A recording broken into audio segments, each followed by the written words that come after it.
Yes. The Leaf Spring Army sends its regards.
Hello, everyone. I'm the Enforcer, and I'm accompanied by Enforcer Matt.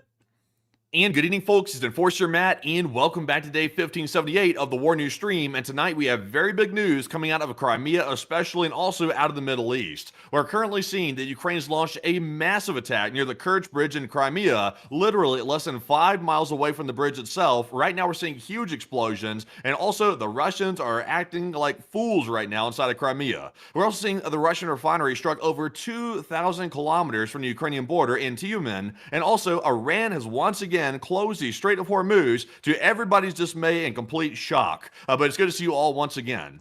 And of course, we're going to be covering the past 24 hours of the news from around the world, as we have been able to hear of significant developments, particularly in the war in Ukraine today, and also out in the Middle East as well, as news has emerged that the Ukrainian armed forces have conducted a significant drone attack on the Crimean peninsula, with drone strikes being reported near to Krasnoperekovsk, the areas near Chornomorsk, Yevpatoria, Simferopol, Sudak, and also near to the Kerch Bridge, as an oil depot has been targeted just a mere few miles away from the very entrance of the northern side of the Kerch Bridge within the Crimean Peninsula, and currently this oil depot fire is burning and illuminating the skyline of the bridge only several miles away, showing that drone attacks have now made it well inside of the Kerch air defense perimeter that is supposed to protect the Kerch Bridge, and is also showing that much like the Moscow attacks, quite literally no targets are safe inside the Russian Federation against Ukrainian drone strikes and attacks, largely alluding that the Kerch Bridge could be the next one to go within the Kerch air defense perimeter.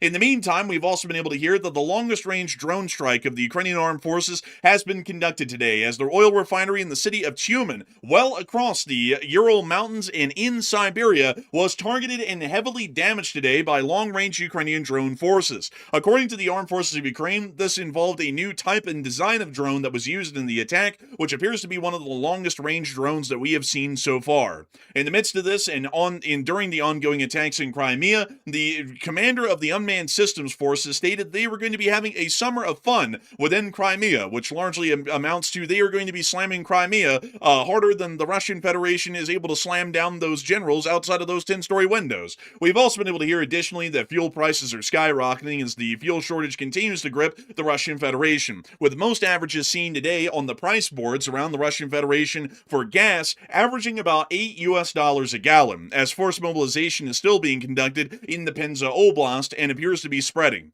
We've also been able to see that around the area of the city of Moscow, more air defenses are being moved in even today, increasing the number of air defense systems around the entirety of the city of Moscow, and we've also seen that there is further information coming out on satellite photography of the damage at the Kapotnia refinery within southeastern Moscow. Ukrainian armed forces have been inflicting significant casualties onto the Russian armed forces over the course of the day, as Ukrainian drone forces have also continued to wreak havoc and destruction on the remaining supply trucks which take the arduous and dangerous journey down the M14 highway to Melitopol. We've also been able to see that the Russian Federation attempted an attack with 8 cruise missiles on the Dnieper hydroelectric power plant within the city of Zaporizhia, attempting to destroy the dam, and much giving more credence to the attacks that the Russians conducted on the Novokakhovka Dam, which led to the destruction of the Novokakhovka Reservoir. Outside of that, the Islamic Revolutionary Guard Corps has announced today, apparently with the blessing of the Islamic regime inside of the Islamic Republic of Iran, that they will now be conducting effective immediately an indefinite blockade of the Strait of Hormuz again. This comes after the blockade was lifted, allegedly, because of the signing of the Memorandum of Understanding between the United States of America and the Islamic Republic of Iran. And while we did get to see on ship traffic yesterday that a large number of ships were passing through the area, after the announcements conducted today, ship traffic has dropped down once again to a non-existent minimum, with only Iranian vessels being seen operating within the Strait of Hormuz. This is also happening simultaneously as the Iranian and US delegations are heading to Switzerland to be able to talk about the ongoing peace efforts. However, they will not be talking to each other directly, and the Pakistanis will have to be required to be there as an intermediary because the Iranians still are not willing to talk directly to the United States and are continuing to treat the United States like less than animals. We've also been able to see that significant casualties have been taken by IDF forces within southern Lebanon, and while they were able to take the Hezbollah bunker near to the city of Nabatea, it does appear that 13 IDF soldiers were wounded and possibly killed last night in an ambush just to the east of the area. And we've also been able to hear further reports that casualties are beginning to mount as Hezbollah is starting to use more and more FPV drones against the IDF and their forces within southern Lebanon. Additionally, another ISIS attack has happened just in the eastern area of Aleppo, and ISIS has taken direct responsibility and credit for the attack, which is starting to show us that the tempo of ISIS attacks and their ferocity is continuing to increase over the past several months, ever since al-Jilani took control of the Syrian Arab Republic for himself under a unified reign. We've also been able to see additionally that there is increased U.S. air activity near to the Gulf of Oman, but we're not entirely sure if any hostile actions are going to be taken, if at all, for the foreseeable future. We've also been able to get some updates out of Taiwan as well, but we have significant developments coming from quite literally almost every single corner of the world, and we're going to be making sure to get into them, starting with the largest stories first, and then moving our way on down into the smaller stories throughout the night. But we actually have breaking news coming out right now. So Matthew, what do we got? All right, so we do have some early breaking news right now at the very beginning of the stream, and it has to do with Crimea and the attacks that we're currently seeing around the Kerch Bridge area. We've currently gotten some very interesting data right here from the NASA firm satellite, the fire satellite that is, and it does appear that there is now a fire at the very entrance of the Kerch Bridge, right on the left side inside of Crimea, and there's also some fires on the Russian side as well. So it looks like there's some more hits than were previously reported. So unfortunately, what can you make out of that? This appears to be showing us that right now the Ukrainian attack, and actually this is a perfect segue into our largest story of the day, it appears that the Ukrainian attack that we're about to be getting into covering in some more detail, actually it has been conducted primarily, from what we can tell, around the entrances and exit of the railroad ferries that exist within the area. We can see that right now on firm satellite, there appears to be fires that are reported just south of the rail ferry loading area around these tanks right here, which appear to be some sort of fuel storage tank spot. possibly, as it does look like there are oil storage cars right here within this area. And we can also see that near to the small rail yard here, which also appears to be offloading some sort of fuel or onloading it, that there's also a fire that's been reported here as well, showing that some part of the rail yard over at Kafkas has been hit. Meanwhile, directly at the base of the Kerch Bridge, or the Crimean Bridge, as can be seen here, there appears to be a fire either on this electrical substation, which provides electricity to the greater area of the city of Kerch, or on the small rail yard that exists here as well. This also appears to be directly possibly affecting the fuel storage facility, which is also here as well, right next to the railway loading dock for the railroad ferries which cross the Kerch Strait, although most of those have already been damaged beyond repair earlier on in the war, and we believe that only one or two of them may be operational. Now, one thing that's interesting to me about that fire signature at the very beginning of the bridge that we're looking at right here on this side is that fire signature is simply an estimation. So they believe that's where the heat signature is coming from that we're seeing right there on the map, but that is oddly close to the entrance of the Kerch Bridge. Like, that almost makes me wonder if Ukraine tried to hit the very entrance of the bridge, because I think the Russians have a staging area. Like, right before you get on the bridge itself, there's like a small staging area for like trucks and stuff like that, because the Russians are conducting spot inspections on vehicles before they go over the Kerch. So I wonder if it was hitting the substation that you're looking at here, or was it actually trying to hit the staging area for the Kerch Bridge itself, because that is like literally right at the beginning of it. I would say that there is a possibility that he may have been trying to hit this, what appears to be, actually, I'm going to have to correct myself here. This doesn't look like a substation. This actually looks like some sort of a pipeworks relay for this small rail yard that exists down here that looks like it might be loading fuel or oil into the larger tank structures over here. So I'd actually have to make a correction. I think that this isn't a substation, come to look at it a second time, but not entirely sure. It looks more so like pipeworks, though. But it seems to me like the Ukrainians were actually more so trying to conduct attacks on the railroad ferry termini on both sides of the strait, because both of these attacks are either incredibly close, if not right on to fuel infrastructure facilities. Actually, you know what? That's actually dead on the nail. That's exactly what this was, come to think of it. They're trying to make sure that the fuel infrastructure, ferrying fuel into Crimea by ship, like this small fuel barge right here, that we can see loading up with fuel, most likely to ship into Crimea. They're trying to destroy that and knock that out right now, well, along with the rest of the fuel infrastructure from the Crimean bridges up near Armyansk and Chandhar, and also near to the Kerch Bridge as well. And they're trying to deprive Crimea completely of any type of fuel resources that can come into the area. So I think that's the reason why we're seeing that these strikes right now are happening near to fuel infrastructure, near to the port termini on both sides of the strait.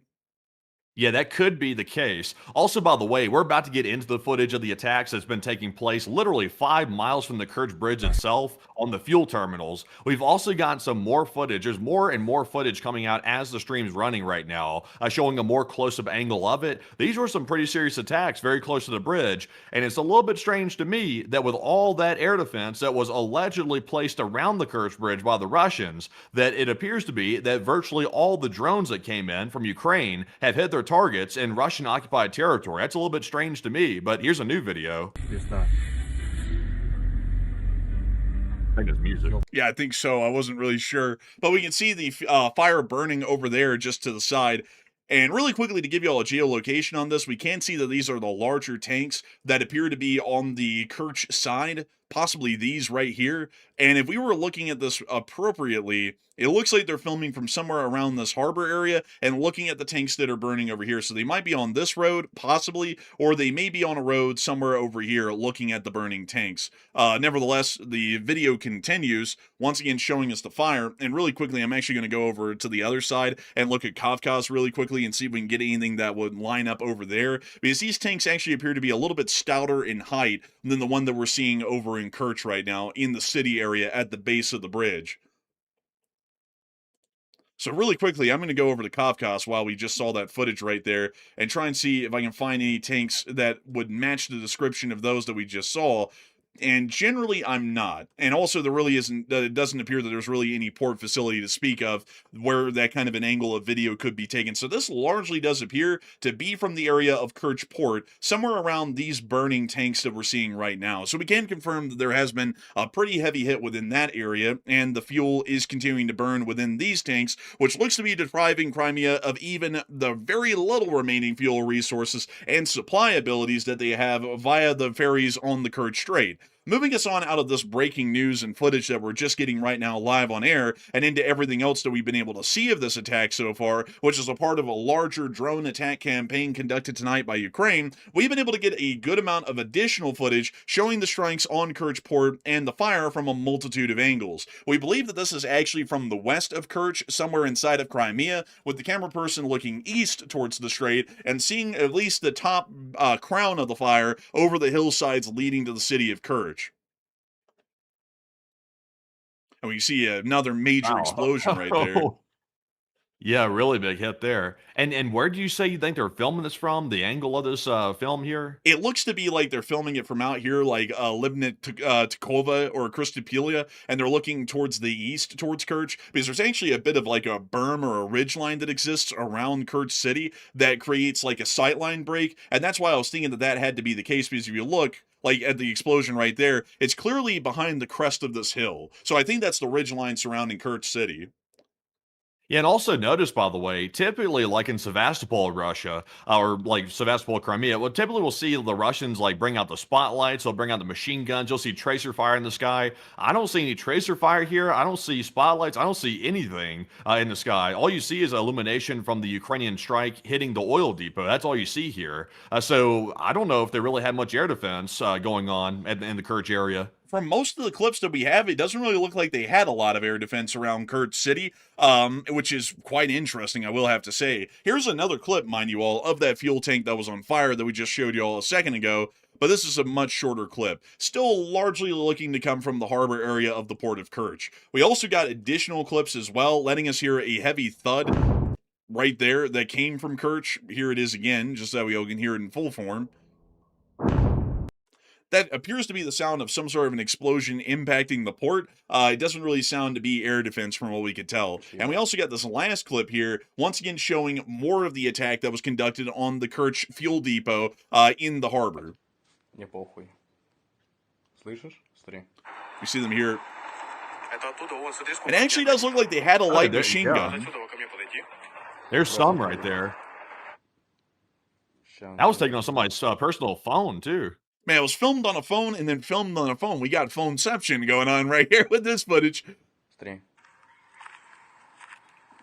We see some more air defense. So they do have light machine guns around Kerch. We can confirm that. Not a lot of them, though. What about all the missile-based defenses they're supposed to have? I didn't see it.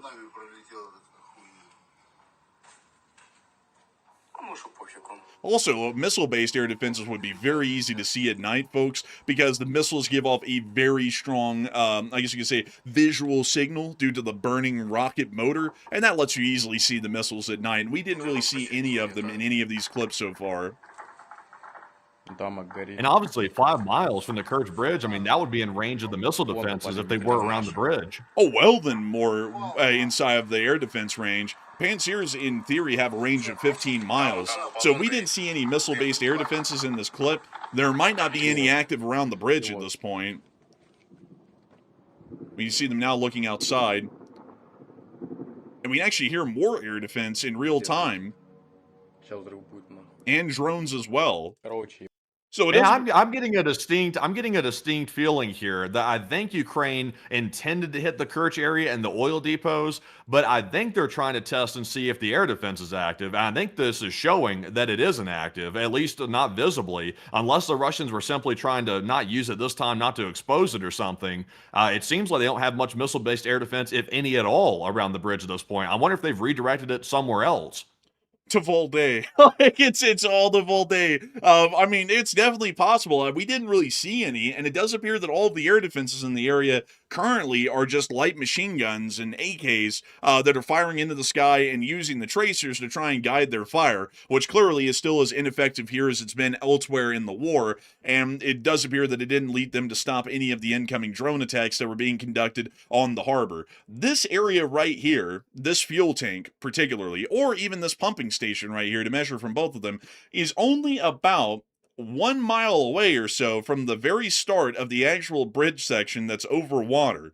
And if you're measuring it to the very beginning of the bridge itself, which starts right here, that is only a whopping 2,800 feet away. a half-mile away. In theory, that Ukrainian drone, or all of those Ukrainian drones, could have flown the additional half-mile, which would have been only about an extra 15 seconds or 30 seconds of flight time, to be able to hit directly onto the bridge and start causing damage that might directly shut it down again for some period of time. It doesn't appear that that was attempted, however. We haven't heard of any direct hits or damage that have been conducted to the Kerch Bridge at the moment, but this was quite literally as close as it could get. These are basically the last targets leading up to the bridge area itself and any sort of damage that could be caused to the bridge facilities. So at the moment, it does appear that this attack, while largely trying to deprive the Russian Federation of their remaining fuel access routes or routes of egress into Crimea, is also simultaneously possibly trying to find out what other air defenses are left around the Kerch Bridge and to see if they can get any sort of intelligence or information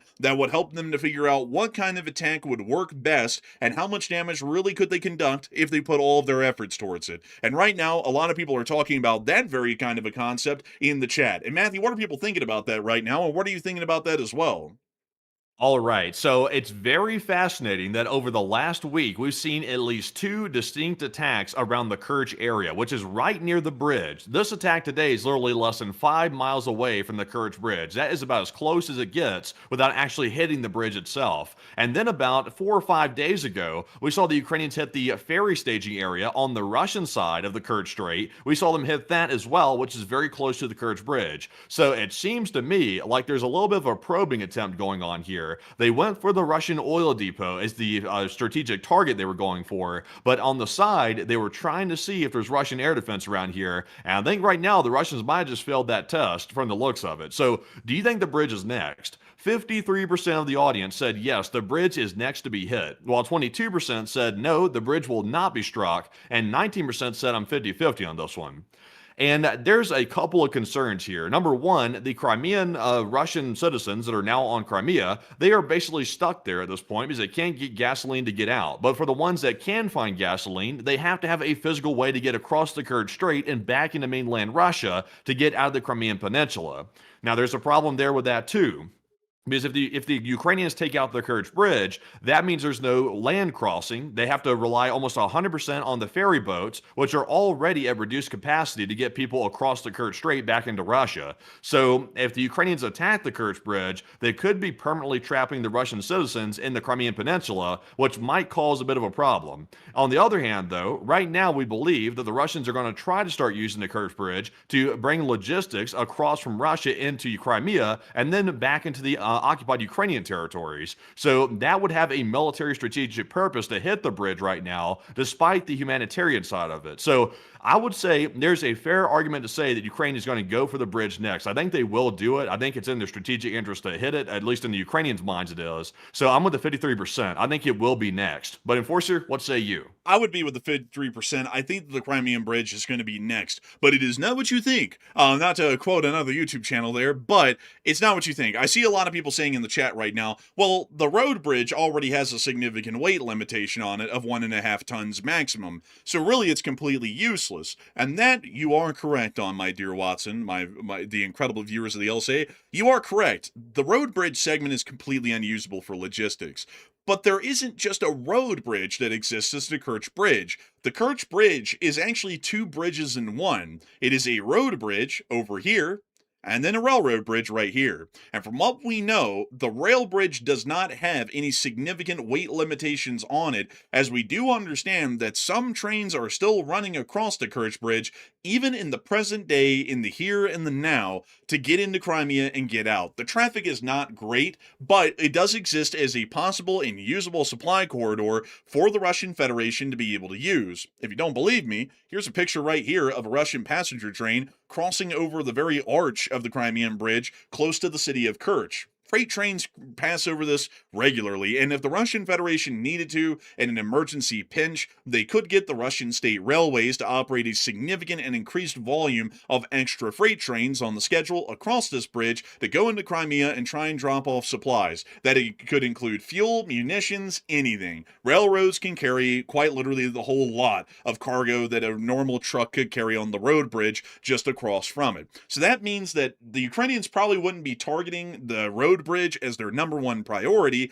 they probably want to attack the rail bridge instead, because the rail bridge is the one that's still operating, from what we know, at generally full capacity, if it can. And so for that reason, the Ukrainians are probably going to go after and try to attack and destroy this bridge. However, there's always been a couple of drawbacks to trying to conduct these attacks, at least in recent years. The Russian Federation has heavily built up defenses around the Kerch Bridge. You can actually see quite a lot of them, including this one. This is probably the most visible one. They took a load of unused river barges, moved them out into the area, and largely ballasted them and anchored them in place to be able to create a literal physical barrier, so that way Magura drones cannot just drive right up onto the pillars and just blow up right on top of them. They also have these additional networks and barb cages as well that stop drones from getting directly onto the bridge network itself and blowing up onto them, meaning that any attack right now would have to come from the air. And up until now, we believe that Russian air defenses were fairly heavy and exorbitant and would be able to deal with any sort of air attacks, but based off of what we're seeing right now, that's certainly not the case, and a drone could have easily flown over and hit, or a missile could have hit, the railroad bridge and knocked that out as well, which is the last physical access into Crimea that we can speak of that would actually be usable for Russian supply. But outside of that, it appears that we actually just got new fresh footage out of the Kerch area of air defenses apparently lighting up a building inside of Kerch. So Matthew, what do we got on that? Yeah, so we're getting brand new footage out of this attack right now. Also, out of the way, it is just turning daylight in the Kerch area, so we're getting some new footage here showing the fires in the area. We can take a look at that first, and then we have a second clip apparently showing what appears to be the debris from one of the Ukrainian drones that hit a building. It does not appear to be a Russian missile-based air defense. It looks like possibly a Ukrainian drone was down, and then it hit a building as it was falling out of the sky. We can actually see some of that damage in the debris and the fire here as well. So this might confirm that one drone was successfully shot down by a light machine gun somewhere in the city. We also got this additional clip Ты представляешь, блядь? showing damage to an apartment building. Ебало нахуй, прям в дом нахуй, Кирова 111, блядь. Хуесосы ёбаные. Apparently, this is one of the few high-rise buildings in Kerch, from the looks of it. So apparently, it hit the biggest one.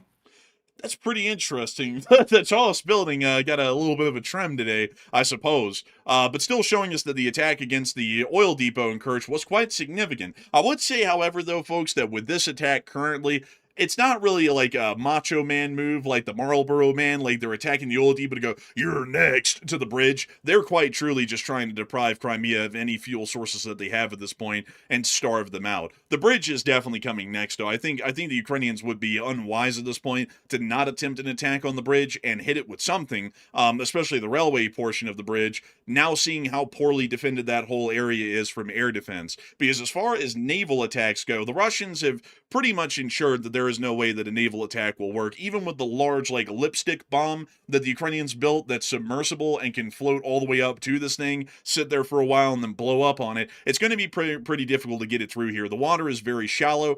Under these barges is a significant amount of anti-submarine nets, so the drone would most likely get caught in those heavy nets, and it wouldn't be able to make it on in, and then the Russians would be able to pull it out of the water and dissect it, which wouldn't be that good. And then they also have all of these additional cage-like defenses that they built around to the bridge area along both ends that would make it impossible for a submersible to just roll right up to a pillar and then blow up right under it. So naval attacks are generally out of the question for the larger part, unless if the Ukrainians made a drone that could leap. And a lot of y'all know that there's a little vehicle out there. It's a recreational semi-submersible vehicle here in the United States that can actually bob under the water and then bounce out and kind of leap. But I think that's the only one of its kind in the world that can do that, and it really can't leap that far. So I don't think any sort of a vessel that Ukraine could make could ever leap over the nets between these barges and then race on over here to these cages, leap over those, and then leap over this last line of defense, and then go running straight up onto a pillar under control at that point, and then explode. And also the explosive ordnance that thing could carry probably wouldn't be that much.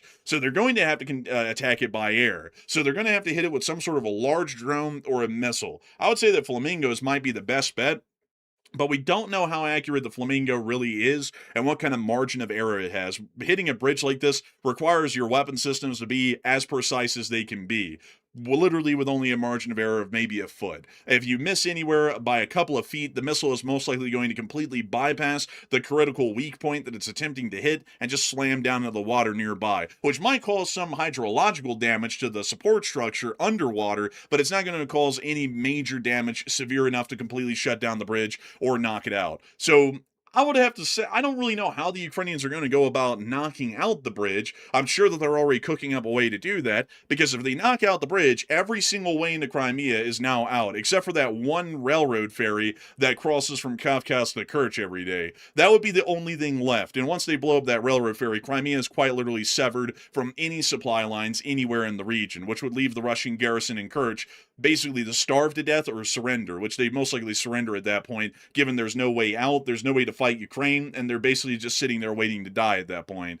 So I hope that does address generally what we're seeing right now the best we can within the Kerch Strait, but the Kerch Strait was not the only area in Crimea attacked today. This was only a part of a larger air campaign that was conducted against the whole of the Crimean peninsula, and this attack was incredibly large over the course of the day. Within the area of eastern Crimea, near to the Kerch Strait, we did get to see that near to a town of Belahorsk in Crimea, there also appears to have been a larger oil fire, as some sort of an oil depot was also hit and destroyed within that area. At the moment, folks, there is some oil storage depots that do exist like that one in Belahorsk inside of Crimea, but from what I understand, there isn't really any oil refineries to speak of inside the Crimean Peninsula, meaning that even if they have crude oil on tap for the larger part on the peninsula, that doesn't really mean that they have any way to actually refine that into fuel and create a self-sufficient oil ecosystem or oil infrastructure within Crimea to keep the fuel flowing. The fuel would still have to be shipped in from the Russian Federation itself, and therein lies the logistical bottleneck that they have to get refined gas and diesel by road or by rail into Crimea, and that's what's posing the biggest problem. We've also been able to see that air defenses were firing at the town of Sudak within Crimea, which we saw in this brief clip, which actually shows us an air defense missile, rarely enough. Sort of a slow one. It's a slow mover. That probably gives us an indication it's maybe an S-300 or an S-400. They're usually pretty heavy and their initial flight is quite slow, so it might be a heavier caliber air defense battery in the area of Sudak, which is very interesting, and it begs the question what the Russians have in Sudak that would require them to deploy permanently, I'm supposing, a large caliber air defense system within that area, because they usually only deploy those when there is a high priority target to be protected these days. So there's apparently something important around Sudak that we don't know of yet, but the Russians are trying to defend within this area. We've also been able to see as well that in Simferopol tonight, there was another sleepless night for the people of the town. Seems that many did not take this well. Loud sirens. Oh. Oh, okay. A loon. I guess it was a full moon. He turned into a werewolf or something. And he went. Also, for context, by the way, apparently the dude was so upset that the air raid sirens kept going off. He wasn't worried about the missiles coming in. He was just pissed off that the air raid sirens kept interrupting his evening, that he yelled out in the middle of that. I tweeted this out earlier, and I said, I joked around. I was like, oh, the screams of agony in Crimea. And people were like, you sicko. I was like, well, it's not somebody actually getting hurt out there. It's just some guy who's pissed off about the sirens going off. So I got flack for that, but that's what's actually happening in this clip, by the way. You sicko. It's like, honestly, that guy's sick for not caring about his own personal safety. Jeez, get him to a shelter, or maybe a mental one. But moving on out of Simferopol, we've also been able to see that within Yevpatoria, there also appears to have been some explosions within the town area.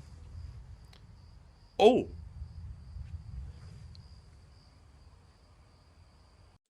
Something blew up. We don't know what yet, but the video does confirm that there was an explosion in Yevpatoria. That's the town right there. There are a couple of things close to Yevpatoria that could have been hit. We do know that there has been permanent Russian air defenses deployed to this area throughout the war historically. There's also this larger racetrack area out here that the Russians could be basing at, which could have also been hit. And there's also, just a little bit further south, the Fedorivka Air Base, which could have been hit and just viewed from the area of Fedorivka and then filmed looking towards the southeast towards that airfield. We're not entirely sure yet what exactly blew up within the area, but I'm pretty sure that satellite photography or on-the-ground video and picture evidence will be giving us the intelligence that we need tomorrow to be able to tell y'all exactly what went on in that area and what the Ukrainians hit. Additionally, we got further confirmation that out in the area of the strikes that we saw yesterday, near to the area of Gliboskoye, an underground gas storage facility in the Tarkinkut area of Crimea was attacked last night and completely destroyed. This is the aftermath of the attack that we saw yesterday, and it does appear that the gas storage buildings and structures have largely been destroyed as a result of yesterday's attack. We also were able to see, additionally, that a thermal power plant within this very similar area, interestingly enough, which is the Tavricheskaya thermal power plant in Russian-occupied Crimea, was also hit and is also continuing to burn this morning. That's a picture of the fire, and here is a clip to show y'all right here of the smoke coming off of that little thermal power plant. Quite a decent bit, as a matter of fact. It's almost like the video's not even moving, but that smoke is very thick. Man, I think it's actually a still image. I think you're dead on the nail. I was like, man, that thing is really still. I was like, I never seen smoke stay that still in the air. And we also got one other interesting bit of news. Near to Voinka, one hell of a town name, we are actually able to see the Ukrainian forces are now destroying bridges just kind of near to Chanhar and Armyansk, making sure to require the Russians to either lay out a load of pontoon bridges or just leave most of these accesses completely abandoned. And we can see that attack being conducted here overnight at Voinka, as they voinked the bridge nearby. There's the town of Voinka. That's the bridge that they were hitting over the dry canal. They're really going all out with these animations these days. Like, they are putting a lot of work into this. Man, that must be where all the U.S. taxpayer dollars are going, into the animation. Oh, don't say that. You know, the bots are like, they're telling the truth. They're taking the money and they're putting in the videos. We want all that money back. Too late. We hired the amazing animator to do our work for us. But man, they did blow this thing into smithereens overnight. And this one's actually a little bit important. I'll get into why in a second. Because a lot of people don't know this, but this bridge is actually over an area that requires a lot of clearance. What it is sitting over is the dried remains of the Crimean Canal, which existed to provide irrigation water to the general area. Now, we've actually covered this before up near Armyansk, where this bridge was destroyed prior. And the canal here has been dry for years, ever since the summer of 2023, 3 years ago. But now, in the present day, it poses a significant navigational obstacle for anyone that's just trying to get further on into Crimea. Notice how this canal and its dryness continues to expand throughout this whole area of northern Crimea, meaning that any bridge that crosses this is effectively trying to cross a river. And not only that, if you look at the area around Voinka, which sadly I can't show y'all all too well, which is rather unfortunate for the purposes of this video, but the area is right over the deepest part of the canal. I believe that the clearance here is about 40 feet from the bottom.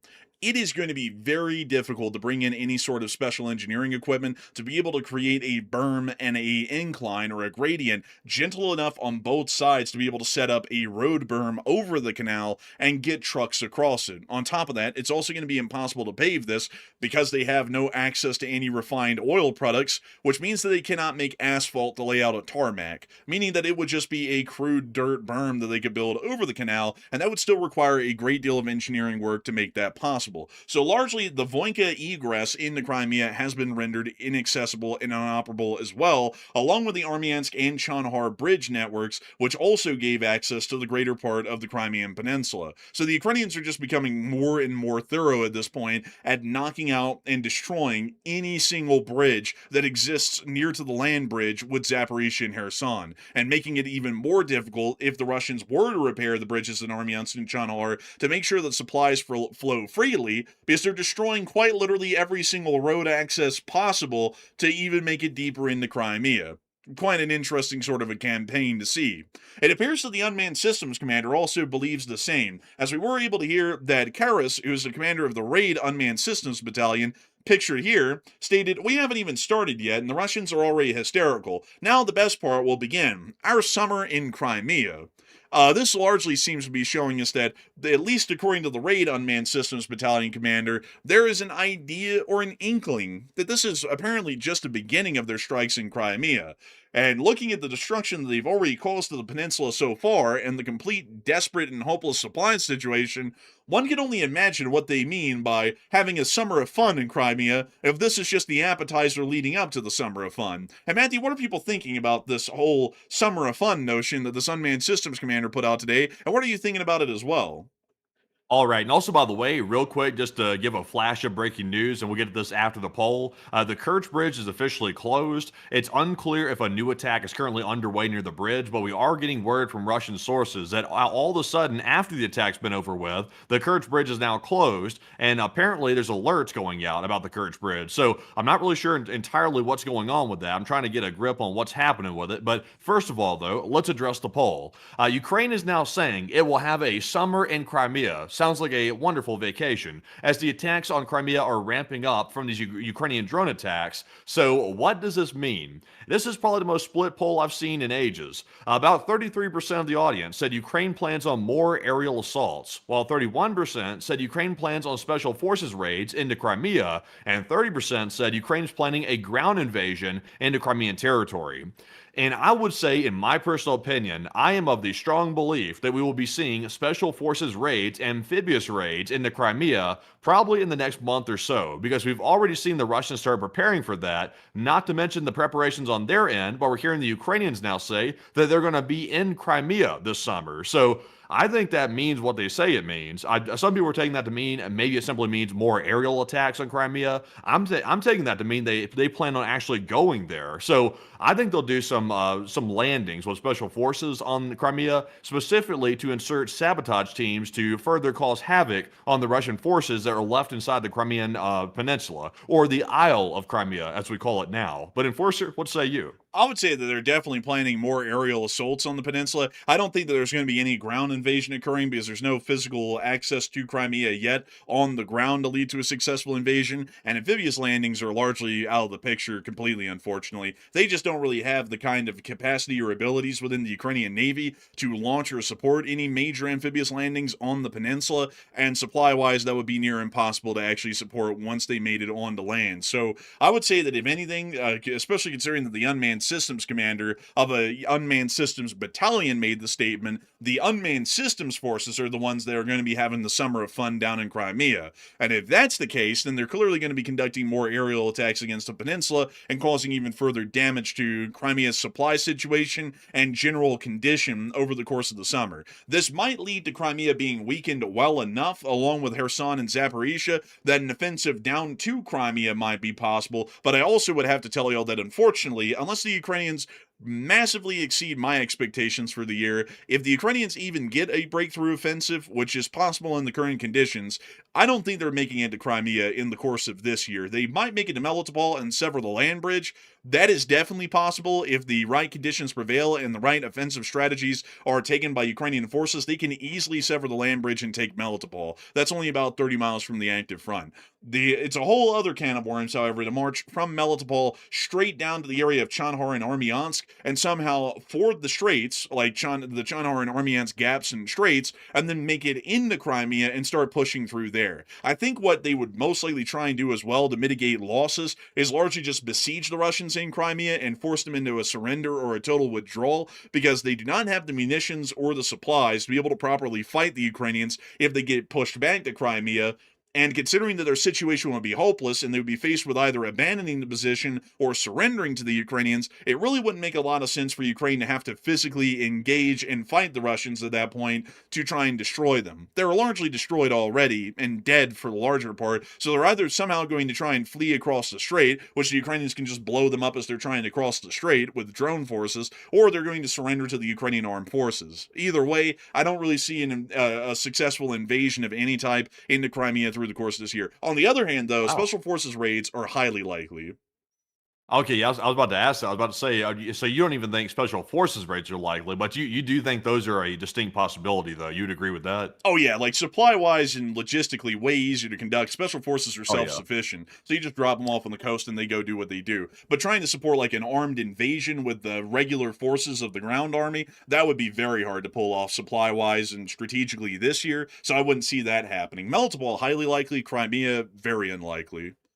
Oh yeah, I would say 100%. We'll almost like I would say like I don't want to say anything with a 100% certainty because that's like unwise to do in a wartime scenario because everything's unpredictable. The plans could change, but I would say there's a very high likelihood that we'll see special forces landing on the shores of Crimea. And once they've penetrated the border and also the defenses on the coast, once they get into mainland Crimea, they're good to go from that point forward. All they have to do is simply just basically live on the land basically and conduct their sabotage operations, and they can largely blend in. But the hard part is simply inserting them into Crimea from the coast, because the Russians are probably looking out for that quite strongly right now. So you don't want your people to get killed on the coast where they can even get inside of Crimea. So I think we'll almost certainly see that. I would imagine there's probably already Ukrainians there, like the ones that have been inserted intentionally for that reason, but they'll probably be putting more there probably in the coming weeks. Yeah, I would think so. I think that that's definitely going to be a high possibility. We've already seen Ukrainian special forces raids being conducted regularly through, I think, the past year and a half on Crimea, but they're not as large scale as the Ukrainians would like them to be, and they're not large scale enough to cause the kind of reconnaissance and sabotage damage that SOF teams in rear line areas can conduct to lead to a position almost completely collapsing just by their influence and damage alone. So I have a feeling the Ukrainians will probably be landing more of them at a time and increasing the amount of SOF teams that are inside of Crimea at any given moment, but I don't really see them like the regular army marching in to say Dzhankoy at the latter end of this year. I just don't think that's going to happen. I saw someone say nothing is easy about taking Melitopol. Well, I mean, if the Russians do not have fuel to pick up from their positions and maneuver, and they don't have bullets to shoot at the Ukrainians, and they don't have any food to even get the strength to stand up and fight, it's going to be pretty easy. I mean, like, I'm not saying that, a battle is ever going to be a cakewalk, but compared to the stalemate that both sides have been in for almost 3 years at this point, since 2022, going to Melitopol with the Russians in the state they're probably going to be in the fall is going to be a cakewalk compared to anything else done in the war. Because the Russians can't even pack up a BTG and move it in front of the Ukrainians to try and stop them from advancing down the highway to Melitopol because they don't have the fuel to do it. The battle is lost at that point for the Russians. It doesn't matter how many men they have on the front and how many tanks they have on the front if none of them have gas or bullets to shoot with. But moving us on out of that bit of news inside of Crimea, Ukrainian unmanned systems forces have also been doing their damage to the Russians along the M14 highway even still. And we have actually been able to see that the famous Luftwaffe unit has actually shrunk trunks belonging to a Russian postal subcontractor that has been used to mask military logistics under civilian mail deliveries and has started to hit these vehicles on the highways. Something that's a little bit interesting to note about this is that disguising any sort of military goods, military forces, or military equipment as civilian in design is actually a war crime and is a violation of the Geneva Convention. And for this reason, now that the Luftwaffe apparently is starting to work off of this information and starting to strike supply trucks on the M14 highway with this knowledge in mind, this is actually going to start removing a lot of the protections even to normal civilian vehicles moving down the M14 highway, as now the Ukrainians have the probable cause needed in the Geneva Convention to be able to largely throw away the rules of engagement they would have normally and to attack any vehicles on the M14 that would be suspected of carrying military cargoes or equipments, considering that now it's become clear that the Russians are violating the Geneva Convention in this particular circumstance to move military supplies down the highway without it being attacked or destroyed by the Ukrainian long-range drone forces. Additionally, we have seen that damage is continuing to be caused to Russian trucks along the M14, or in some cases a lack thereof, like in this fortunate clip for this one lucky Russian fuel truck driver. Bleed! Oh my goodness. Damn, that was that thing almost went right for that dude.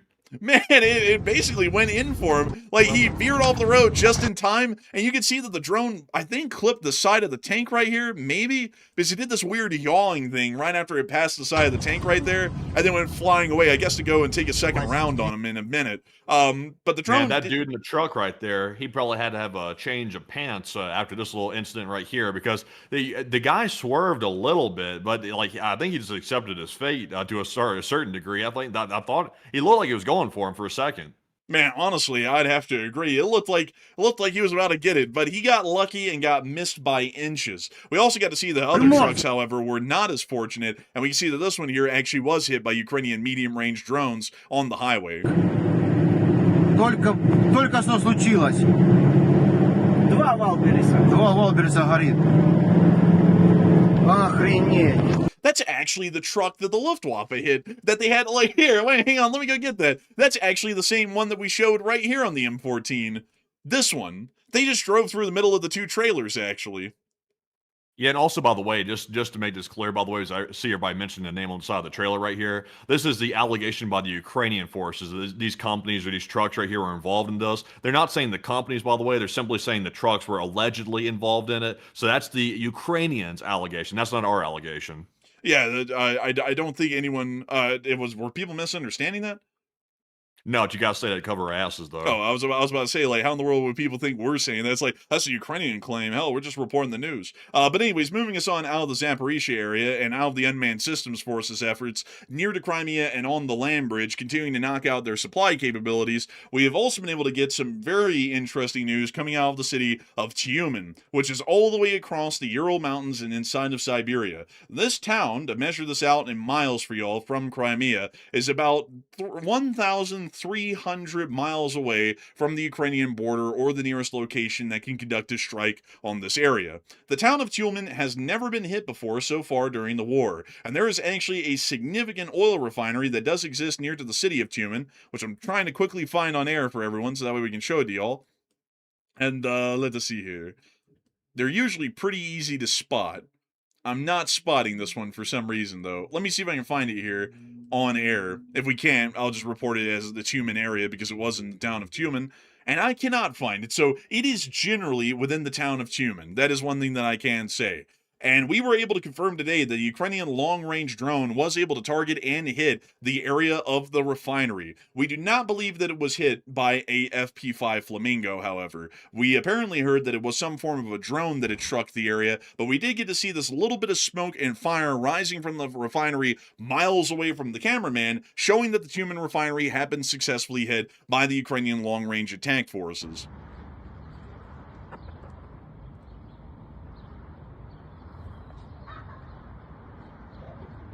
It's got to be scary for the Russians to be able to reach that far. It seems like the long Ukrainian arm of justice, if that's the word for it, or long Ukrainian arm of pain and suffering is really going far these days.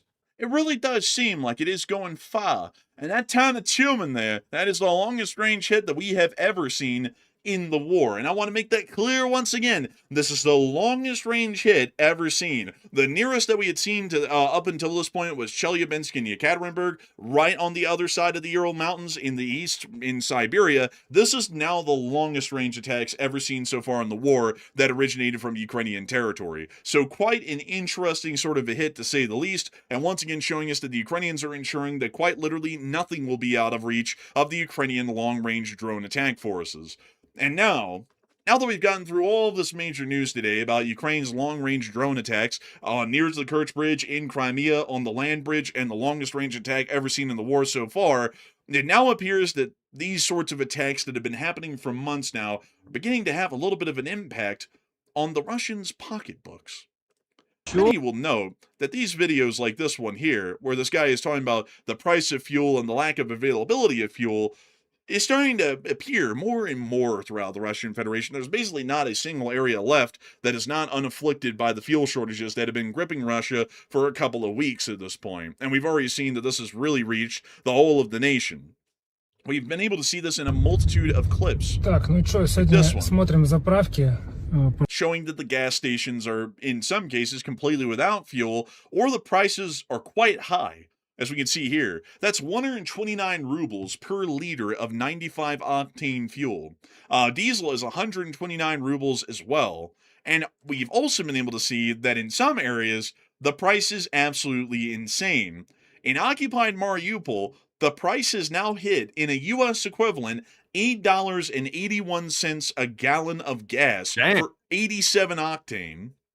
Dang, that's crazy. You remember the last time we were covering this, I think the prices were about like $4 or $5 USD a gallon the last time we covered it. And we did the numbers, and just to buy gasoline for the average Russian to go to and from work from their house, it was like 30 or 40% of their monthly gross income just for gasoline purchases, which is usually what people pay for rent, by the way, but they're paying it for gasoline. At $8 a gallon, that would be like 60% of the Russians' gross take-home pay per month. That's definitely not sustainable.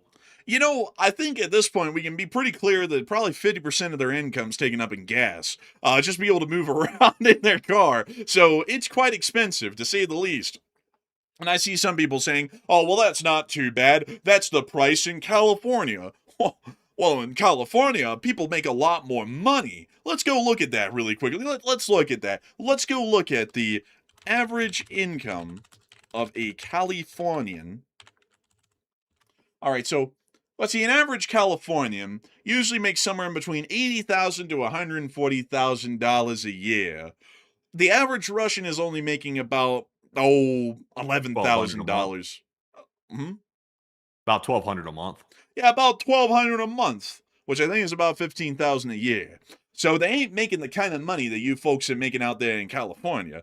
So when people try and say that, the Russians are only reaching the level of Californians in unaffordability, the reality is actually quite a lot different. If it's $8.80 a gallon in Russia, and they're only making about $15,000 a year or $1,100 a month, as compared to a Californian making at the lowest on average $80,000 a year, that ain't really the same kind of thing, if you see what I'm saying. Like, the gas cost for them is a great deal more because they make a lot less in income every single month and annually at that. So the situation is a lot worse for them than it is for anybody here in the United States of America based off of income disparities. So the situation is quite bad for really any Russian right now, considering that they're basically dirt poor compared to what we live like here in the United States. And because of that, a lot of people are talking about what's going to be happening for the Russians next, seeing that these prices are reaching surreal heights that are unbelievable. Who could have ever imagined that gas would reach $8 a gallon? I couldn't have. But Matthew, what are people thinking about that right now, and what are you thinking about that as well?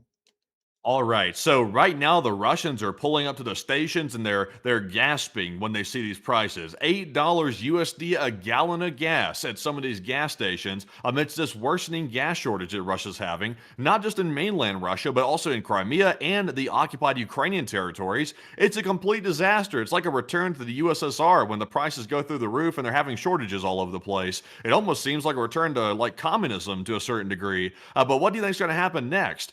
54% said the Russian citizens will simply get priced out of gasoline, and who knows what happens beyond that. 38% said Russia will run out of gas before the citizens go broke, so they won't be able to buy it in the first place. And 4% said Putin will get the prices lower soon.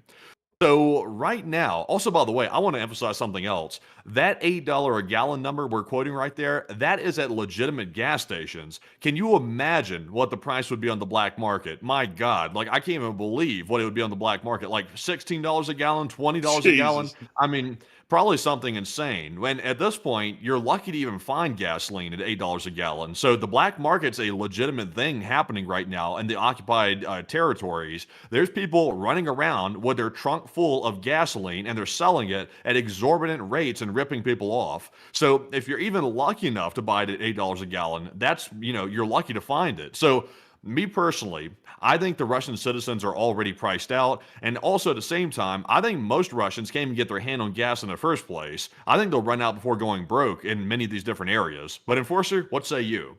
I would be with the 54% as well. They're clearly being priced out right now. No doubt about that.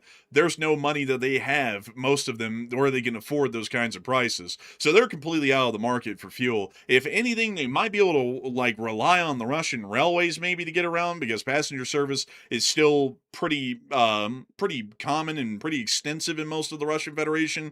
But even that's going to be increasing in cost as well because the railroads are having to deal with decreased freight traffic volumes, which is where most railroads make their money. And also on top of that, they're having to deal with increased diesel prices as well, which is completely hitting their bottom margins, most likely throwing them in the red, as we already know. And so for that, passenger services are either going to be significantly reduced or might end up becoming non-existent as well, or the tickets might become so expensive that they too also get priced out from even using the railroads. So I would say that the Russians are generally getting priced out of transportation at large. I don't think any of them are able to afford, even right now, traveling around most of the Russian Federation or even to work and back, much less anything else additional outside of work, like needing to go to the store or anything else. So I'll be with the 54% on that. But moving us on out of that poll, it's now time for us to move on out of the Eastern European region, just for a little bit of a moment, folks, and on down and into the Middle East. But before we get to that, we actually have one more thing to wrap up here on Kerch that we just got,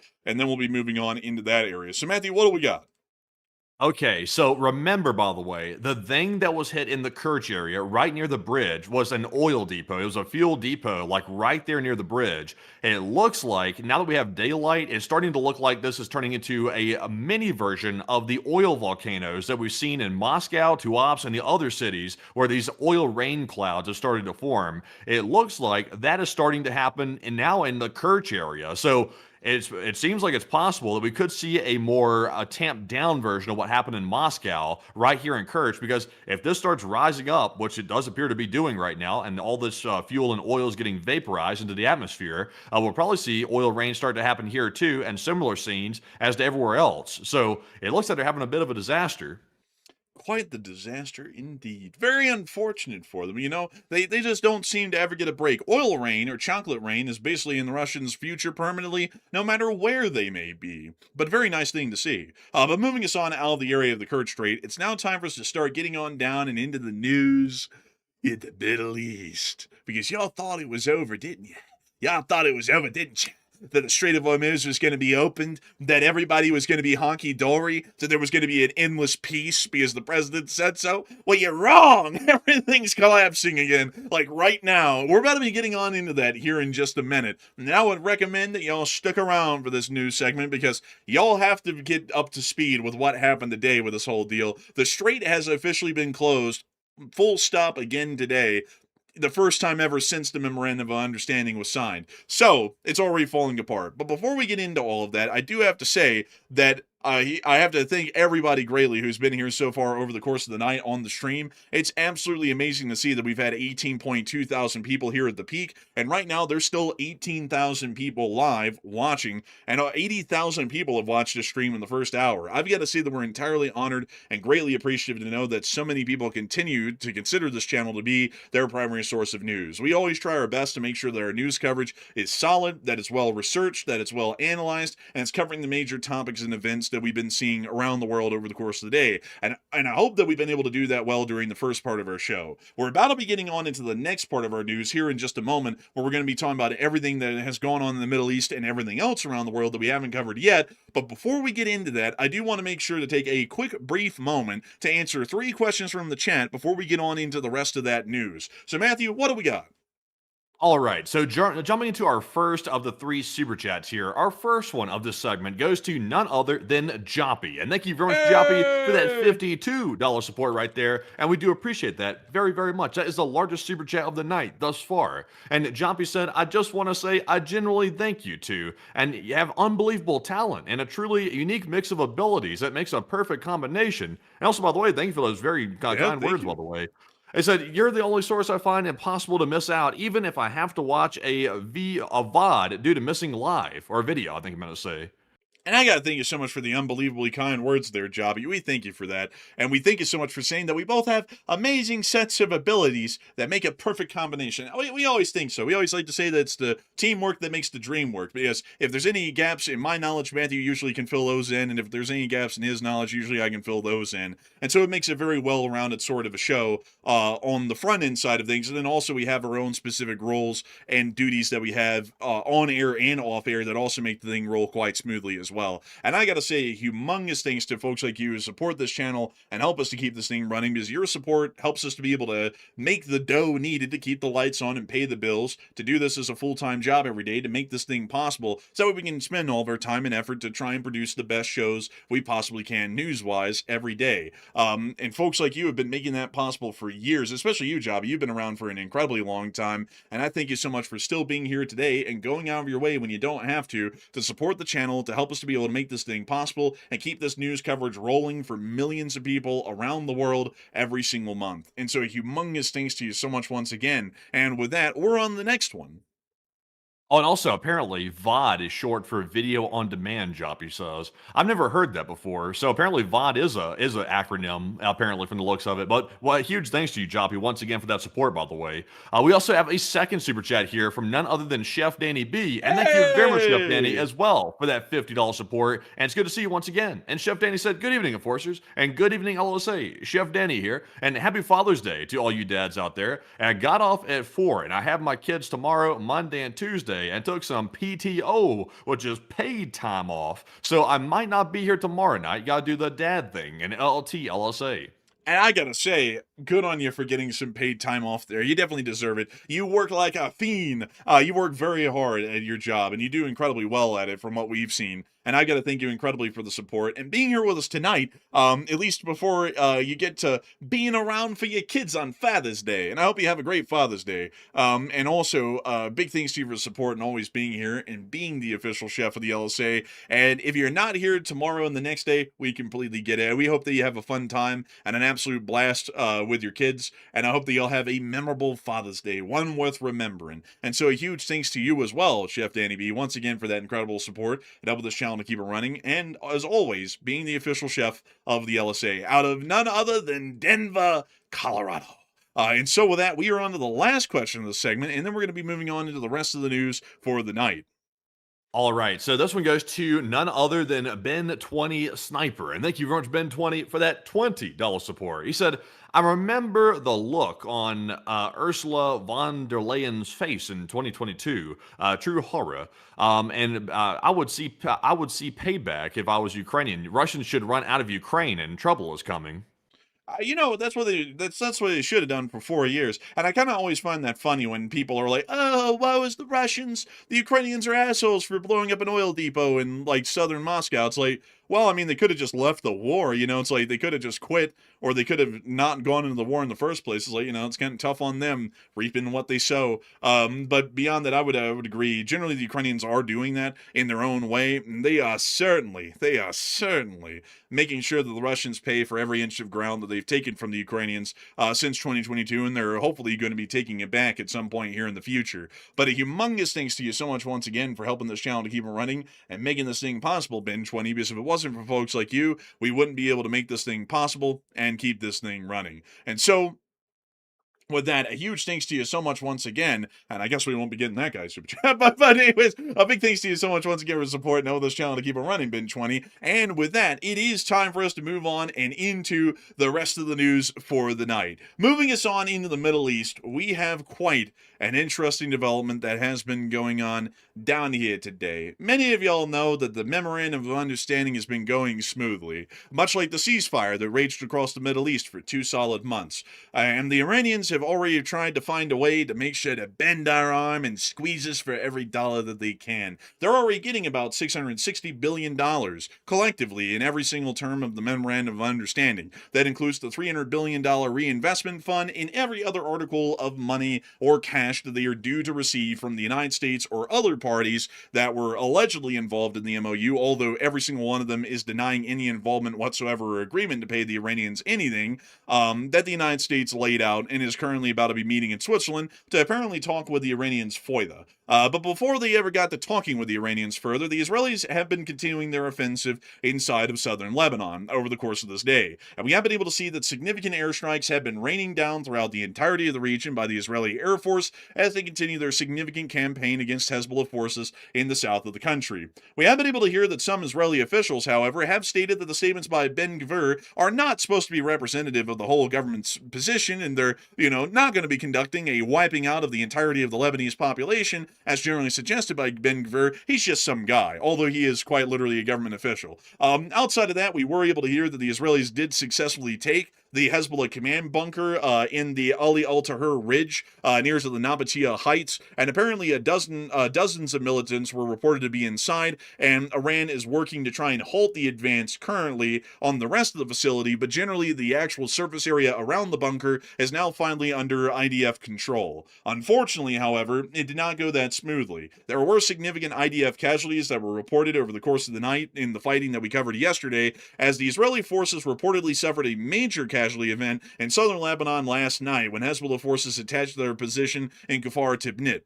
Kfar Tibnip is just over to the east, a little bit of Nabatea. You can actually see it right down here in this little village. And this is apparently the village that we can describe as basically the village of tears. As around 13 IDF personnel were injured, and one was killed after their position was hit by a barrage of rockets and a drone. So this is one of the largest casualty events that we've ever heard of in a singular incident that the Israelis have faced in the entirety of our news coverage over the years. There have been others that have included more dead. There was an incident inside of Gaza, I believe in 2024, that led to 4 IDF soldiers being killed in a single skirmish. But this is the largest one in terms of the number of overall casualties, not discerning wounded and killed separately. We also were able to see more ongoing airstrikes within the area of the Ali Al-Tahrir Ridge.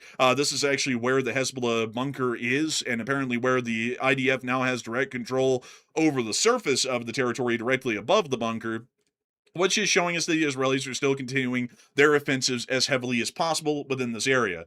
In the midst of this, the Islamic Republic of Iran has decided to shut down the Strait of Hormuz again. This is the first time the Strait of Hormuz has been shut down and the blockade has been reinstated since the Memorandum of Understanding went into effect several days ago. Before then, the Iranians were allowing passages of oil tankers and other vessels through the strait, but if we go to marine traffic right now and take a look, and I'll make sure to refresh this so that way it's the most up-to-date we can get, every single vessel within the area generally appears to either be a bulk carrier that's just trying to pass on through, or it is an Iranian vessel, meaning that all oil tankers are now being stopped, and the Iranians are allowing a few of the vessels that were caught in the strait at the announcement of the blockade to be able to try and make their way on out. But at this moment in time, effective now, several hours ago, the Strait of Hormuz is now being blockaded once again by the Islamic Revolutionary Guard Corps. If you do not believe...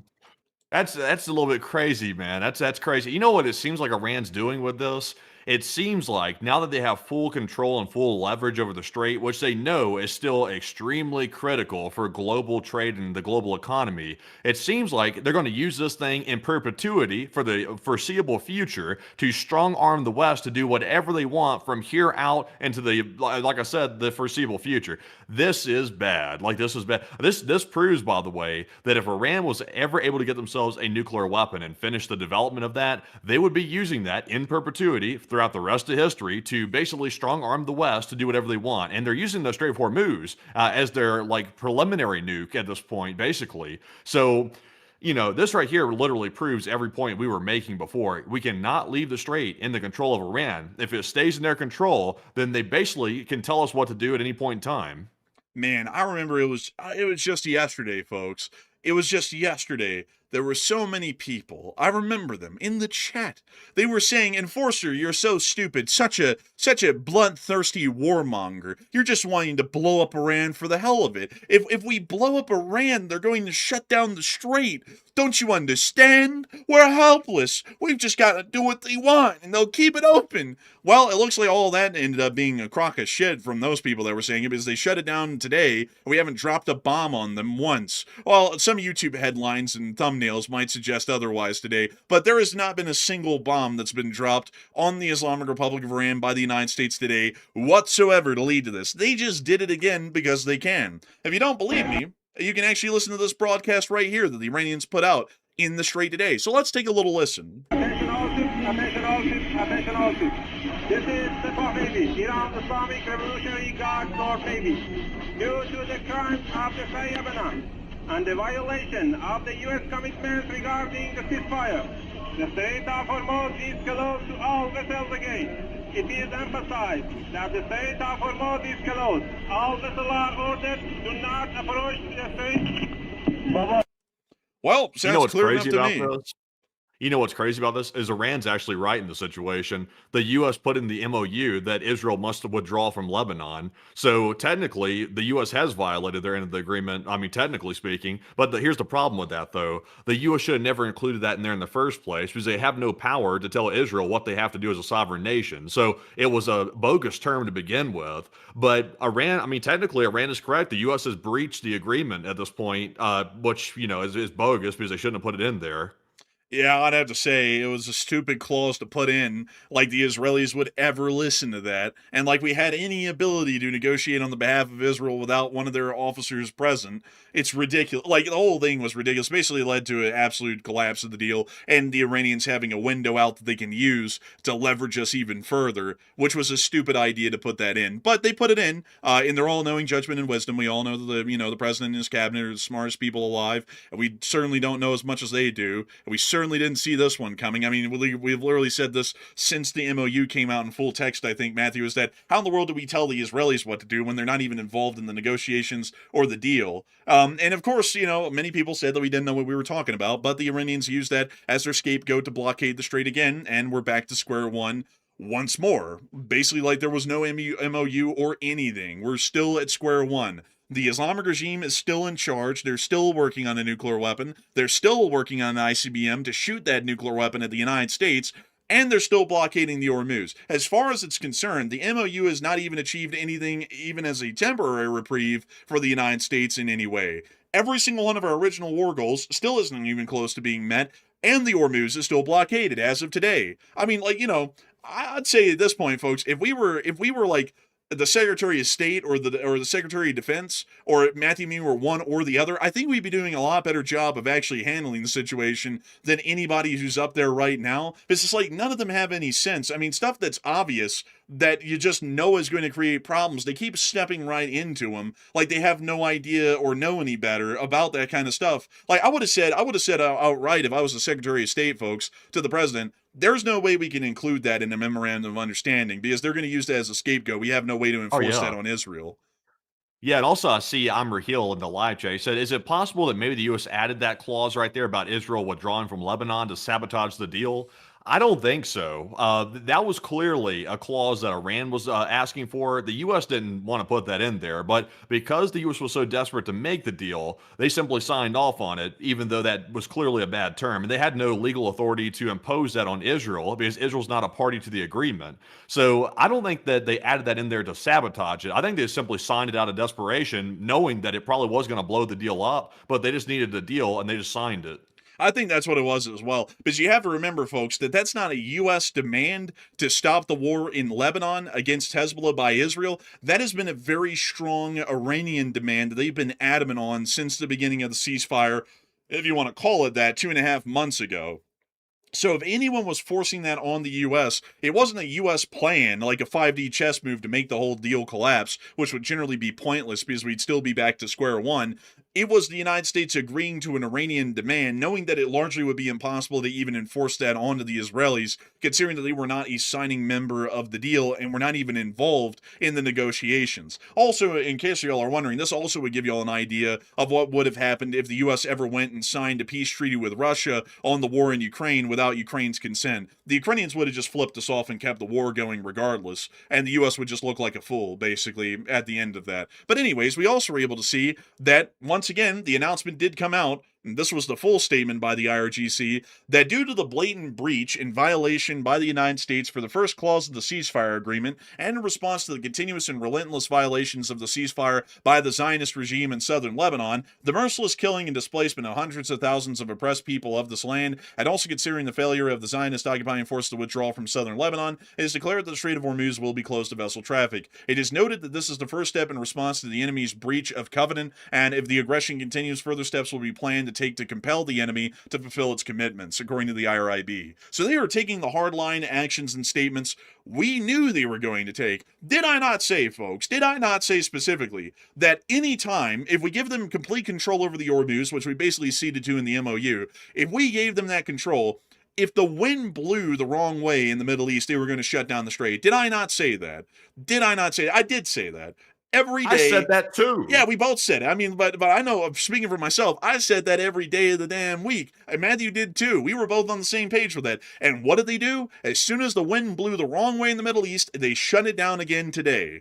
We were right on the money. I mean, at this point, folks, y'all just vote us in for president, even though we don't even meet the age requirements, because I think at this point, we'd be able to do better than anybody else is doing right now in the Middle East. It's absolutely a shame. All the stuff is just, it's like, it's seeable. You don't even need to have a lot of knowledge to see what's coming around the pipe. And this stuff keeps coming around just as we say it is. Yeah, it's all. I mean, that's the Iranians' mindset. The Iranian regime, they've had that mindset for decades. That's why they're classified as extremists. Because if you give them an inch, they're going to take a mile. That's what they do, and that's why you can't show weakness with an extremist regime like this. Because the moment you do that, they're going to try to take the mile, and that's currently what they're trying to do right now. And the unfortunate part is, unfortunately, I can kind of see them actually pulling that off because right now they kind of have the U.S. over the barrel still, and the U.S. is apparently still not willing to finish the job from the looks of it. It's a shame. It is an absolute shame. And they really aren't. They still will not finish the job. We have said it time and time again. There is no way to negotiate the reopening of the Hormuz with these bastards in the Islamic regime. There's no way to do that. Our only path forward is war. We can't pack up and leave. We can't negotiate our way out of this deal and just act like it's all going to be fine and all is well that ends well. This is proving exactly what we said days ago, weeks ago, months ago. They cannot remain in control of the Strait of Hormuz. They are too unstable, they're too dangerous, and they're a terrorist state that is going to use this as leverage against the United States and our entire sphere of influence until the day that we're all dead in the ground 6 feet under. And then the next generation is going to have to deal with this as well on top of it. Why in the world are we going to keep sitting by and acting like terrorists can be negotiated with when clearly the continuation of the conflict is the only answer? If the Department of Defense is so adamant on putting out posters talking about giving the enemies nightmares, why don't we give them a nightmare by making them lose control of the Strait of Hormuz? How about that? Because if anything, I'm getting nightmares right now every time I go to sleep, thinking about how many times the Iranians are going to whip out this trump card every single month just to try and screw over the United States whenever they don't like anything going on in the world. Yeah, when I go to sleep now at night, like I'll just hear myself like, mumbling, Strait of Hormuz, Strait of Hormuz. Kind of like that dude from Venezuela, Maduro. He's yelling in the jail cell up there in New York, I'm the president of Venezuela, I'm the president. And then like in the middle of the night when it's like pitch black dark in the jail, like I feel like I'm doing the same thing at night. I'm just screaming, Strait of Hormuz, into sleep. I'll tell you what, nightmares, man, nightmares. Man, it's extreme nightmares, like the worst type. Every night I go to sleep, folks, I just see like I'm like standing in front of a gas station at night under the glow of the LEDs that give off the price for the gas, and it's just like skyrocketing so quickly the numbers can't even like stay on the screen, and I'm going, it's like, it's terrible. We got to get control of the situation. We have to. But also on top of that, we then were able to hear that Syed Mohammed Marandi, who's a significant member of the Iranian government, I believe he is actually the parliament speaker, if I'm not mistaken, inside of the Islamic Republic of Iran.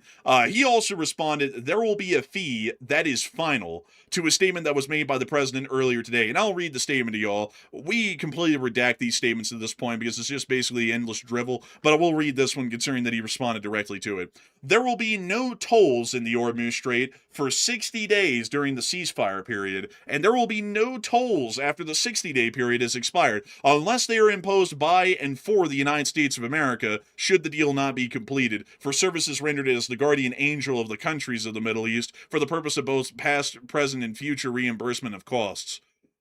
So what? Wait, what? So now the U.S. is going to start trying to impose tolls on top of the Iranian tolls, so now it's going to become doubly expensive? Oh my God. What is this? The tolls are illegal in the robbery unless if it's me doing it. Then it's totally fine. Like, bro, this messes up the whole argument. I mean, that was literally the whole argument. It's illegal by international law to toll the Strait of Hormuz. It's illegal. It's not permissible. So what the hell is the U.S. now threatening to impose their own tolls on it when they already said the Iranian tolls were illegal? It's just how idiotic are we going to get? Endless stupidity. Like at this point, it's just endless stupidity. It's illegal to murder someone unless if it's me. Like then it's totally fine. It's like you can't do that kind of stuff. It's either okay or it's not. If we are able to impose a toll on the strait, anybody can impose a toll on the strait, especially Iran.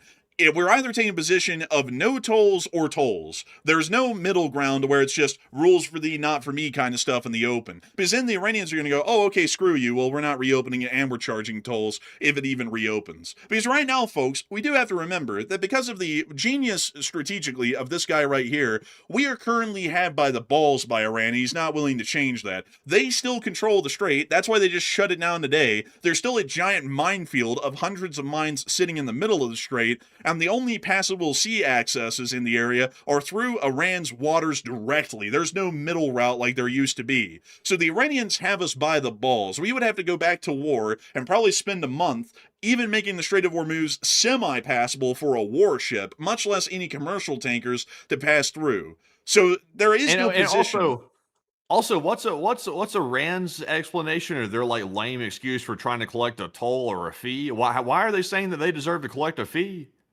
Just because, like, literally that's their only explanation, is just because. They say it's like a punishment to the Zionist and American regimes, I believe, is like their technical statement, but it's something along those lines.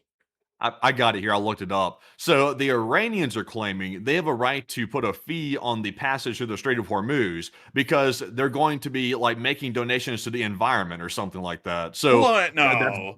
that's bogus, by the Yeah. way. Like Iran doesn't care about the environment because they don't care about 40,000 people they wiped out in Tehran, just about a month or two ago. So I'm like, if you care about the birds, and how come you don't care about your, human citizens that you just wiped out in the streets? It's like that doesn't make any sense. So in other words, it's like it's basically extortion. It's like a protection racket, basically, that the Iranians are trying to set up. So I mean, there can't be any tolls whatsoever in the Strait of Hormuz. I mean, that's the bottom line. Nobody can toll it. There weren't tolls before the war, and there aren't going to be tolls now. The U.S. can't put them on there. That would be stupid as hell to do that, and the Iranians certainly shouldn't be allowed to put the tolls on there. But it sounds to me like the U.S. gave them that right in the MOU from the sounds of it.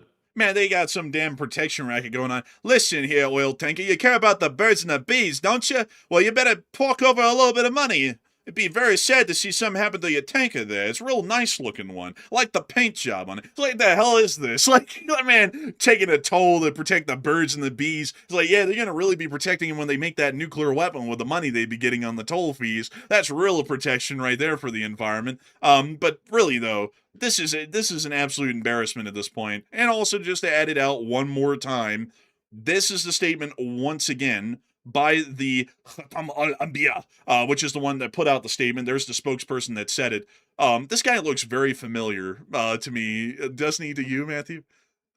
This is a dude right here that everybody accuses of being AI because he acts so unnatural. Like, this is a spokesman for the IRGC, I think. He acts so weird on video. Like, he barely moves, and he's like almost like a statue. I think the dude just might be a lunatic. That's just probably what he is. I think he's real, but he's just crazy. Man, whenever he goes home, he just stares at the wall, like, and he doesn't blink. Like, he has no furniture or anything. It's just one chair in the middle of the room. He just looks at the blank wall and stuff until the next day. Really weird guy. He's kind of like that Houthi spokesperson who got on. He was like, "We will destroy the American regime with any weapons that we have in the name of Allah, inshallah." Man, it's like, man, calm down, man. But also we were able to see that the traffic has thinned out on Ship Tracker. That's everything that's left. Well, at least way early on in the day, like 4 hours ago. And it is quite clear that the strait's going to be closed for a good while again. So looks like we're where we said we were going to be, folks. I hate to say it, but if y'all got a tip jar in your room that has the enforcer was right on it, and you throw like a nickel or a quarter or whatever your fancy is into it, throw another quarter in. We got it dead on the nail again today. They were going to shut it down, and they shut it down basically within days of us saying that. So who would have ever guessed? Man, there's so many people out there, Matthew. It was right for the president to end this war, this stupid war. It's like, well, I guess he's going to be eating his own words as well. Looks like nobody really what was up with that. But anyways, outside of that, a lot of people are talking about what this whole deal is going to be leading to with the Strait of Hormuz. Oh, by the way, before we even get to that, I do have to add in, just for the sake of our poll, that right now in Switzerland, the U.S. delegation with the vice president is currently on their way to Switzerland at this moment to go talk to the Iranians, and the Iranians are already there. And they made sure to put a little manab on the side of the aircraft to talk about how unfortunate it was that incident happened. I didn't see them include the 40,000 citizens they massacred themselves in January, which I feel like was sorely a missed out opportunity for them. Yeah, nothing says mourning quite like hashtag such and such. It's like, a hashtag, what is this, like a social movement or something? I mean, the Iranians will never let a crisis go to waste, that's for sure. Man, I heard that they opened up the Manab merch store, basically, with how they're treating this whole thing. I gotta say, it's pretty distasteful to make it a hashtag. Like, if you want to bring it up, that's one thing, but to make it a hashtag and really talk about that whole point is another. But they did arrive in Switzerland on Mirage Airlines, so we have that at least. But still, it does appear that On top of all this, I have to add a little bit of an extra caveat. The US and Iran are going to be in the same building at the same time, but they're not going to be talking to each other directly. You see, the Iranians view us as subhuman dogs, basically, and they're not willing to talk to us directly. So they actually had to bring along the Pakistanis so that way they could walk in between the rooms and say what the Iranians were saying to the Pakistani mediator to the US side, and then the US can talk to the Pakistani mediator and then walk back into the other room to go talk to the Iranians. So even with us going to in person to talk to them, they're still going to treat us like dogs and not talk to us. Shouldn't this be enough to show that they're treating us like crap to the point that we don't even need to be talking to them and we ought to just forcibly reopen the strait? Doesn't that make sense? But apparently to the U.S. administration, it doesn't. But outside of that, a lot of people currently are talking about the situation right now. And Matthew, what are people thinking about this, and what are you thinking about it as well? Okay, so in a strange turn of events, because by the way, this has been a saga and a half. I've been following this for the last couple of days, by the way, that originally the U.S. was going to go to Switzerland to have a ceremony to sign the MOU with the Iranian officials in person in Switzerland. Then it got called off because the Iranians said, we won't talk to those American dogs because they've breached it by not forcing Israel to withdraw out of Lebanon. So then the Iranians and the U.S. officials canceled their trip to Switzerland. But now out of the blue today, just out of the pure like wild blue yonder, the trip is now suddenly back on after Iran shut the Strait of Hormuz, which I think we can all make some inferences here as to why that trip is probably back on. It sounds to me like the U.S. is probably begging for it at this point. That's my guess. We don't know that for a fact yet, but the U.S. wants that strait reopened, and they probably want that deal to be forced through at this point because obviously it's not going well right now. So, what do you think about those? 65% said Iran will strong arm U.S. officials, while 20% said the U.S. will end up walking away from negotiations and going back to war, and 7% said Iran will cooperate and fix the situation. So right now, Iran has no incentive whatsoever to fix this situation or cooperate. Also, I mean, even before they had leverage, they weren't cooperating. So, I mean, we're already in a bad spot. Now they have leverage. They're certainly not cooperating. So clearly, I'm with the 65%. Iran is already strong arming U.S. officials. What they've done here, by the way, just in case you aren't familiar with this negotiation tactic, is they're trying to enter these negotiations from a position of strength. We've seen that mentioned many times over. Russia has tried to do that with Ukraine before, but they failed miserably at it. But the Iranians are going to Switzerland with the Strait of Hormuz in the palm of their hands right now. So they're negotiating from a position of strength, which is sickening as hell to me to hear as an American. But I think they're going to definitely strong arm. They're going to try to force the United States to put pressure on Israel to stop defending their country and probably add a couple of pieces of interest, if you know what I'm saying, on top of it. But Enforcer, what say you? I would say that they're definitely trying to strong arm the United States. Like we said, just squeeze the United States for everything they can get. They're already getting $660 billion, which is probably going to be coming directly out of the U.S.'s pocket because it doesn't look like anyone else is willing to give them any money. So they're trying to see if they can get a couple of extra $100 billion out of the United States at the end of this all before they even try and look like they're actually going to open the strait and keep it open for any amount of time. That's what they're doing. If you don't believe that, that's okay, but you're living in a delusion because at this point, like I got to say, folks, at this point, we've been proven right on literally everything we've said about this in the broader strokes of foreign policy, to a point that this is basically dead on the money. They're squeezing us right now, and they're going to squeeze us for every last drop of money and every concession that they can get in the Middle East. It's already so heavy in their favor, it may as well be the Treaty of Versailles of 1919 up here in this. Well, they signed it in Versailles. They signed it in Versailles. Well, I guess it is the Treaty of Versailles. It really is. I mean, that's the sickening part. Is the French brought us into the Palace of Versailles to sign the deal, like the Germans did when they surrendered. So I tell you what, the French did us dirty with that. They did us dirty. They knew what they were doing, I think. I mean, we've already basically rendered a blistering surrender to Iran by signing that deal. Now they're going to try and see if they can get it basically all the way to a literal unconditional surrender at this point, because they hold all the cards. As the president said, remember everybody? The president said we could bomb them for years and the strait would never be open. So basically they hold all the cards. They can just keep closing it and just deprive everyone of any oil in the world and we'll be screwed. And they'll still be sitting high on the hog. So, with that kind of a mindset from the president's in this siege mindset to where he basically just has to agree to whatever they want or the U.S. is going to starve to death. And that's going to be the end of quite a great deal.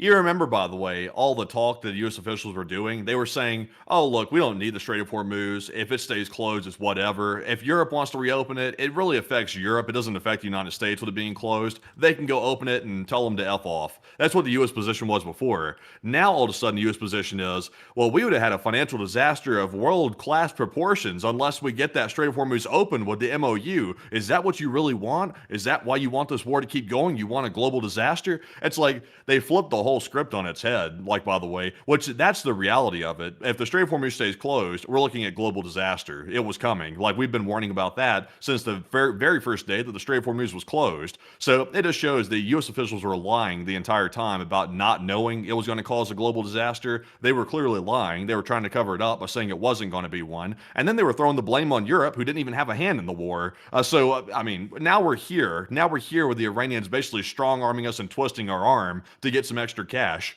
Oh, do y'all want to see how badly the strategic oil reserve is being depleted even right now in the here and the now in the present day? Do y'all want to see that? Matthew, do you think that the people should see that? Let me go get my Pepto-Bismol, and I might be able to look at it. You're going to need more than that. Like, you're going to need more than Pepto-Bismol, man. Like, this is pretty bad. This is the current bleed here on the very far right of the graph that's currently happening. And the only bleed that we've seen that ever has been that bad was the beginning of the war in Ukraine, when everyone in Europe had to divert their oil purchases from Russia to the United States and the Middle East until they stabilized the supply lines.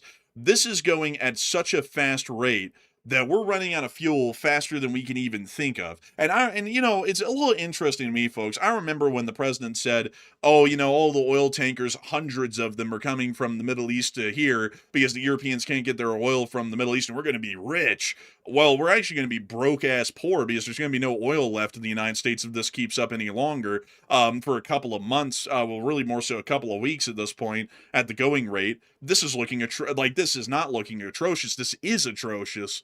There's no question about that. And that's what we were saying. That's what we were saying, is that it was bad. You gotta open the strait. Look, Jack, you gotta open the strait. And they didn't. And so, you know, we're still looking at that. I mean, if the strait remains closed, the strategic oil reserve is going down to zero. Right now, it's getting down to the point of its historical lowest when it was founded in 1982.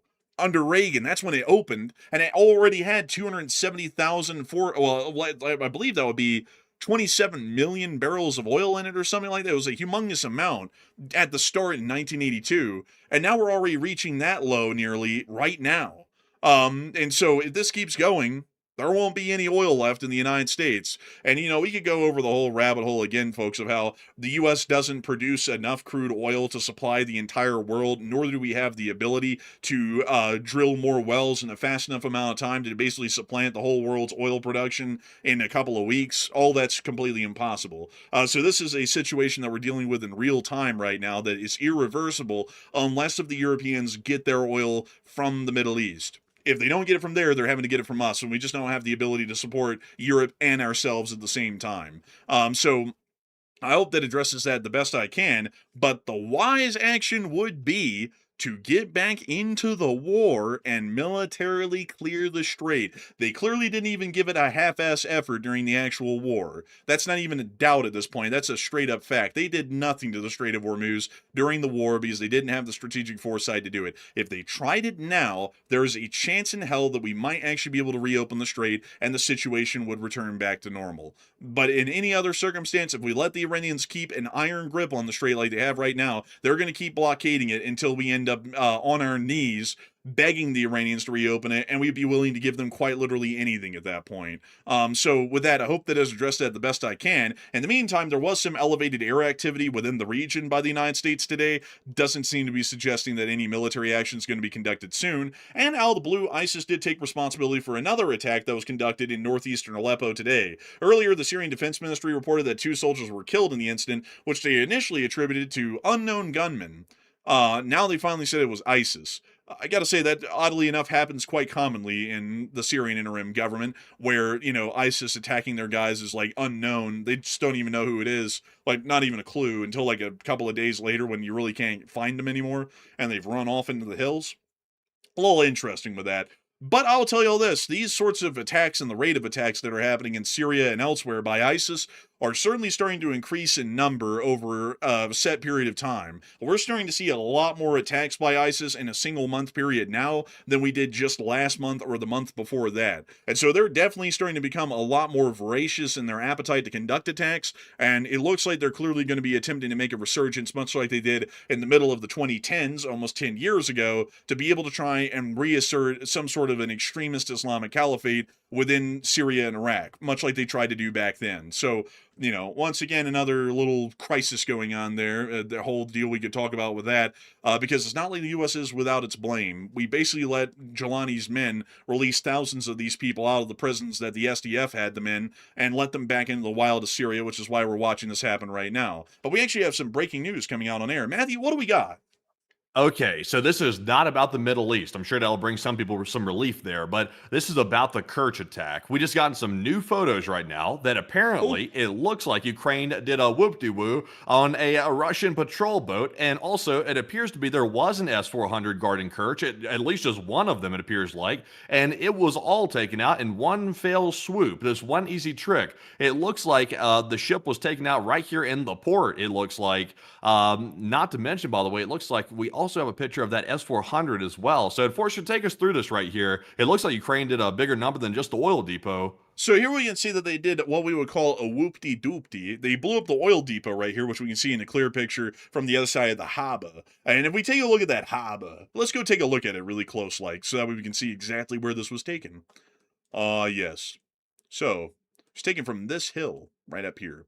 So they were up here on this hill looking down into the harbor, and that's why we see the fire over there. We can also see a couple of tugs here on the north side. We can actually see them right there. And a couple of cranes right over here to the right side, which would line up with that as well. So they were up here on this hill without a doubt somewhere, looking down into the harbor. So these are the tanks that are on fire, and looks like the patrol boat may be on fire somewhere over here in this area of the harbor, right about here.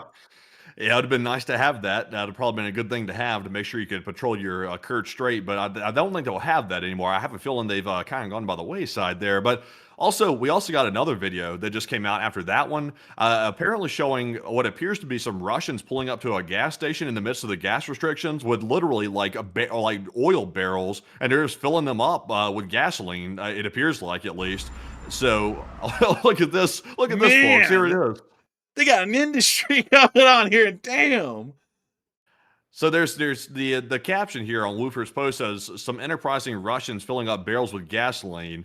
So I don't know if these guys are like filling up here to go sell it or hoard it or what they're doing with it, but obviously that's not good for them. They must be rich too to be able to afford it, because it's a crazy price right now. Yeah, that's insane. That's like actually unbelievable. But getting back to this S-400 battery here, which we didn't get to geolocate yet, I was wanting to make sure that we gave it our best effort to see where this thing is at, because it definitely has to be near to one of the old Kerch fortresses that the Ottomans built way back in the day up here.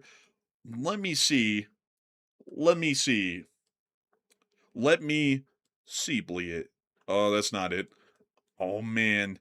I don't think we'll be able to find that one. It's definitely somewhere up in this little area right here around the bridge. That's usually where they're at. Or it could be somewhere over here in these fields. Not exactly sure which, but it's definitely near to the bridge. But I can't give you anything more exact than that.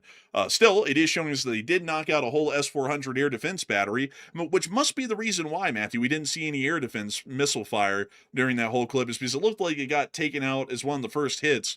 And also the patrol boat. But there's only one? There's only one, yeah, I mean, that's not good. I mean, there's only one of them in the whole area. I mean, I guess you could say it's technically defended, or it was, past tense now, it was defended. But I really don't call this much defense. One battery for the whole area is not very effective. Not really, especially with how bad the radars are and how ineffective the missiles are. I gotta say, geez, it's a tough thing, They don't seem to have a lot of defenses around the Kerch Bridge anymore. It looks wide open, maybe even for the kill, We'll have to see, but Definitely not a good look for him. Well, anyways, folks, moving us on out of the Middle East, finally, and moving us on back into the good news up in Ukraine, we have to take a pit stop in Taiwan, as we were able to hear that the Republic of China plans on establishing an unmanned systems battalion on the Penghu Archipelago, in the Taiwan Strait in the near future. The Penghu Archipelago, or the Penghu Island Chain, or Penghu County, as it's called as an administrative region, is a series of islands just off of the coast near to the area of Tainan and just south of Taichung on the Taiwanese coastline. It kind of serves as a barrier in a sort, or a first line of defense for the main coastline of the island, and for this reason there's a decent amount of air defenses and anti-ship forces that are based on this island to be able to try and give a first line of defense for the actual mainland of the island a little bit further behind to the east. For this reason, it looks like they're now going to be trying to create an unmanned systems battalion, which may be attempting to use FPV drones against maybe landing Chinese forces or PLA forces inside of the strait, and also other abilities as well, possibly on mainland strikes against the PLA as they're basing on the mainland, the Fujian province, or generally the Eastern Theater Command, which would largely be charged with the responsibility of taking over the island of Taiwan. But moving us on out of that little bit of news in East Asia, we've also been able to hear that in some other small news today, Cuba has passed within their parliament, their communist parliament, 176 free market measures. It's the biggest and broadest overhaul of the island's communist economy since the revolution. Very interesting sort of a development Oh here. Actually, no. Man, I give the people space. The people are like, communism hasn't had a true chance to breathe. Give it some space and it'll work. It looks like another L for those people that say that, by the way. That communism failing once again. They're having to literally adapt their whole system to try to fix it. Because obviously, and you can see from the picture here, it's not going well. It looks like it kind of like brokies. you know, that car do kind of look nice though. Yeah, it kind of does. I wonder if that's some of the ones that that the government inside that area of Cuba fleeced from a while back. Oh yeah, like it definitely is. It looks really nice. Definitely Bautista era. That's like yeah. Actually, someone said it's a '56 Chevy. So yeah, this is definitely Bautista era Cuba. Like as far as the cars go, and these are the best ones. If you can try and get an American car in Cuba, those are the ones that they prefer the best. They still do actually. But outside of that, the reason why this was done today is because of the U.S. sanctions putting so much pressure on the Cuban economy that the communist economic system simply cannot survive. So they're having to liberalize the entirety of Cuba's economy to be able to try and see that it can survive.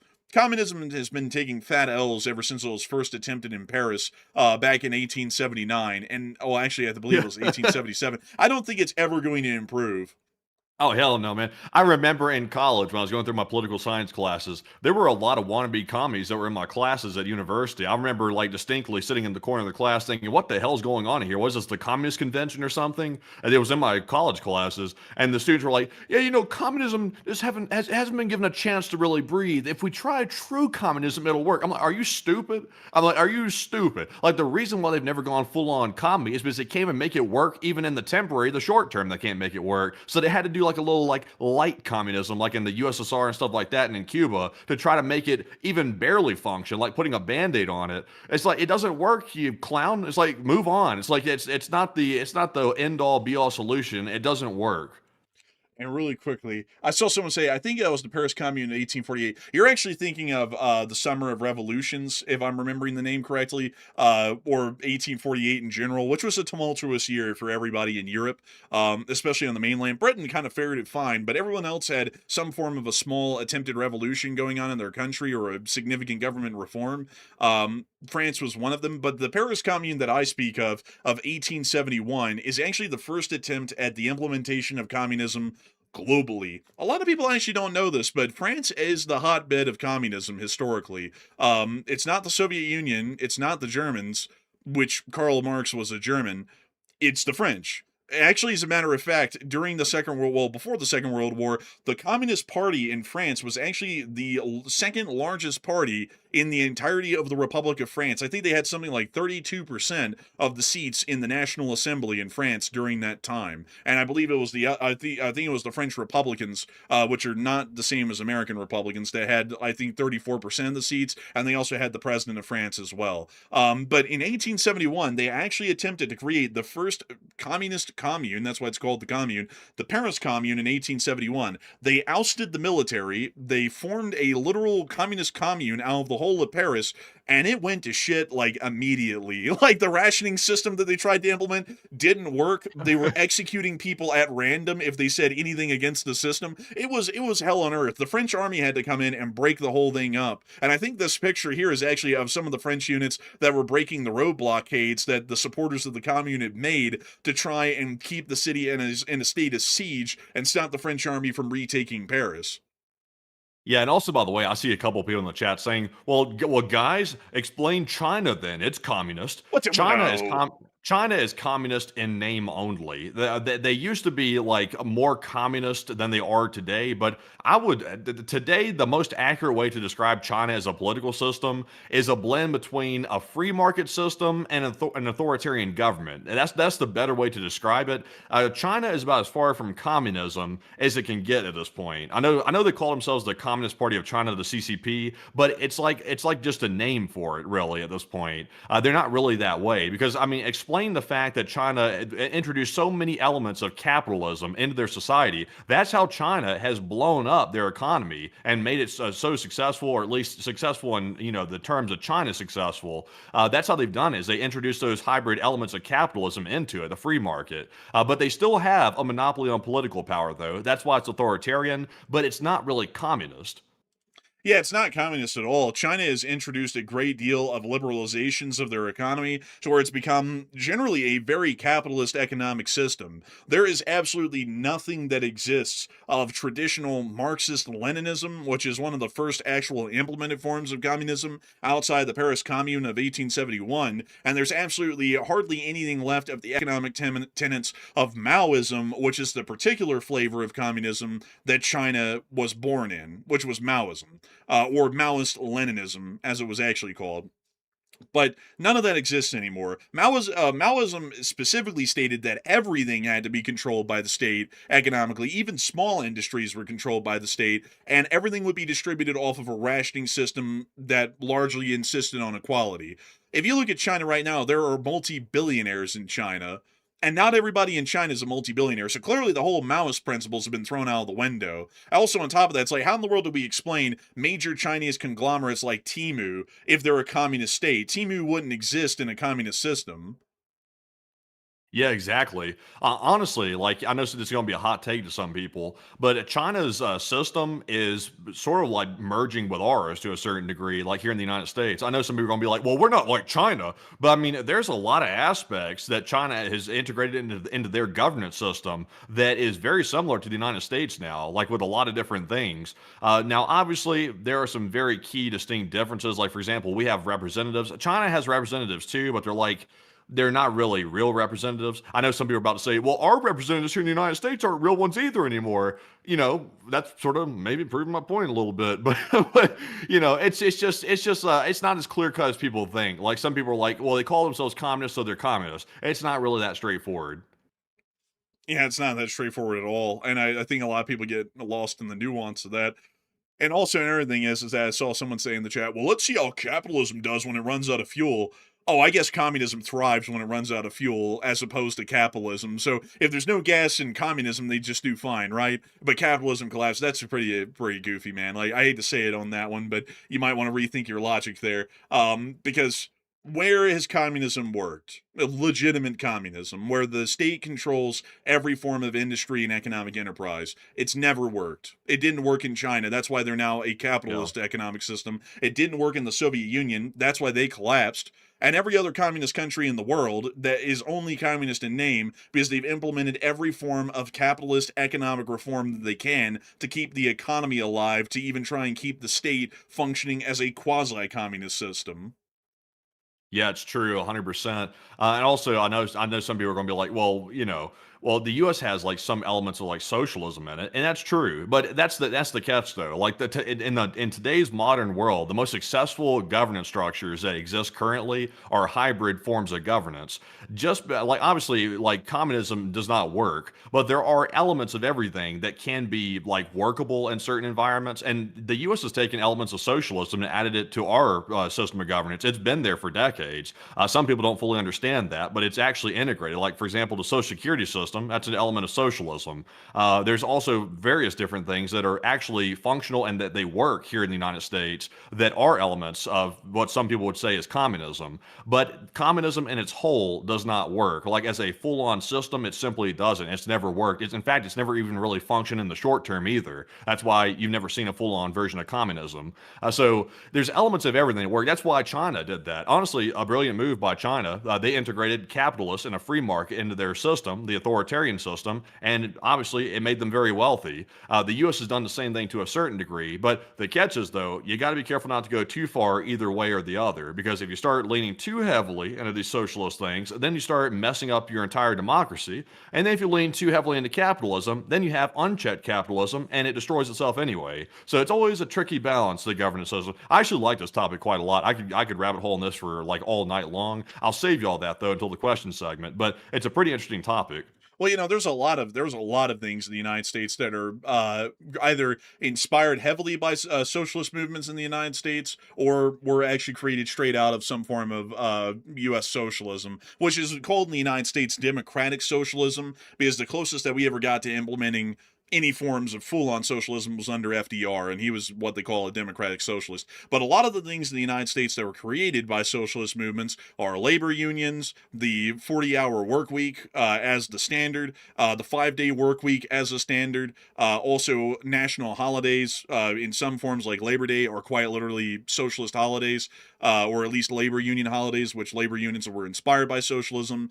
Let's see, social safety nets like let's see here, Social Security, for some reason the name slipped me there, a whole bunch of others like that. There's also market regulation as well, like significant market regulations that exist for the SEC and everything else that was generally inspired by some socialist tenets. There's actually quite a lot that we've taken from socialism. There's also a lot that we've taken from the other direction, going in a more harder right direction, like nationalism, which, you can say kind of starts to delve into kind of like the Germany of the 1930s world, because that is like the ultimate epitome of going hyper-nationalist to the ultimate extreme. But there's a lot of nationalism in the United States. I mean, we've taken a lot of elements of really every single different sort of ideology that exists out there and just taken only the elements that work, not the ones that fail the system, and then implemented them here in the United States socially, legally, or economically. And it turned out pretty well. I would say that the improvements to the system that we live off of as a standard,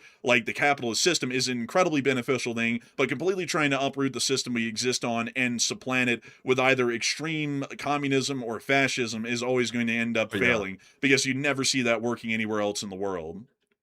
Yeah, I think where people go wrong today, like for example, our government here in the United States, a lot of people complain about it. Not like a particular party, but they complain that they're not feeling like they're heard, they're not feeling represented. And I think the problem with that is because if you don't like properly enforce your control mechanisms on any governance system, including capitalism, it'll run amok, because people are people get greedy, and in a capitalist system, greed will destroy it. So you have to keep greed in check. That's why you have antitrust. You bust monopolies, you keep, big money out of politics. So that way you safeguard your democracy and you safeguard your capitalist society and your free market. But people see problems start to erupt in capitalism, and they immediately think, let's just abandon this and throw it out completely, the whole capitalist system, and let's jump into an entirely new system that's been proven not to work, like communism. It's like, that's not the answer. The answer is to simply enforce the protections that are already there, like antitrust and things like that, and simply enforce them. That's the solution, and that's the straightforward way to fix it. But nobody wants to put that effort in. They would rather just throw it all out and move on to something else. Yeah, that's true. I see some people saying, well, what about market failures where they don't lead to the collapse of the whole system? That's the thing. Like in the United States, when the Great Depression happened, did the United States cease to exist and then be reformed as a new country? No. When the Soviet Union collapsed economically, did it cease to exist as a nation state? Yes. So there's a very big difference in between communist failures, which are so bad it literally leads to the dissolution of the state, versus any form of a capitalist economic failure, which leads to economic hardships and tough times, but it doesn't lead to the absolute collapse of the state apparatus, which is a totally different form of a collapse at a far greater scale of what we see in communist countries when they keep on the level of communist economic ideals until the very day that they breathe their very last. But moving us on out of this whole topic, because we can talk about this in the question segment a lot more. Moving us on out of this, it is time for us to get back into the war in Ukraine, and we actually have some very interesting bits of news that also came out of Moscow today as well. We were able to see that the Russians are deploying more Pantsir turrets within the Moscow city area on top of residential high-rise buildings. I do not think the roofs are rated for that kind of weight. We also were able to see additionally that there were more gas shortages appearing in Moscow as the gas lines are still growing. Стоит за бензином. Москва. 9 часов вечера. Раньше, Oh, look at в that. советское время за Everybody getting a колбасой очередь. wreck. Everybody getting a wreck right here in the middle, like the guy pulling out. What was that guy talking about? Queued for sausage. Do you see what he just said in the caption? Let's What see. the? People queued for, well, yeah, in the Soviet Union, I mean, you had to queue for everything. There was a line for literally every product in the later days of the Soviet Union. Man, queuing up for sausage. Yeah, But, they let's queuing see up for that let's- meat.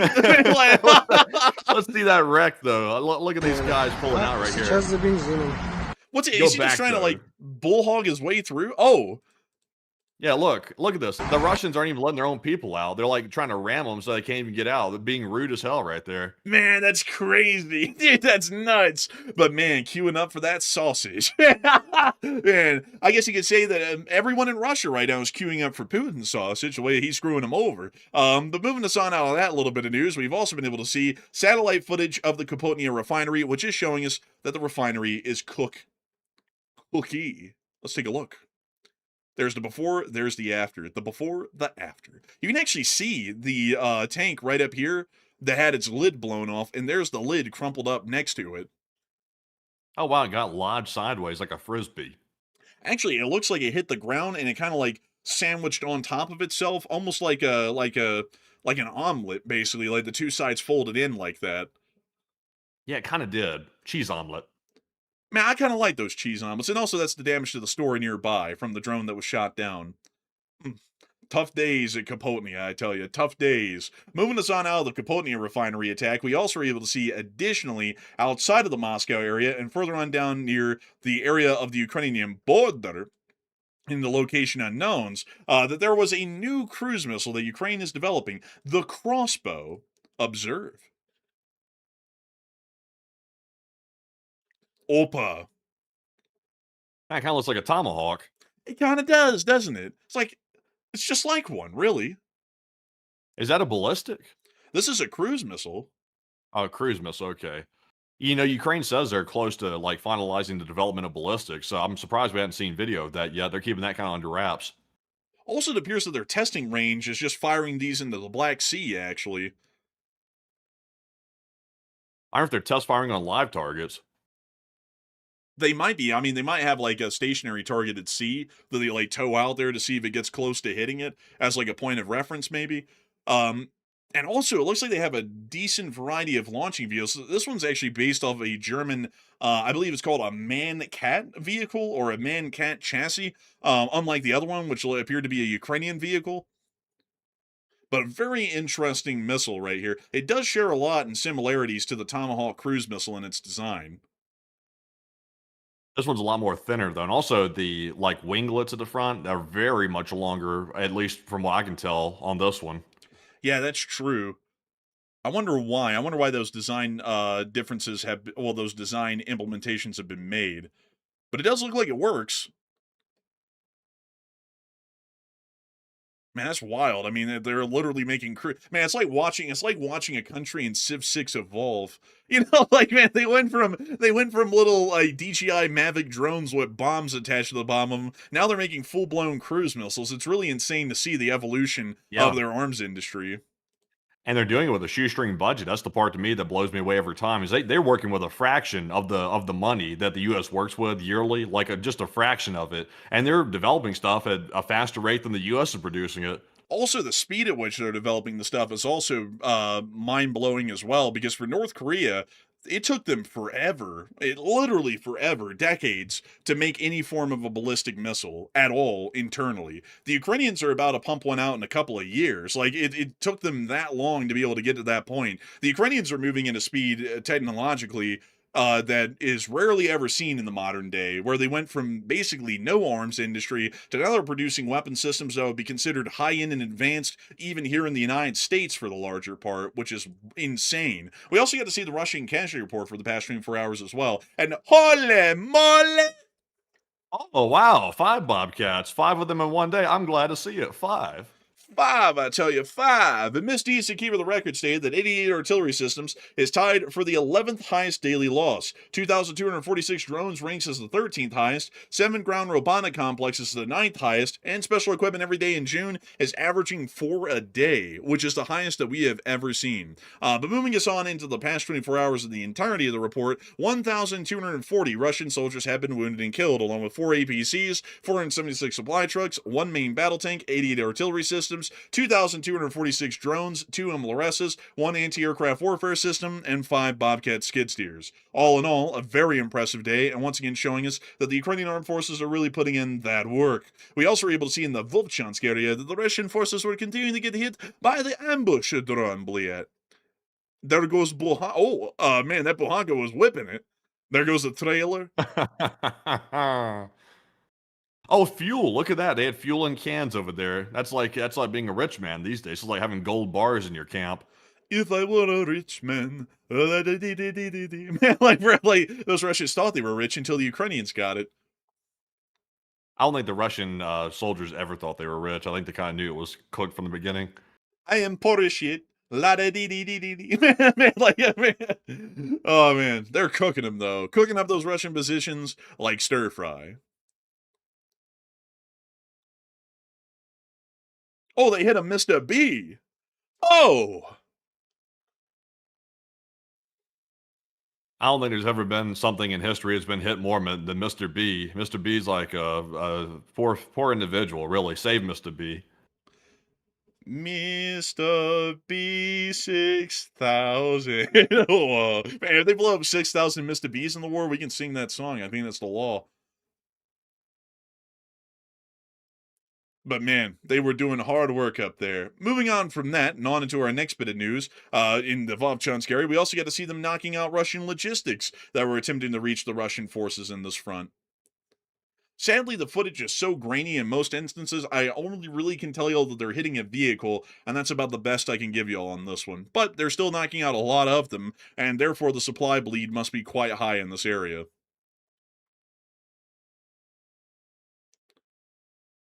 Oh, that's a pontoon bridge of some sort. Oh, nice. Look janky as hell. Well, that 57th Brigade was really letting them have it. Moving us on out of that bit of news and down to the Seversk front, we also got to see the Ukrainians dropping some bomblets on the Russians down here. And not just any bomblet. Special ones. Very special ones. Like these lawn darts. And they just keep dropping them. The Russians can't have enough of them. Here, would you like seconds? No more. I'm stuffed. And the Ukrainians say, I insist. Have some more. And the Russians say, no, really, I don't. And the Ukrainians insisted. And then, or better yet, instead of getting those darts, they got this wonderful discus. Oh, wow. They dropped a tank mine. Yeah, and it was quite impressive. I think they're gone. Yikes. Some dog is tweaking outside my place right now on God. Man, like I just heard it. I was like, man, them dogs be like. Man, my dog. DAWG. Oh, man, they got that dog with them. Man, the Ukrainians got that dog, and I'm going to tell you what. Zelensky's a dog, too. He just said to Belarus, he said, you got a weak, buddy, or get off my damn border. That's a dog right there. Man, you said everybody be talking about I'm the boss. I'm about to really show it without having to say it. Get that shit off the border or you're gonna learn. Man, that's like, damn. Bro, it's like, that's, you see, that's presence, folks. You don't have to walk in the room and tell everyone you're the boss. They just kind of know it. But anyways, moving on from that, we also got to see the Russians having to deal with a little Ukrainian FPV drone today. It was not a fun time. It's coming in fast. Oh. Damn. Holy crap. Dang, that thing's going fast. They had no How do you even chance. shoot something like that down, man? I don't even think it's really possible to shoot something down that fast. Man, that thing literally went, like, dang, dude, that had to be going at least 200 miles an hour. It had to be. That's just wild. It can go such a distance, like with that kind of speed right there. Man, honestly, the construction of those has to be pretty decent for it to keep up at that speed, too. Also, we got to see that Ukraine is laying mines on the roads in the rear line areas. Apparently, these little things that look like firecrackers or some form of Ukrainian anti-personnel or anti-vehicular mine.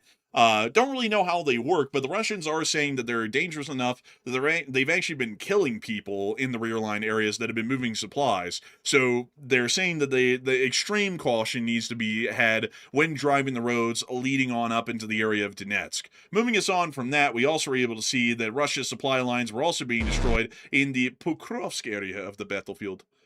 Oh, bleed. Oh, look, there goes a Russian off the side. Oh. Honestly, that was actually kind of a pro-level move with that dude right there. He pulled off like a Tom Cruise move off the top of that truck. That saved him, actually. Man, and meanwhile, man, the last thing we saw from inside the cab as this guy went rolling off into the horizon was the passenger looking to the right going, what is he doing? It's like, you don't even want to know. Man, it's like... that dude that rolled off just like absolutely betrayed his buddies in the front of this truck right here. Like just rolled off, didn't try to help him or anything, just let him get hit. Man, honestly, man, I guess there really wasn't anything he could do. But he could try to shoot at the drone or something, or at least warn him. The guys in the truck are like totally oblivious. Man, he knows he's hopeless. Like, man, like, don't even kid him. That guy knows he's hopeless. He just rolled off because he knew he couldn't even shoot down the drone if he tried. We also were able to see that in the Zaporizhia area, unfortunately, the Russians did try to destroy the Dnieper hydroelectric power plant in Zaporizhia, one of the largest dams in Ukraine, as Russia fired 8 cruise missiles at the dam in the early hours of this morning, which we could actually see the smoke of the impacts rising here in this clip. Hard to believe Russia's back to this terrorism yet again. Yeah, this is a war crime, actually, folks, because hydroelectric power plants are civilian only in basically every single definition of the Geneva Convention. And so trying to attack and destroy one like this is clearly an attempt by the Russians to blow up the dam and hopefully see, at least in their minds, that they would be able to kill thousands possibly with the floodwaters, which would then go flowing down into the area of Novoslobidka, which is directly within the line of the path of water if that dam was ruptured. Moving us on out of that unfortunate news, we did get to see moving us on up and into Kyiv, that yesterday, I believe it was Rye Guy SR who threw in a $10 super chat and stated that he wanted us to find the Zelensky picture that had him holding the like the lid of the oil tank like a lid on a pot where he was sprinkling salt in. And I actually did find that today, and I'm not gonna lie, it actually was pretty decent. Oh, yeah, that is it right there. Also, Element Wills Nafo put that in the Discord, by the way. I saw that earlier. Yeah, I think that is the one he was talking about. Not too bad. Like, honestly, it's a pretty decent one. Lives up to the hype. And we also have one last piece of news to get out of Kyiv. The president of Ukraine, Volodymyr Zelensky, did say that Russia had prepared a new mass strike, stating that the Ukraine had detected 4 Russian drone repeaters in Belarus's Gomel and Brest regions, which helped facilitate strikes on the Zhytomyr, Rivne, and Volyn regions. What Zelensky is saying is simple. Get them off of the Brest, or else the Ukrainians are about to give them the chicken, if you know what I mean. But anyways, moving us on out of that cheap and absolutely crappy pun, it's now time for us to get to the speech from the president of Ukraine, President Volodymyr Zelensky. He actually made one today. It didn't appear on his website, but it did appear on Twitter, and so I did grab it. And so without further ado, here is the speech. Peach! Peach! Українці, українки. Сьогодні вже в день були нові російські удари по Україні шахедами. Від ранку протягом дня було більше 200 дронів. І хоча значну частину тих шахедів збили, але, на жаль, були і влучання. Також були удари по Запоріжжю. На жаль, є загиблі, мої співчуття рідним і близьким. Були удари по Донеччині, по Сумщині, Харківщині, по Дніпровщині. Зараз нова тривога в Києві. Сьогодні вночі Та найближчим часом треба особливо уважно ставитись до повітряних тривог. Росіяни підготувались до нового масового удару. Будь ласка, бережіть себе. Росіяни не зупиняють війну. Хоча всі пропозиції щодо цього реальні формати, можливості реальні. Все вже давно у них на столі. І Путін має зробити вибір на користь дипломатії та нормального миру. Наша пропозиція зустрічі, пропозиція Путіну прямої і чесної розмови в форматі Україна-Росія за підтримки партнерів, наша пропозиція залишається в силі. Це важливо, щоб війна все ж таки була закінчена миром. Я дякую усім партнерам, які допомагають нам, Україні. Зараз тиску ще недостатньо. І за цей тиждень нам вдалося досягти нових домовленостей з нашими партнерами, зокрема з Америкою, щоб тиск все ж таки був достатнім. Сполучені Штати та всі партнери в Європі в групі 7 однаково оцінюють ситуацію і готові підтримувати Україну і надалі. Я дякую вам за це. Команди наші майже кожного дня на зв'язку. Пріоритети очевидні: ППО, антибалістика, санкції проти Росії. Ми розраховуємо, що домовленості за цей тиждень призведуть до необхідних результатів. Росія має закінчити свою агресію. Є також за що подякувати нашим воїнам, зокрема воїнам сил спеціальних операцій Збройних сил України. Наші далекобійні санкції досягли Тюменського регіону в Росії. Це теж нафтопереробка, майже більше 2000 кілометрів від нашого державного кордону. Ефективно. Відпрацювали нові модернізовані дрони FP. Тепер вони можуть досягати цілей на дистанції 3000 кілометрів. Я вдячний інженерам Firepoint. Цілком справедливі відповіді на російські удари проти нашої держави. План українських далекобійних санкцій виконується. Тривають і наші мідл-страйки щодо воєнних цілей на тимчасово окупованій території України. Важливо, що це дійсно впливає на російську військову логістику. Ще дещо. Білорусь. Україна неодноразово давала сигнали, що втягування Росії у цю війну ще Білорусі може призвести до вкрай небезпечних наслідків. Зокрема, ми зафіксували, що вздовж нашого кордону на території Білорусі встановлене спеціальне обладнання, яке працює на Росію, на росіян, яке допомагає росіянам завдавати удари дронами по нам, по нашій території. Ми в Україні знаємо про 4 такі ретранслятори в Білорусі, саме у Гомельській та Брестській областях. Саме завдяки такому обладнанню завдавались удари по Житомирській, Рівненській, Волинській областях, по нашій енергетиці, по нашій залізниці, по звичайних містах, по наших селах. Білорусь має час, щоб демонтувати це обладнання. Також ми знаємо про кожен завод у Білорусі, який працює на Росію і працює на цю війну. Кожне підприємство, яке постачає компоненти для російської зброї, для бронетехніки, для ракетних систем, і також підприємство, що постачає Росії пальне на війну, це все втягування Білорусі в війну. Україна не хоче цього, і ми попередили фактично керівництво Білорусі, яке впливає на відповідні події.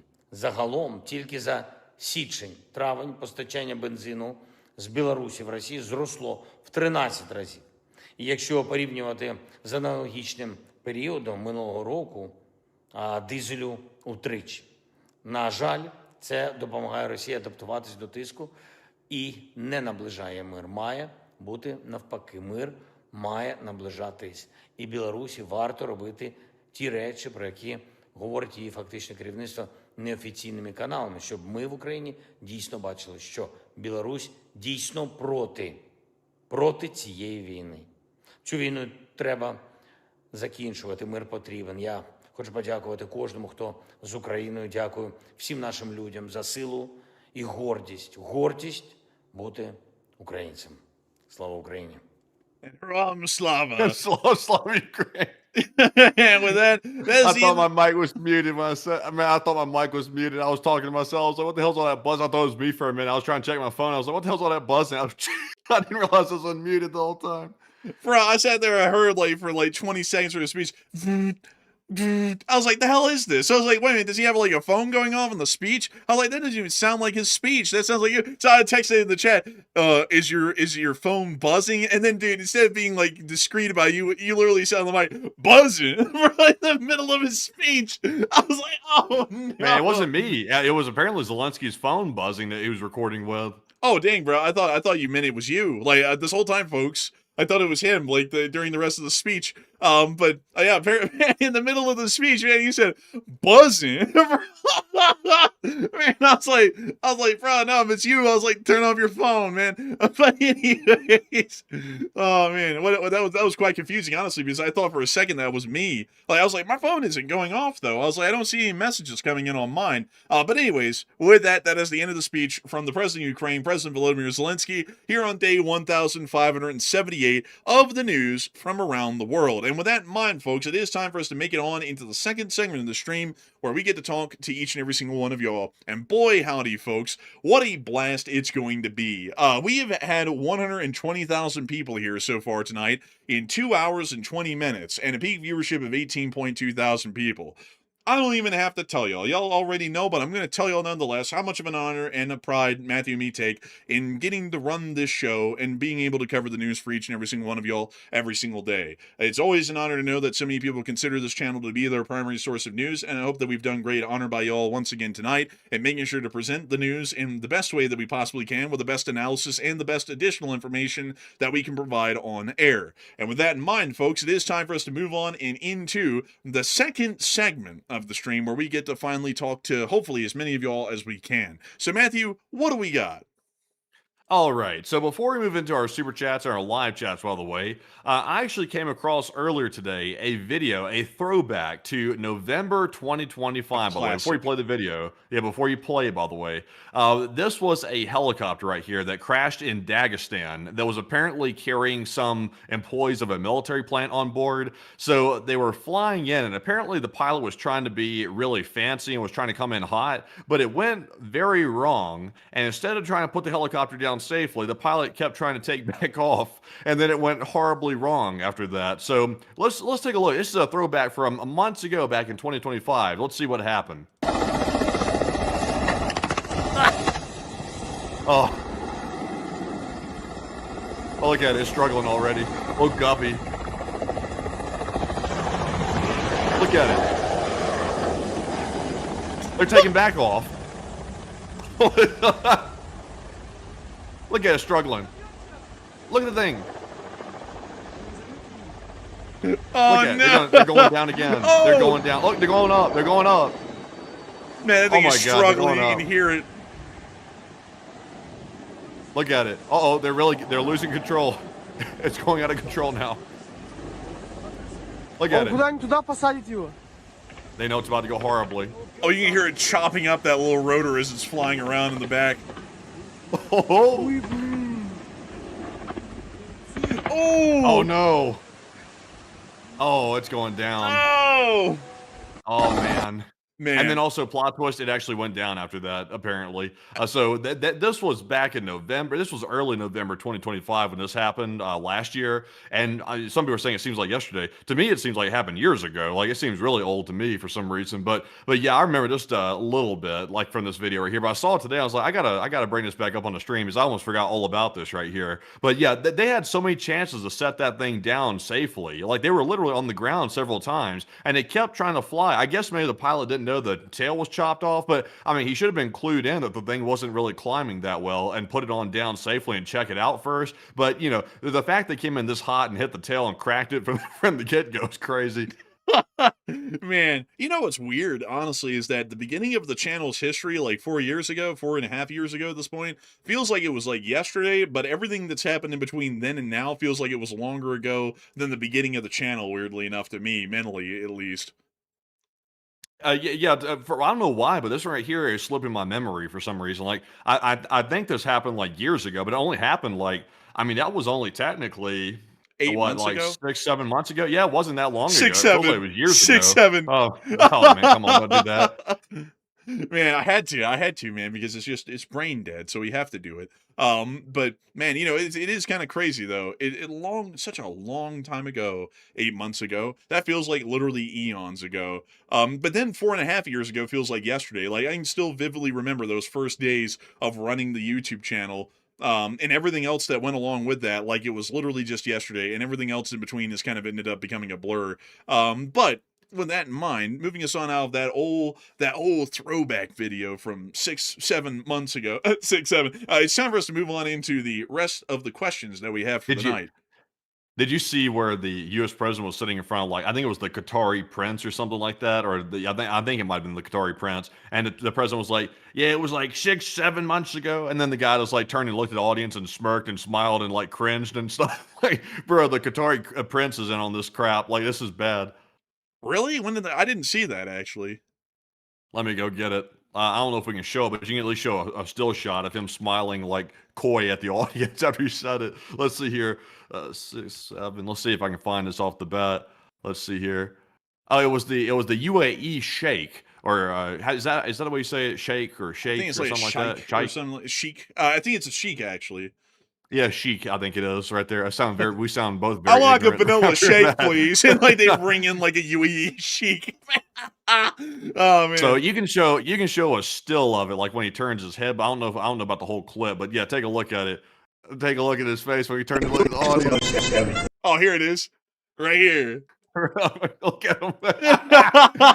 Man, look at him. He knew exactly what that joke was when he said that. He said it's going to be about 6-7, 6-7. He turned and looked at the audience like he was guilty.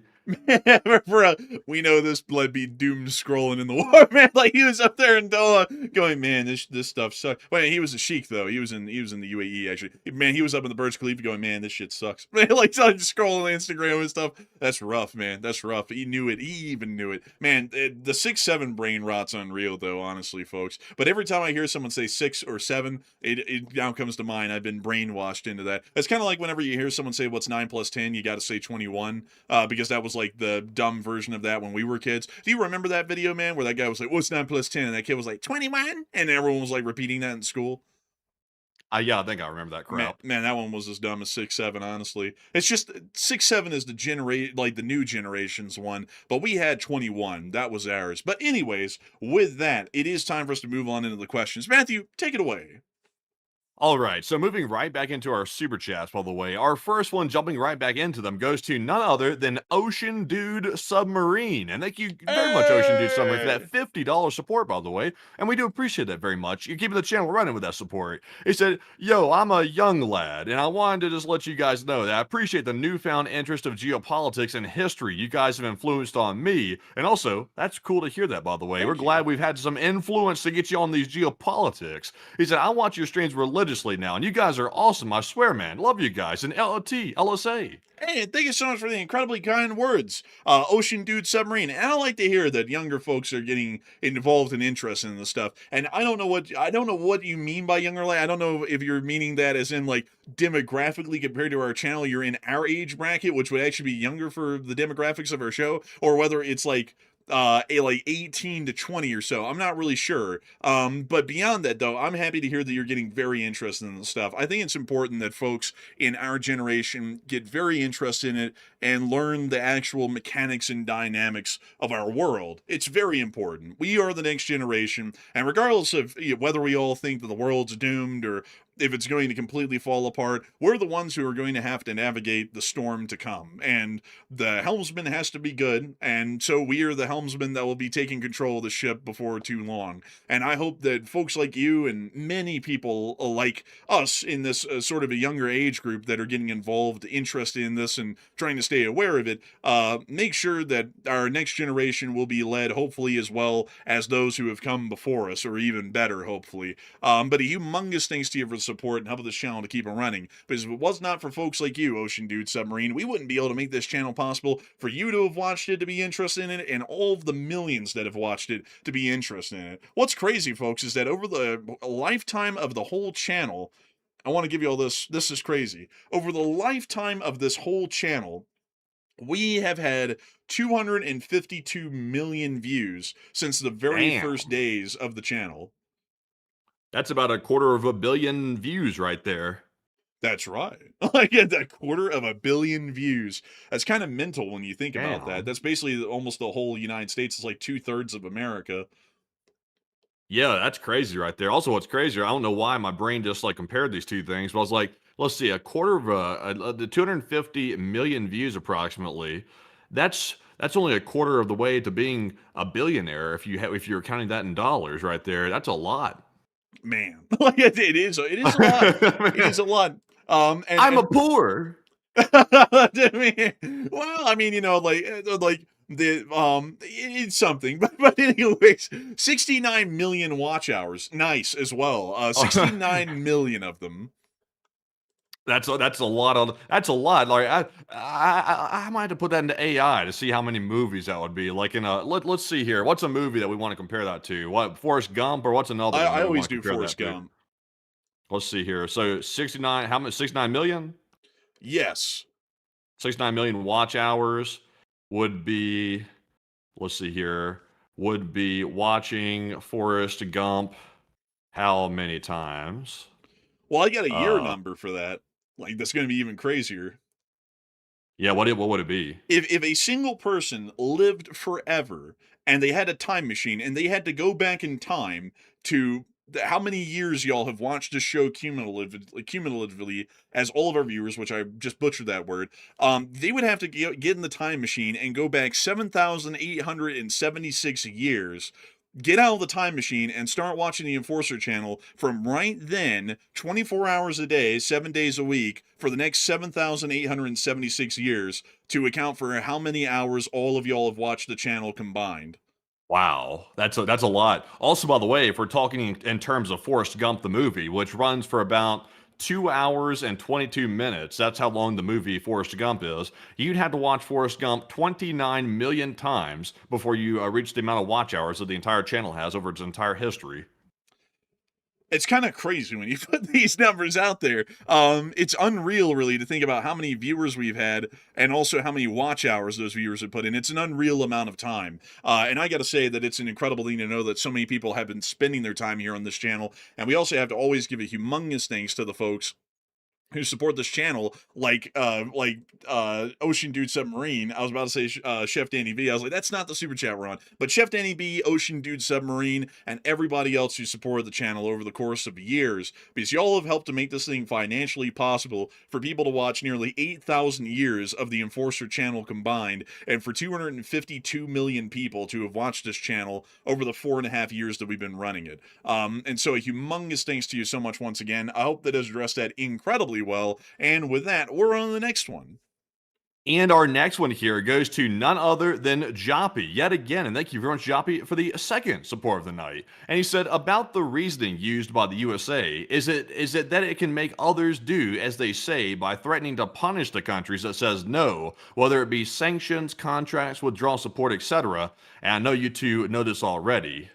And also, let's see, I think what Joppy is basically asking about right here is how does the U.S. Wield soft power around the world? I think that's what Joppy is basically asking. And I would say they wield it through those mechanisms, I would say, mainly through monetary, financial means. That's usually how you wield soft power. So whoever has the biggest bank account, you naturally have the most influence in geopolitics because everybody needs loans, everybody needs help, everybody needs military support, and they look to the big boy to get that help. So the U.S. has a lot of power that way because if you control the purse, you can withhold stuff from people and basically coerce them to do what you want. It sounds nasty when you put it that way, but it's actually the way it works. But I would agree. But Enforcer, what say you? I would say that generally soft power does work in that way, but the thing is that if you try and use it on everybody simultaneously, they get basically collective bargaining power and they can basically flip us all off, and then we're screwed actually at that point. It has to be very selective and carefully used, and soft power is actually soft in the kind of influence that we have on countries as well. If we put it in a soft way where it's more of a request than a demand, they'll probably follow along with it. But if you put it as a demand, even if you have the control over them financially to try and screw them over in some way, shape, or form, they'll most likely buck it. That's what the Israelis are doing right now, and that's really what the whole of Europe has done to us in the past as well, over the past year and a half, is that whenever we tell them something like we control them, they give us the finger and they do really whatever they want, which further creates creates a larger disparity between our soft power influence on them and the actual power that we really get from that sort of soft power influence. And so a big thanks to you for support and helping this channel to keep on running. And I hope that does address that the best we possibly can, Joppy. And a great question there. And with that, we're on the next one. And our next one here goes to none other than Crispy, who puts in a crispy $20 support right here. And thank you very much, Crispy, for that support as always. He does not leave comment. He just leaves raw, straight up support, and it speaks for itself. But Enforcer, what say you? It speaks for itself because it's crispy and fresh. And we thank you greatly for the support, Crispy, because if it wasn't for folks like you who go out of your way to support this channel and help it to keep on running, we wouldn't be able to make this thing possible, we wouldn't be able to make it a reality, and we wouldn't be able to keep it running. And so humongous thanks to you so much once again for support. I hope that does address that incredibly well. And with that, we're on to the next one. And our next one here, dang, that goes to none other than, speak of the person I was about to mention, it is BC Skyman, who puts in a combined $90 support, by the way, and a huge shout to BC Skyman for that very generous support. That is the largest combined super chat of the night, and we do appreciate that very, very much. He said Enforcers rock right there in the live chat, and also you rock, BC Skyman, for being such a long-time channel viewer as well, and being here for ages on the channel. He is an old guard of the channel, one of the few that we have in the live chat tonight, and we do appreciate that. And Enforcer, what say you? And BC Skyman, you rock for being here since day 4 of the war and supporting this channel and helping us to make it a reality for 1,578 days. The Enforcer channel has made it to another day. Can y'all believe that this channel has basically been running almost nonstop for 1,578 days? Like, when you really think about that, that's unreal. We have been on air more days than World War I lasted. I think we've been on air longer than World War II lasted for the United States. It's really crazy when you think about that kind of stuff. Really unbelievable. And it's even crazier when you start to put it into consideration. Something very interesting here, something incredibly interesting, is that the Enforcer channel yesterday was number 30 in America for viewership. Oh, that's crazy work right there. That's in the leagues of the mainstream media channels, I believe. In the leagues? It's doing way better. I'll give you all the rankings for where our mainstream news competitors landed on YouTube live streams the other day. Oh, let's see here. Starting from the bottom, from number 100 and working our way up. Haven't run into any of them yet. Haven't run into any of them at this point. I'm in the 40s now. Still haven't run into one of them. Going up above us in the ratings, not a single one of them ranked in the top 100. Not a single one of them. What can we say? What can we say? All I can say is we're honored. That's what I can say right there. We're honored right here. It's really wild. The only thing in mainstream media that currently beats our numbers right now is their primetime spot. Outside of primetime, we knock mainstream media out of the water with our numbers and ratings, which shows me that people have lost faith in them quite a lot. Because if they're here and they're watching us 24/7 versus watching the mainstream media, that confirms what I already knew. But that's the reason why I don't watch mainstream media, is because I don't really trust them. And number two, they don't really cover the stuff that I want to hear. They cover BS politics like it's family drama instead of covering what's happening that could change the entire course of the future of the world, which is what we're currently covering. We're filling the gap. That's why I think we're in number 30 in the ratings at this point.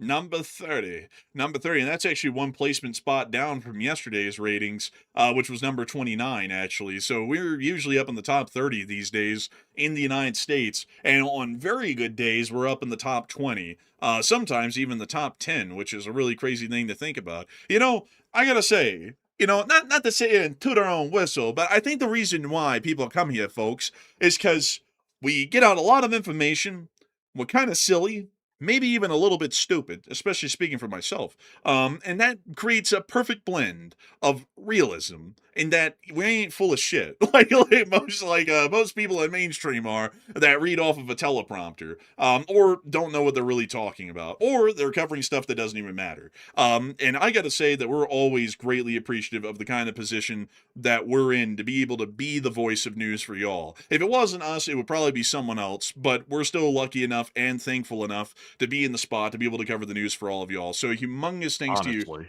Mm-hmm.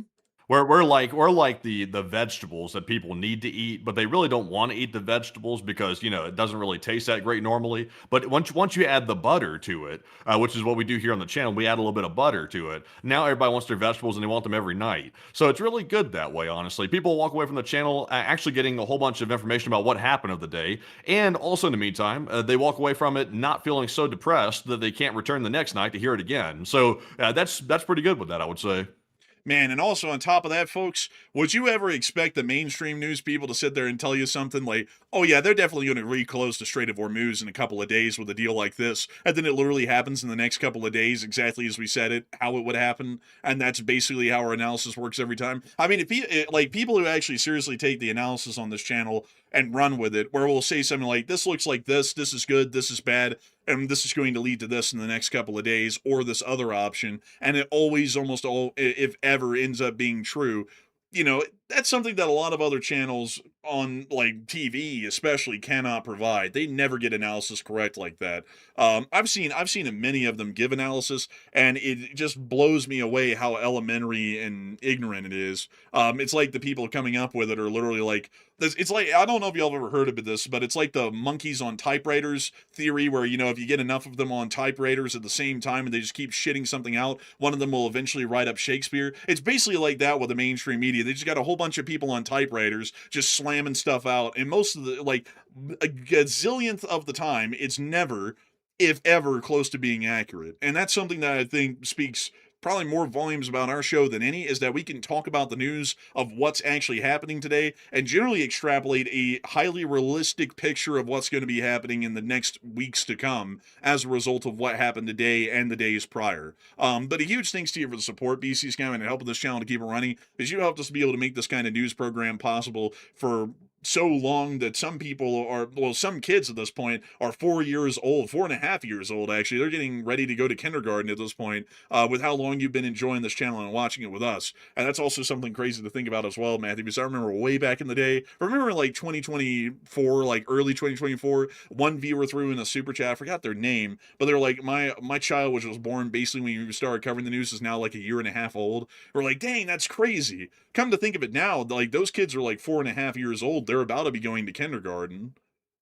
Yeah, it's true. I've got my bachelor's degree and also went through the first year of law school while doing this as well, and you did yourself as too. Yeah, and many other things. Many other things that we'll never talk about on the show that we also had to go through behind the scenes, which is something else to think about. How much time has passed at this point. I was 20 years old, folks, when I first started doing this. I had just turned 22, literally just about a week and a half before the war in Ukraine started. Actually, I was 19 when the channel was founded, because the channel was actually founded in August of 2021, and now I'm 24 and getting on towards 25 in the next year in February. So big thanks to you so much once again for the support, BC Scam, and I hope that has addressed that well. And with that, we're on the next one. And our next one here goes to Star, who puts in a 20. And thank you very much, Star, for that support. And you won't hear certain things on mainstream media. You'll probably never hear something like this on mainstream media. Get a load of this. It's me, Donald. It's me.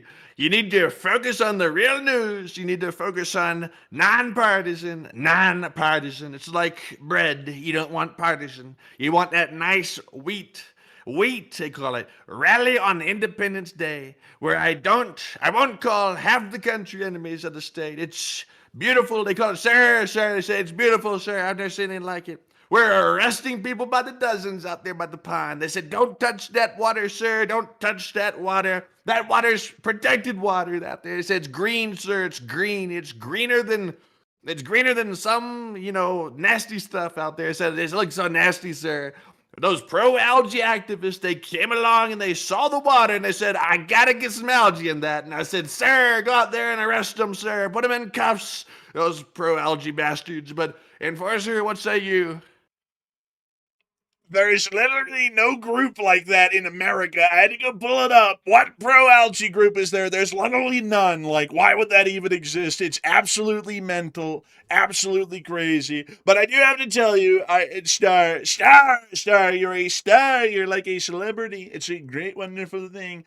that I'm a huge unifying part of the United States of America. It's time to bring us all together, except for those wicked, stupid crats, like those Democrats and everything. That really unifies the country, you know. And then we get to demonize them even further because they hate me more because I'm attacking them. So that really makes sense. And then the other side does the same thing when they get in charge. But I do it really hardcore. Like, I don't do it like kind of in the background sort of deal. I get right up in your face and do it. It's a great, wonderful thing. Some people call me up and they go, sir, you're ripping the social fabric of this country apart quicker than anyone else has. And I'm like, well, that's a great honor. Many people have called me up and said, I'm doing better at that than Abraham Lincoln did in the Civil War. Really something else, like Honest really incredible. Abe, honest Abe. They called him honest, sir. So honest he was. He walked around telling truths. He was a truth teller. He'd been great on Truth Social. Should have had an account. It's a shame. Of course, that's why he won't be the best, but he could have been if he was on Truth. You know, it's a strange thing, too. They said, sir, they used to say, the green new skim, sir. And now we have a pond that's green. I said, sir, it's a strange thing, that pond, that green pond.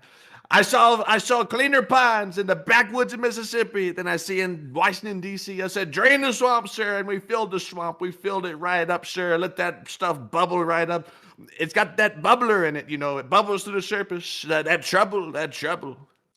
You know, the guy that we had contracting to make that reflecting pool happen, he's very round. They actually said that he covered himself in paint and just rolled on the bottom of the thing, and that's how they painted it. Really impressive, honestly. I never thought anyone could be that round. I thought Kim Jong-un had it going on, but this guy, that's something else. Something else entirely. Really something. But I do have to say that the Lincoln Memorial reflecting pool, it's green again. Oh, it's green right there. When was this picture taken of satellite? Where's it say at the bottom down there? It says 2026, so it might be recent. Oh, really? Might be, yeah. It looks recent, actually. Oh, it doesn't have the month next to it? It should have a month next to it. No, it does not. It just says Imagery 2026, Airbus Maxar Technologies, Vexel Imaging, US Incorporated, Map Data 2026. Dang, so apparently it was whenever this. It looks like it has the edges are a little bit like cleaner than the center. Is this a picture of after they poured the hydrogen peroxide in it? No, Matthew, because the corners are dark green and the interior's light green. You gotta get it right. It's now the sides that are clear, and it's the inner part that's dark green. That's the difference now. Yeah, really, honestly. I had heard that they needed to do some more work to it or something. Like they needed to deal with like the plumbing. That's at least what I heard. I don't know the whole story about it, by the way. So I'm just going off what I've heard. They were saying there was like some problems with the plumbing that could have been happening underneath the thing. And without fixing that, this problem was going to return naturally. So I'm not sure if that's true or not, but apparently it needed some more renovations. That is actually true. You see I want the enforcement back. I want the enforcement back. The plumbing, the big, beautiful plumbing, but to get into the normal voice, because that actually hurts to do that a lot. I just do it because I think some of y'all might enjoy it, and then I'll probably take it past its point of enjoyment most of the time. But the plumbing under the Lincoln Memorial reflecting pool does exist because, interestingly enough, for most of its history, it actually used city water to fill the reflecting pool. So it just came right out of the city's like taps. But during the Obama administration, they actually started to replace the city water with tidal water from the Potomac for environmental reasons, which also used, I believe, the same pipework and plumbing work, which is filled with algae. So then, when they did the current renovations, instead of dealing with the plumbing work, which is what added to the humongous price tag of fixing the reflecting pool, they just repainted the bottom of it and they didn't do anything to the plumbing, is what I've heard. So that's what they're saying is probably the primary thing that created the algal blooms in the reflecting pool, is the backwash of the water that went into the pipes and then floated back out with the algal spores in it that created the algae growth that we're seeing right now. That's what some people are saying, but I think the official story from the government or the president or somebody out there, they're saying that somebody sabotaged it or something and they're investigating it. But, I'm not so sure about that. I heard that apparently the Park Service is out here arresting people for merely like reaching down and like trying to touch the peeling paint. Like they're arresting people for that, claiming they're like vandalizing it or something. So whatever you do, if you go by the thing, make sure you don't put your hand in the water or something like that, because they might try to arrest you or something from the sounds of it. So I know we have some viewers in DC. They're probably not roaming around the pond, like reaching into it or something like that. But, just don't do it. Just stay away from it, because apparently the pond's a very sensitive subject right now at this point. But something else that's interesting is now there's an allegation that some other person whipped out a Bowie knife and literally dragged it along 250 feet at the bottom of the pool to rip up the lining. Like that's a new like allegation that's out there right now as well from a certain who. Yeah, it's a little bit silly, by the way, to start arresting people for putting their hands down there. Now, if they have proof that somebody was like peeling the paint off, like intentionally, like they were ripping it apart on purpose, obviously that's vandalism. But if it's just somebody reaching their hand down there or something like that, it's like, I mean, you can't go around arresting people. I mean, you need some pretty damn good evidence to start arresting people for putting their hand in the pond. It's like, come on. It's like, also, by the way, it's like it's already green again. It's already a disaster. So what's the point of freaking out now about it? It's already a disaster. It's just a point of trying to find scapegoats at this point. Anyone who touches it is a saboteur attempting to destroy the Republic by touching the stupid pool. And honestly, folks, like, when you really look at it, I mean, this is 2013. This thing was green back then. There's ducks swimming in the shit. I mean, clearly they're going to bring algae into it. So it's like, Hell, it was green when we went there, like a decade ago. It was green. yeah, this is basically the time we went there was like 2013. I think we went in 2012 and it was green. It's like, I don't even know why the hell this was a big point. It's like, who the hell cares that it's green? Like, I didn't even know why that was even like a concern, And then it was turned into a whole deal of like the last presidents were so lame and stupid because they didn't stop it from being green. It's like, there's like bigger things going on in this country than some big ass 1 foot deep pool being green. Like, at least to me, like it's like, and honestly, on top of that, it's like, who even cares? It's just a sightline point. And whenever there's a little bit of chop on the water, you can't see the reflections anyways. Well, I mean, it would be nice if they could make it look nice. Like if they could fix it and make it look good, like that would be great. But it's not a top priority, though. That's the catch. Also, by the way, not to jump off topic, by the way, but apparently there's a wildfire out here in Salt Lake City. It's getting some evacuations going on or something like that. Apparently up toward downtown or something. They're calling it the Iron Fire or something. No, Is it on Google Maps? It's down here. It's down here near Provo. This isn't up near like downtown Salt Lake. This is down here. They're making it sound like it was up there near downtown, but okay, it's down here actually. So where's the smoke's okay, like it's staying down that way. Wait a minute, is there multiple fires? It's showing multiple. Hold up. What's up with that? Oh, there is a fire near downtown. Oh no, man, we're dealing with the LA fires. Well, there's a lot of fires around here. What's going on? I don't know. There's one up here. Man, please don't tell me they're going to catch a little cottonwood on fire. Like, hopefully this isn't an arsonist doing this kind of stuff, but there are a lot of them at this point. Yeah, really? Damn. This just popped up in the past couple of hours too. Like that's kind of concerning, actually. Man, it looks like it's going into this town of Eureka right now. Let's see what this town looks like. Oh man, why? Like why? So it's going into this little town. Let's see what it looks like. I've never been to this one.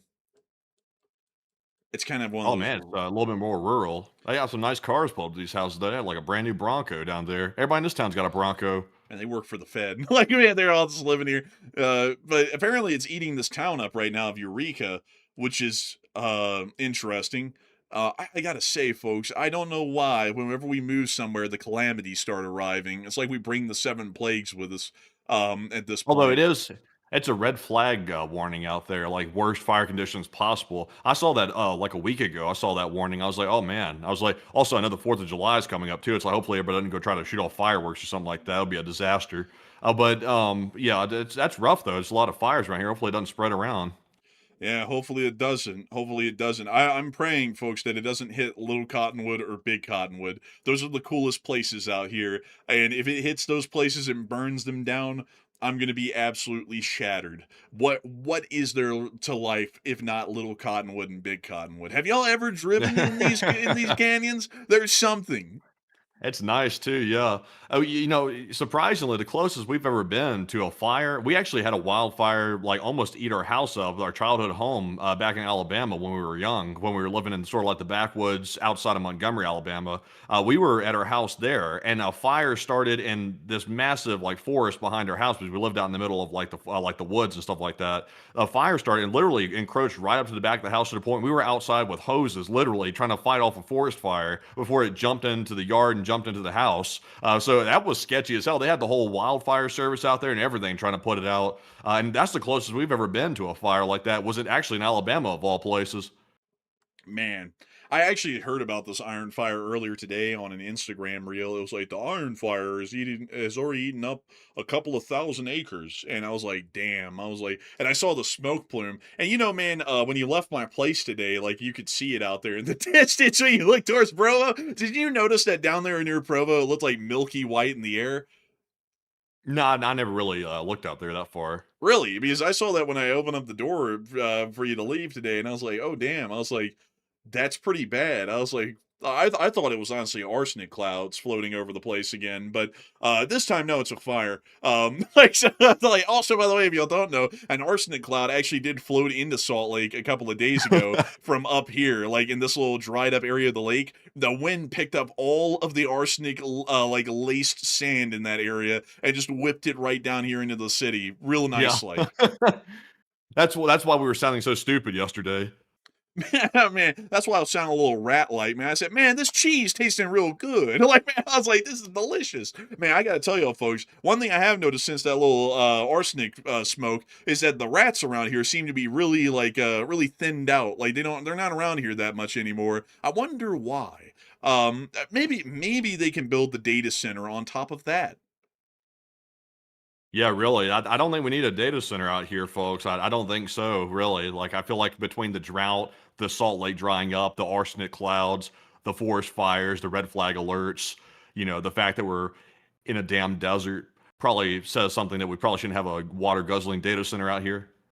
Man, this is the perfect place for a data center. You see, it's got all the natural resources that can be sucked up in the name of the shareholder. It's perfect. Like there's no better place for a perfect symbol of greed than destroying the natural surroundings just to have a data center for some reason. But anyways, with that, we are on to the next one. And our next super chat goes to none other than Chef Danny B, who puts in a $20 support. And thank you very much, Chef Danny, for that support and also helping to keep us running yet again. And he said, Chef Danny again. And I did say when Iran and Israel attacked each other, and when Israel attacked them with fighters, the U.S. should have used that as a distraction and attacked the whole coast while they were busy with air defense. I would generally agree. We should find any justification to get back into the conflict and focus on the coastline, especially in the Hormuz. That would be our best bet at this point of survival for the country. But I have to add a little bit of sarcasm, folks, because I try and say it plainly. It's just going to make me extremely angry. The great leader and his enigmatic genius, along with the rest of his cabinet, they're not ever going to get that one, sadly, Chef Danny B. No matter how obvious it is to you and me that that's exactly what should be done, and they'll probably never do it, unfortunately. But I wish they would. That would be the smartest move. And if they did a move like that, I would say they're actually that's a pretty wise move. Problem is, though, they're probably going to screw it up to hell and back at this point. Because they'll go, let's just bomb this one point on the coast instead of the whole Hormuz, and then they'll end up finding a way to screw that one over too. But a big thanks to your support, Chef Danny B, and help with this channel to keep on rolling. And I would have to say, a very good observation, and I would definitely agree with it. And with that, we're on to the next one. And our next one here goes to none other than Kevin RM, who puts in a 20 as well. And thank you very much, Kevin, for that support. He said, I shall now never forget the time you were re-explaining the LSA history to my friend and I. Only then to have that oil tank lid blow up like an object out of a Lego game. And love you guys. And take one from the chat. That stuff was crazy, and it was during that super chat, too. I was like, so the LSA back in the day, and Matthew was like, holy crap! And I was like, what? This tank blew up! And then that became the biggest propaganda hit of the year. Like, I think, without a doubt at this point, probably the most important one. But I gotta thank you incredibly for the support and help with this channel to keep on running, Kevin RM. And I gotta say, thank you so much for the kind words and the support, and we will make sure to take one from the live chat in your honor. And so, Matthew, what do we got? So the one from the live chat goes to Ural Max, who said, will the Russian farmers even have enough fuel for the harvest? From what we're hearing in Irkutsk, they're not. And we would assume that that's now nationwide at this point. So I would say probably not. And the situation's very bad supply-wise in every industry right now in the Russian Federation because of the fuel shortages. So I hope that does address that live chat well. And a big thanks to your support, Kevin RM, and sponsoring that live chat. And with that, we're on the next one. We also have a 20 from James Jelliman, and thank you very much, James, for that $20 support. He said, when do you think we'll see a satellite category on the daily kill stats? Submarines were exciting, but let's get orbital. oh, knowing the Ukrainians' technological progress, it'll probably be another year. Like, until we start saying, we shot down a satellite today. Keep effing around. Like, it's like, before Zelensky does that, probably be another year. So a big thanks to you for support and up with this channel to keep it running. I hope that does address that well. And with that, we're on the next one. You know, Russia's trying to put some low orbital satellites into orbit that are apparently supposed to be allegedly replacement for like a Starlink type system. But I don't know where they're getting the money for that because they're kind of broke and it kind of takes money to do that. Not to mention the fact that I think they were having problems with their launch pad not too long ago with launching rockets and stuff like that. So, you know, I don't have a whole bunch of faith in that. But maybe Ukraine will get in the space warfare game. We haven't really seen space warfare yet. I'm sure it's coming around the corner soon. But jumping into our next one here, this one goes to Jason C. And Jason put in a $12 support, but did not leave a comment. But a huge shout out to you, Jason, once again. And Enforcer, what say you? And a big thanks to you for the support and helping this channel keep it running, Jason C. And if it wasn't for folks like you, we would have never made this thing possible. And with that, we're on the next one. We also have a 10 from the government, and thank you for that support. They said all of Ukraine's other attacks have been fuel production or fuel short storage. I gotta say, the government's actually right on this one. I gotta say, the government hasn't been right on a lot of things lately, but the government is right on this one. It was attacking fuel production and fuel storage down there in the Kerch Strait, and so you're dead on the money with that. That was the exact reason why they did that. So a huge thanks to you for the support. I hope that does address that well. And with that, we're on to the next one. All right, and our next one here goes to Burnaby Alex, who put in a 10. And Burnaby said, the Kerch Bridge is burning down, burning down, burning down. The Kerch Bridge is burning down, burning down. Take that, Putin. And I gotta say, a big thanks to your support, Burnaby Alex, and we greatly appreciate the nursery rhyme put to song, which Matthew did not sing, but he tried, and it was well worth the attempt. So a huge thanks to you for the support. I hope that does address that well. And with that, we're on the next one. You know, if I were to try to sing that, I'd probably sound like Barney Fife off of Andy Griffith. Oh, my darling. Something like that. Oh, or, you know, the poems too. Oh, Juanita, oh, Juanita. But anyways, though, moving on to our next one. You gotta hit the low notes, man. If you hit the low notes, folks, to tell you something. I actually comically hit high notes because my voice cannot hit that register, so it sounds awful. And I know a lot of people hate that, but I kind of find a little bit of comedy in it. I think honestly, man, if you hit like low notes while singing, it wouldn't sound that bad. Because when I'm off air, folks, I just like singing low notes, and it sounds fine. It's not the greatest singing. It's not going to be American Idol or anything, but it's not as bad as what I do on air for the comedic effect. But anyways, with that, we're on the next one.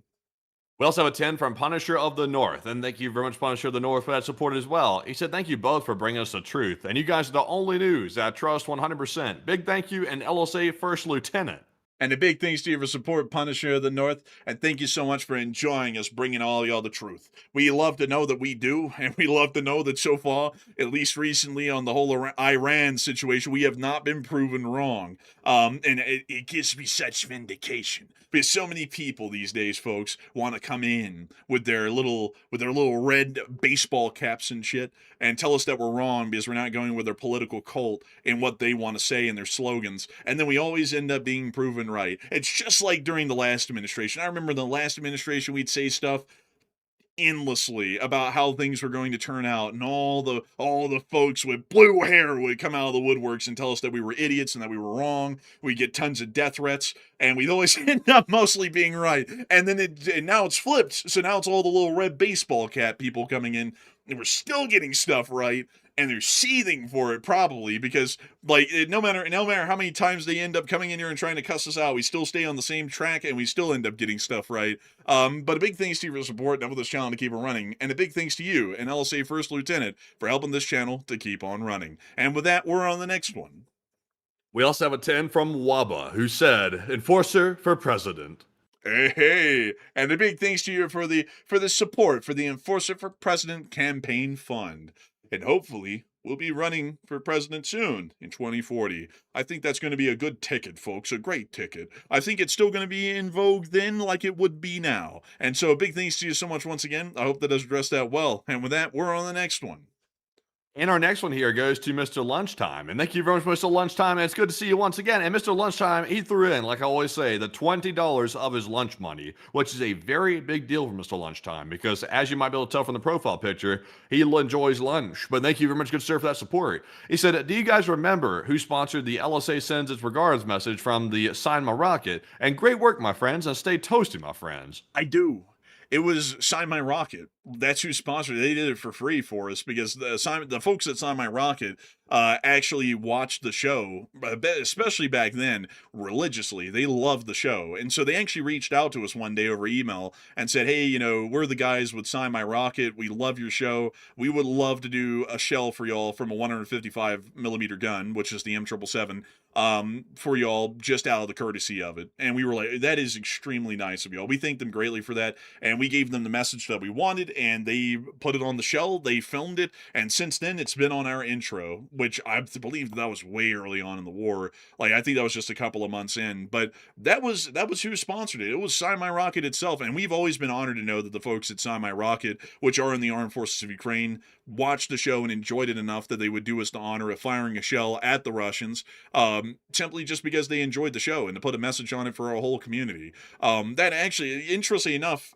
like to give a little bit more of a backstory to that, that was actually the first time that we know of in the whole of YouTube that Sign My Rocket did that at all for anybody. A lot of people would end up having that done afterwards, but they would usually pay for it. We got it for free though from Sign My Rocket because they just loved the show, which I always think is a really cool sort of an homage to the Enforcer channel. That's why we've never removed it. And also on top of that, BC Skyman and also their friend Yuri went to Ukraine, and they actually took an LSA flag with them, and they got the soldiers to sign it and everything like that over there in Ukraine. So the soldiers over there actually have gotten to like have an LSA flag. They've seen it in person over there near the front lines. So that's pretty cool. Yeah, I would honestly love folks to see a couple of LSA flags on the front lines in Ukraine. It's just that it'd be really hard to get those over there to the units. But we did get one over there to, I believe it was Kherson, and it was actually signed by the soldiers in Kherson, which was really cool. A big shout out to BC Skyman and Yuri for doing that. And we also were able to get a whole bunch of, I believe it was hemostatic bandages. It was like thousands of them, I think, or hundreds of them. I think it was hundreds, not thousands. But we were able to get hundreds of them over there to those units as well, which are lifesavers of bandages for that for the kind of wounds that most Ukrainian soldiers receive. So a really big thanks to BC Scamming and Yuri again for that. And also to answer your question, Mr. Lunchtime, it was none other than Sign My Rocket that did that, and we're always extremely grateful and appreciative to them, and we'd love to know that they enjoy the channel that much. And so with that, we're on to the next one. And our next one here goes to none other than it is going to be Bobo Vasquez. And thank you, Bobo, for that $20 support, by the way. And he said, I heard you two sing in a past stream. So he put us in some lyrics here. But Bobo, I can promise you, I will never give a proper good attempt at singing on the air because it would probably cause hearing damage to many people. And I'm all about, preserving hearing. Always wear protection, hearing protection. But Enforcer, what say you? I thank you for the support, and I would seriously sing it. I would give it a shot. But the thing is that when I sing on air, I know it's bad. I throw my singing deliberately by going into high pitches that I just cannot sing in the registers of, because I already know I'm throwing it, so there's no pressure there. If I legitimately tried to sing on air, which I've maybe done only once, and some people are like, wow, that actually isn't that bad. It actually makes me nervous, like, to be entirely honest. We've done plenty on air. We goof around and clown off and say absolutely insane stuff sometimes deliberately, and, to make sure to get laughs. But seriously singing on air is something that actually makes me a little bit nervous. So the only way I sing on air is when I'm absolutely throwing it. So that way I can get in the chat, oh my God, it's terrible, because it is. But a big thanks to your support, and this channel to keep it running, and I hope that it's addressed out well. And long live the Lee Spring Army, and the Lee Spring Army will never truly die. And with that, we're on the next one. And guess who it is? It is Bobby, also known as LT39A. He throws in at 100 Canadian dollars right there. And a huge shout to you, Bobby, for that massive support yet again tonight. Another channel legend, by the way. And he said, if there is a next one, move on to it. If you, well, I thank you for the support, Bobby, and I guess we will, but we thank you massively for that. That's humongous support. I think that's the biggest one of the night, and we're greatly appreciative of it. But as the man said, we're going to be on to the next one, I suppose. And so with that, what do we got, Matthew? And in honor of Bobby, we are on to the next one right here. And this one goes to none other than Con45. And thank you, Con, for that $10 support. He said, a ninth grade high school ROTC cadet would have told his administration what a catastrophe an Iran war would be. And over 40 million Iranians have served and can be recalled to active duty within 72 hours. But Now, Con, I don't mean. I know you, Andrew's about to say the same thing. He's about to say the same thing. I'm gonna say it first. Sadly, the ninth grade high school JRTC cadet would have no clue what's going on. They would have no clue. Unfortunately, what JRTC is like in high school, by the way, it's usually where the kids with problems get dumped. Unfortunately, now not all of them in there are like that. Like I wasn't a problem kid when I was in JRTC when I was in high school. I was like model student, like honor roll stuff like that. Like not really teacher's pet, I would say. I had a little problems with teachers from time to time, but I was an honor roll honor student. But JRTC though, I don't know. Like that, a lot of the kids in there, they had a little behavioral problems. I'm not sure if they knew what was happening outside of their little world they were living in. But Enforcer, what say you? But Con, you don't understand. The president is a JROTC kid. Oh, That's him at the military academy. that's a step above JRTC, I think. Yeah.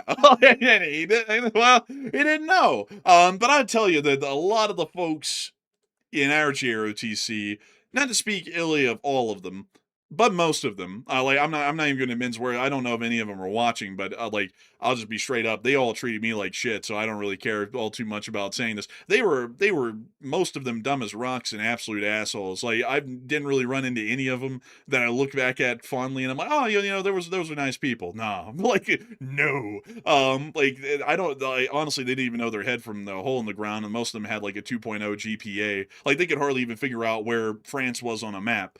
So, I would say the president's probably about at their level at this point. But I would say that it'd take a little bit more than the JRTC kids that we were around to be able to see the fault in this plan. I remember one day I was in there like in the staff room they called it, and there was a kid in there. I obviously won't give any names or anything like that. I'm not trying to embarrass them, but we were looking at a map, and this kid was being all cocky, and I was like, "Where's this right here?" And I pointed to Hawaii, and he said, "Oh, that's Japan, bro. Obviously." Oh. I was like, "Wait a minute." I was like, "Say it again." He was like, "Yeah, that's Japan. Like there's Hiroshima like right there." And he was like pointing to like the lower part of Hawaii, and I was like, "Huh." I was like, "Yeah, I guess so." I didn't even bother correcting it. I just let it stand. I was like, I'm going to promote this ignorance. I'm going to leave it. I'm not going to say a word about it. I'm not going to say a word about it. And not a single soul corrected him. Man, probably because they didn't know. They probably didn't know either. They were probably like, damn, he's smart. Oh, man. I remember, folks, the only time people would treat me nice in JROTC, I'm not even kidding, was when they needed help with history homework. That was it. Like, that was probably the only time. That was actually quite rare. Usually they just flunk. So, whenever they'd ask me, that would be, hey, Andrew, can you answer this for me? Like, who was the guy in the French Revolution that, conducted the Reign of Terror? And I'd be like, oh, that's Robespierre. And they'd be like, oh, thanks, idiot. And I'll be like, oh, okay, I guess I'll never help you out again. But yeah, I mean, I would have to say, maybe like that's just our experience. I'm sure there's a lot of JRTCs out there that are actually great, that are filled with like good kids, that actually care and stuff. But our JRTC was like where the misfits went. And I kind of learned that I remember folks, by my third year in JROTC, it was Matthew's fourth year at that point.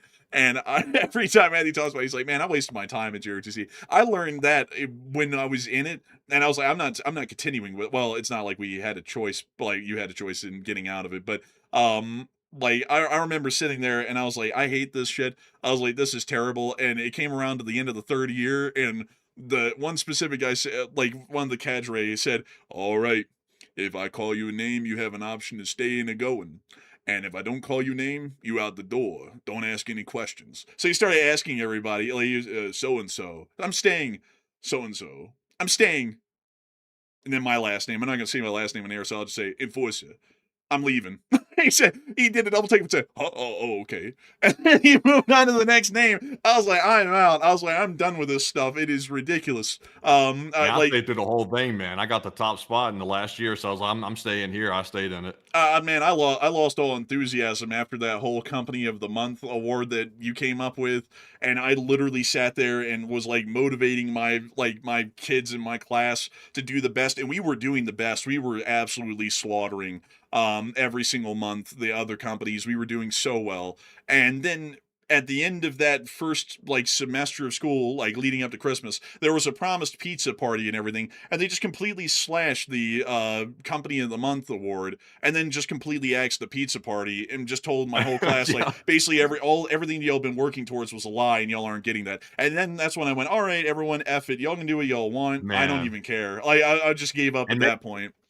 and made me look like a liar too, 'cause I'm the one that started that whole program to, like, start competition to make the companies do better and stuff like that, and then they backed out of the whole pizza party thing and made me look like a liar. Yeah, I'm like, "Well, damn, that was real nice of you." It's like, really teaching the leadership here. I institute something as the leader, and then they totally, like, pull the rug out from underneath me after it gets rolling. I'm like, "That's nice." Yeah, I remember, folks. After that happened, that day when they announced that, they basically said, "All right, it's a lie, everyone. Y'all aren't getting nothing. Company of the Month is over. All right, you can enforcer, you can take him outside." So I took him outside and I put him in formation. I stood in front of him and said, "All right, everyone. Basically, I just got lied to, so I'm just gonna be upfront with y'all. Considering that there's really no reason to tell y'all to do anything, I don't really give a shit what y'all do. Just don't get in trouble, and the rest of the year's a wash." And that's literally what I just told him, man. Like right outside, literally minutes later. And for the rest of the year, I just tell him, hell, I don't know. Just don't get in trouble on whatever you do in the class, and I really don't care. And I just let them do whatever they want. Because it's like, if there's no reason to improve and there's no reason to do anything at all, what's the point of it?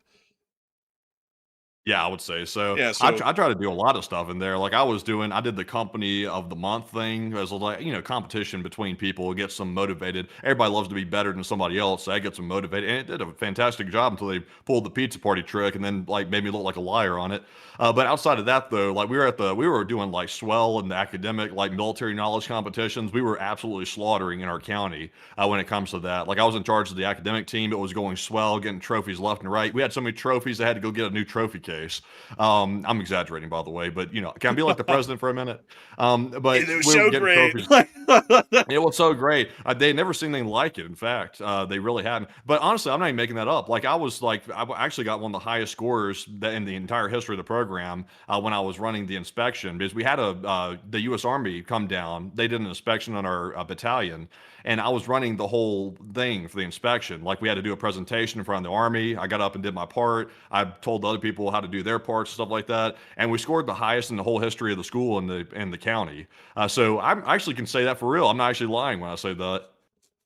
Man, and it was ridiculous. And what was even more ridiculous, folks, this was like the dumbest slight ever, is that both me and Matthew were on the academic team, which is called JLab in JROTC, and we would go around and we would do tests on it would be random stuff like the Army's history, military bearing, because we were in an Army JROTC.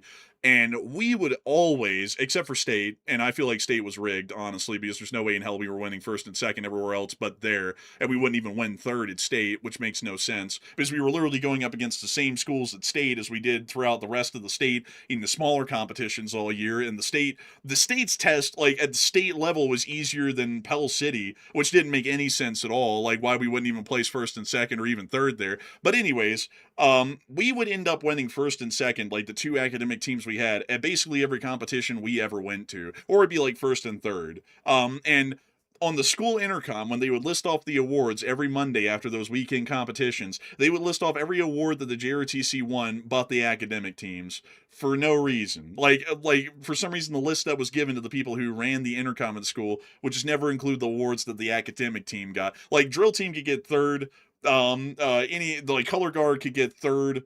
Color guard could get literally nothing, and they'd still be mentioned. Like they went and competed, and then academic I team would think get nothing.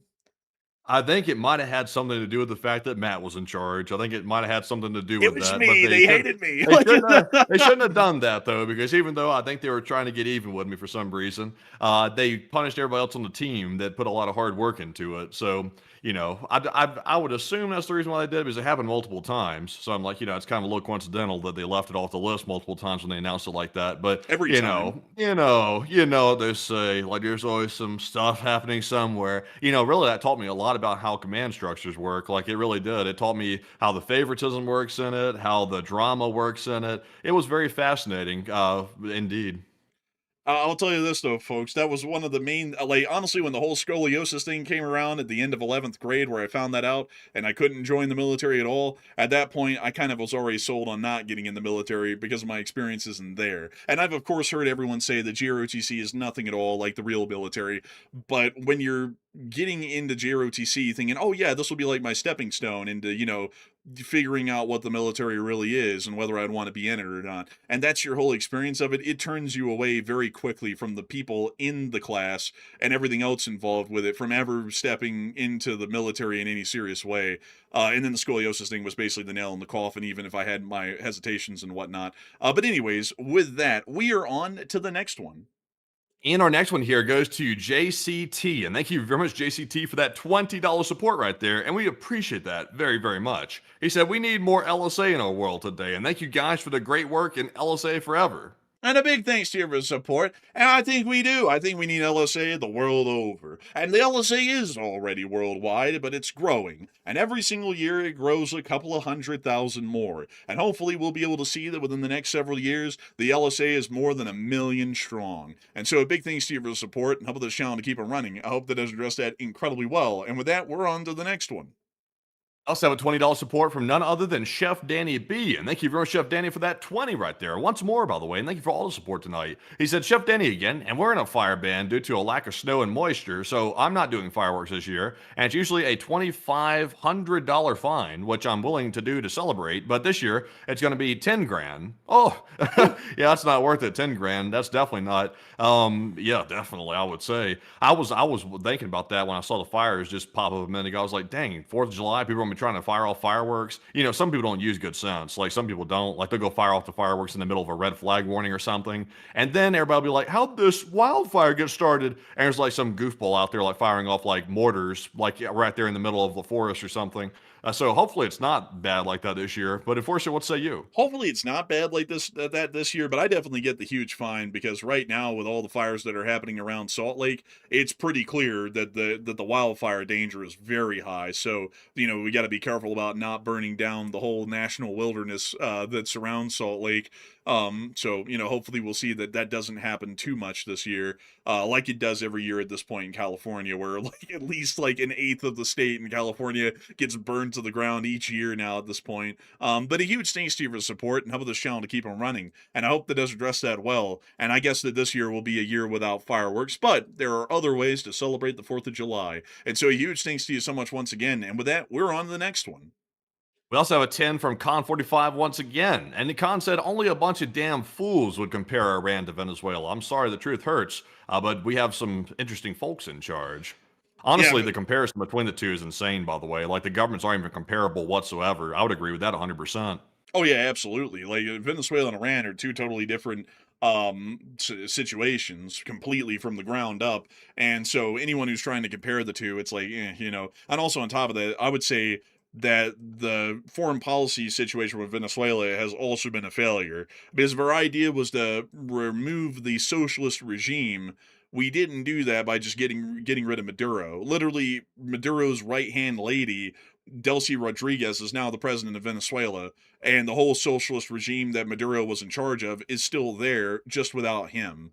And so I would say that was also a failure as well. Operation was sick. I mean, the operation to go grab him went successfully, couldn't have gone better, but everything else surrounding it about what it actually led to and what it is, it didn't go well at all, in my opinion. But a big thanks to you for support and help this channel to keep it running. And with that, we're on the next one.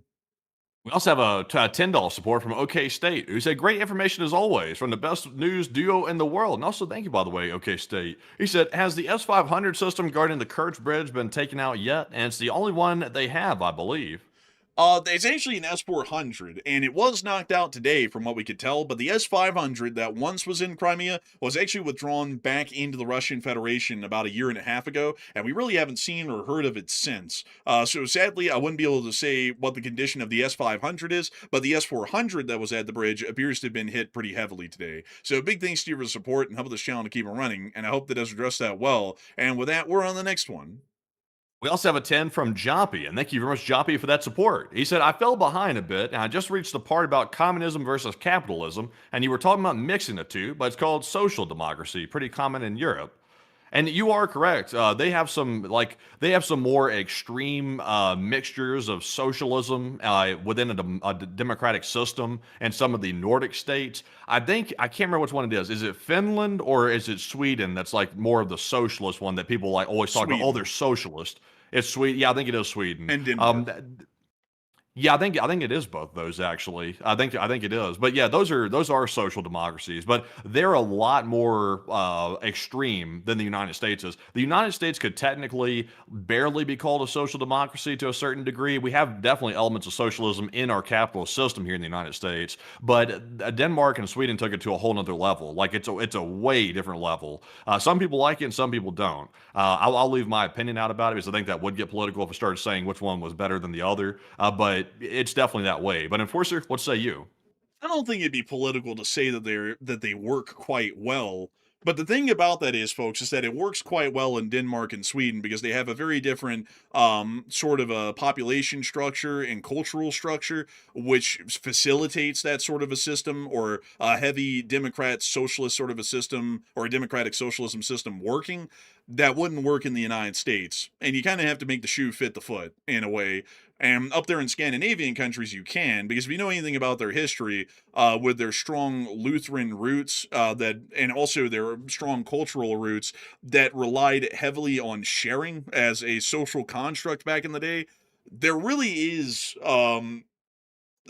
really more so the cultural groundwork to make that work there when that would never work in the United States of America in the way that they've implemented it. It's kind of like saying, like for example, it's like saying, well, a federal republic works in the United States, so that would also work in Afghanistan. Two totally different foot sizes that require different shoes. Afghanistan is not going to be able to handle a federal republic, and the United States wouldn't be able to handle the largely medieval feudal sort of a government structure Afghanistan has and make that work. It's just two totally different sorts of systems.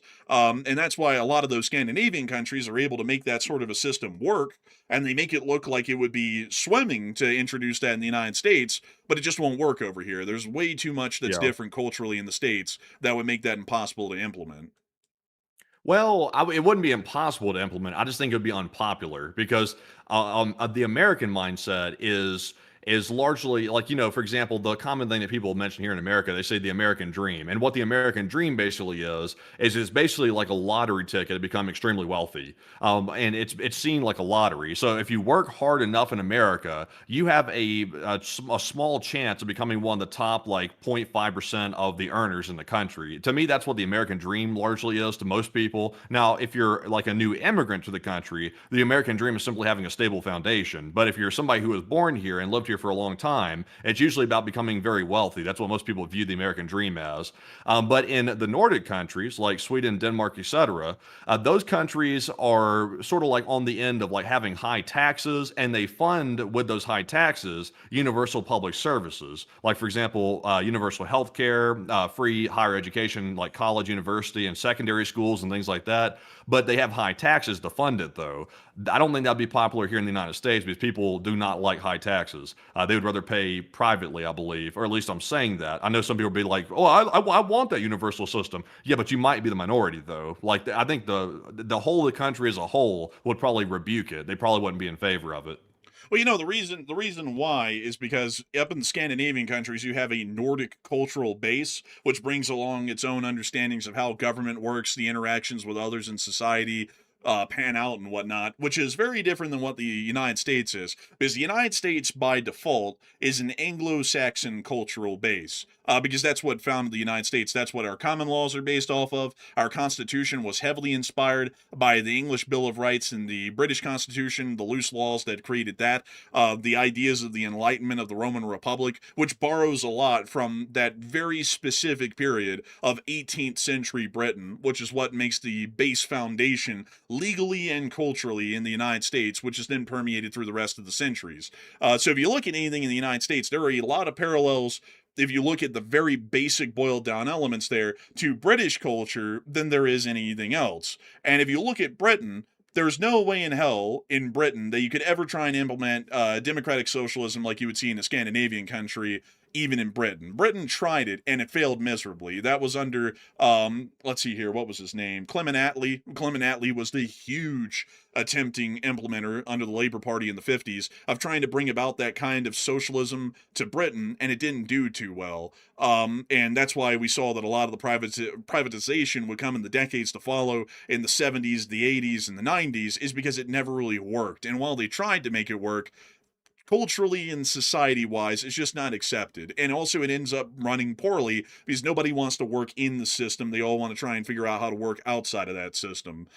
So that's kind of the reason why that wouldn't work in the United States, is because we also have those very same cultural base foundations like the British, and so it just won't work here. Yeah. I'm of the belief personally here in the United States to solve our problems. We just simply need to put controls into effect to control the greed. That's what we need to do. Like we don't need to overhaul the whole thing. We probably can't mimic a Swedish or Denmark type system. It probably won't work here. People would, like I said, rebuke it. So the best we can do here in America is simply try to reel back the greed, and whatever controls need to be put in place to do that. That's the most easy, like straightforward way to fix it, in my opinion. I would agree. I would say that a new round of populism like FDR came in on that created the antitrust and the Food and Drug Acts. I feel like that would just be, yeah, we just really needed to come around again for further reform. And that would work. I mean, that worked the first time. It'd certainly work a second time trying to fix the problems we have today in the ways that they exist. I think that'll probably be our best bet. Because instead of trying to completely overhaul the system and replace it with something entirely alien, it's a lot better to just take the system that we have, which works, but it has flaws, and then just improve it and upgrade it, or as they call it in the video game world, patch the bugs. And that ought to largely fix the problem. I also saw one of our British viewers, Butcher777, saying someone's trying again and failing. I've heard rumors that y'all are going to start in the Parliament getting a new bid for a prime minister on Monday. Is the rumor that's going around the street.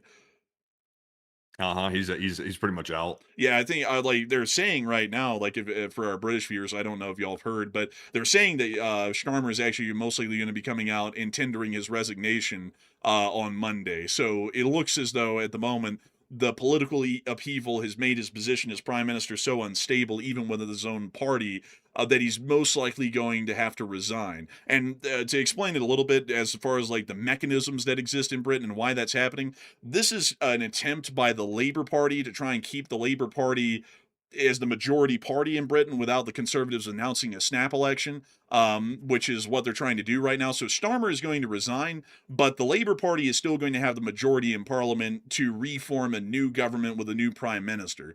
So they're going to go through their usual prime minister selection process that both parties adhere to pick a new prime minister out of the Labour Party. But this does not mean, at least from what I know right now, that a snap election is about to be called, and there might be a reshuffling once more of the seats of the MPs in Parliament to where the Conservatives might get a majority. So Starmer's on the way out. The Labour Party is still probably going to be running the country for a while here until a snap election is announced, and they'll just pick a new prime minister once he resigns. So that seems to be what I'm watching from afar and how I understand the parliamentary political system to work. But it's going to be interesting to see who ends up taking the place of Starmer, because he certainly had quite a colorful and controversial legacy as a prime minister, to say the least, at the best. But anyways, with that, we're on the next one.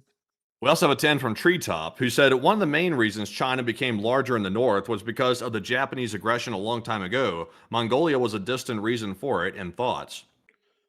And I would have to say, let me see here. I'm trying to find. Oh, I'm sorry. It was literally the one you were on. Like I was like, man, let's see. Was because Kind of, sort of. China actually was largely just the great power of East Asia. It's basically East Asia's equivalent of Rome.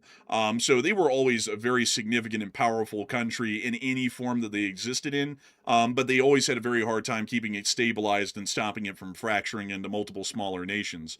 So a big thanks to your support and help this channel to keep on running. I hope that does address that the best I can. And with that, we're on to the next one.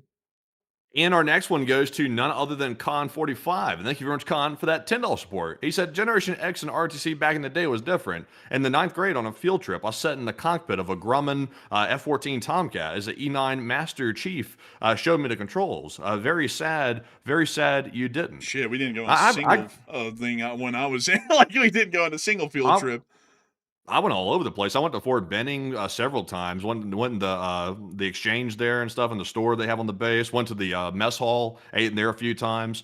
I didn't get to go on the obstacle course at Benning. I didn't get to do that. Unfortunately, we had to leave before we got to do that. Got to march around the base, stuff like that. So I got to go around there quite a bit. I didn't get to go check out any aircraft though. We went to the museum they had on Benning. Went through that. That was pretty cool. There was like a warfare simulator thing where it's like you get put into like the Humvee and you have to like shoot the machine gun. There's like a huge simulation around you, stuff like that. Like pretty cool thing they had in the museum. So I did all that stuff, but I didn't do that other. We were going to go check out the helicopter school, the U.S. Army helicopter school down in southern Alabama, but I never got around to that. But I wanted to check it out, but never did. I don't think we did a single field trip in the years that I was in. Like, I think they did that all when you were in ninth grade and I was still in eighth grade at that point, right? I think so. Yeah. Did you go to the obstacle course, like not the one on Benning, but there was another like obstacle course. Did you go to that? High school? Yeah. Yeah, I didn't go to that one. I didn't go to Fort Benning. I think they ended that all literally the year that I came in, and they just went down to bare basics. So I never went on a single field trip. I think it might have been maybe because someone got injured, because I remember when I went out there to the obstacle course, which it was like a serious obstacle course. Like it was like, you were rappelling down like 100-foot wall and stuff like that. Like it was legit. I climbed all the way up to that damn thing, got to the top, and of course, my instructor was very hyped up, by the way. He was a former special forces, so he was getting a kick out of like sort of like terrorizing people on the top of the thing. So I was like, oh shit. So I got up there and rappelled all the way down. It was actually pretty fun, but also kind of horrifying at the same time. But yeah, you didn't get to do any of that stuff, really. I think they stopped doing it when you came in. I didn't get to do any of it at all. I didn't go to Benning. I didn't do anything. And that also made my experience in it quite lame because like it was literally just basically a class at that point. You just had to deal with kind of like crappy students the whole time, and it wasn't really fun because of that. But I do think for SupportCon, and I hate to know that there was something better out there to be had. And I have run into people who were in JRTC and they're like, "Oh, it was a blast," and then I've run into people who are like, it sucked. Like my JRTC sucked. And then they have similar stories like mine. But a big thanks to you for support and help this channel to keep it running. And with that, we're on the next one. And our next one here goes to Game Theory, who put in a 10. And Game Theory said, did you see the new movie Pressure about the D-Day weathermen? And the president watched saying, frankly, if I were there, D-Day would have had perfect beach weather. I wouldn't even doubt that. Like, I know there's a joke. I wouldn't even doubt that that'd be said. I haven't watched it yet. I haven't been able to get the free time to go to a movie again. But I am going to try and see if I can do that this Monday, this upcoming one, and go watch that one. But a huge thanks to you for support and help this channel to keep on running. And with that, we're on the next one. We also have a 10 from Con45 yet again, and Con said, this was on an aircraft carrier in San Diego, California. Oh, yeah, we definitely did not go on an aircraft carrier, that's for sure. That aircraft, I actually know that aircraft carrier that he speaks of is USS Midway. That is really cool, actually. We didn't go to squad. I mean, like, we didn't go to a single thing. We had the USS Alabama in Alabama, but they never went and took a field trip down to that, I don't think, because ours was the Army's GROTC, and there's one for each branch, I believe, and so we didn't get to go do anything at all. But if we had done something, it would have been Army related, and the closest thing to us was Fort Benning, out here near Columbus, Georgia. So big thanks to you for support. I hope that has addressed that well. And with that, we're on the next one. We also have a 5 from Robert Krogan, and thank you, Robert, as well. He said, good evening, Enforcers and LSA, and take one from the chat, if you please. And of course we will, Robert Krogan. So what do we got from the live chat, Matthew? And this one goes to Jeep Girl, who said, wouldn't it take Ukraine ground forces to repatriate Crimea?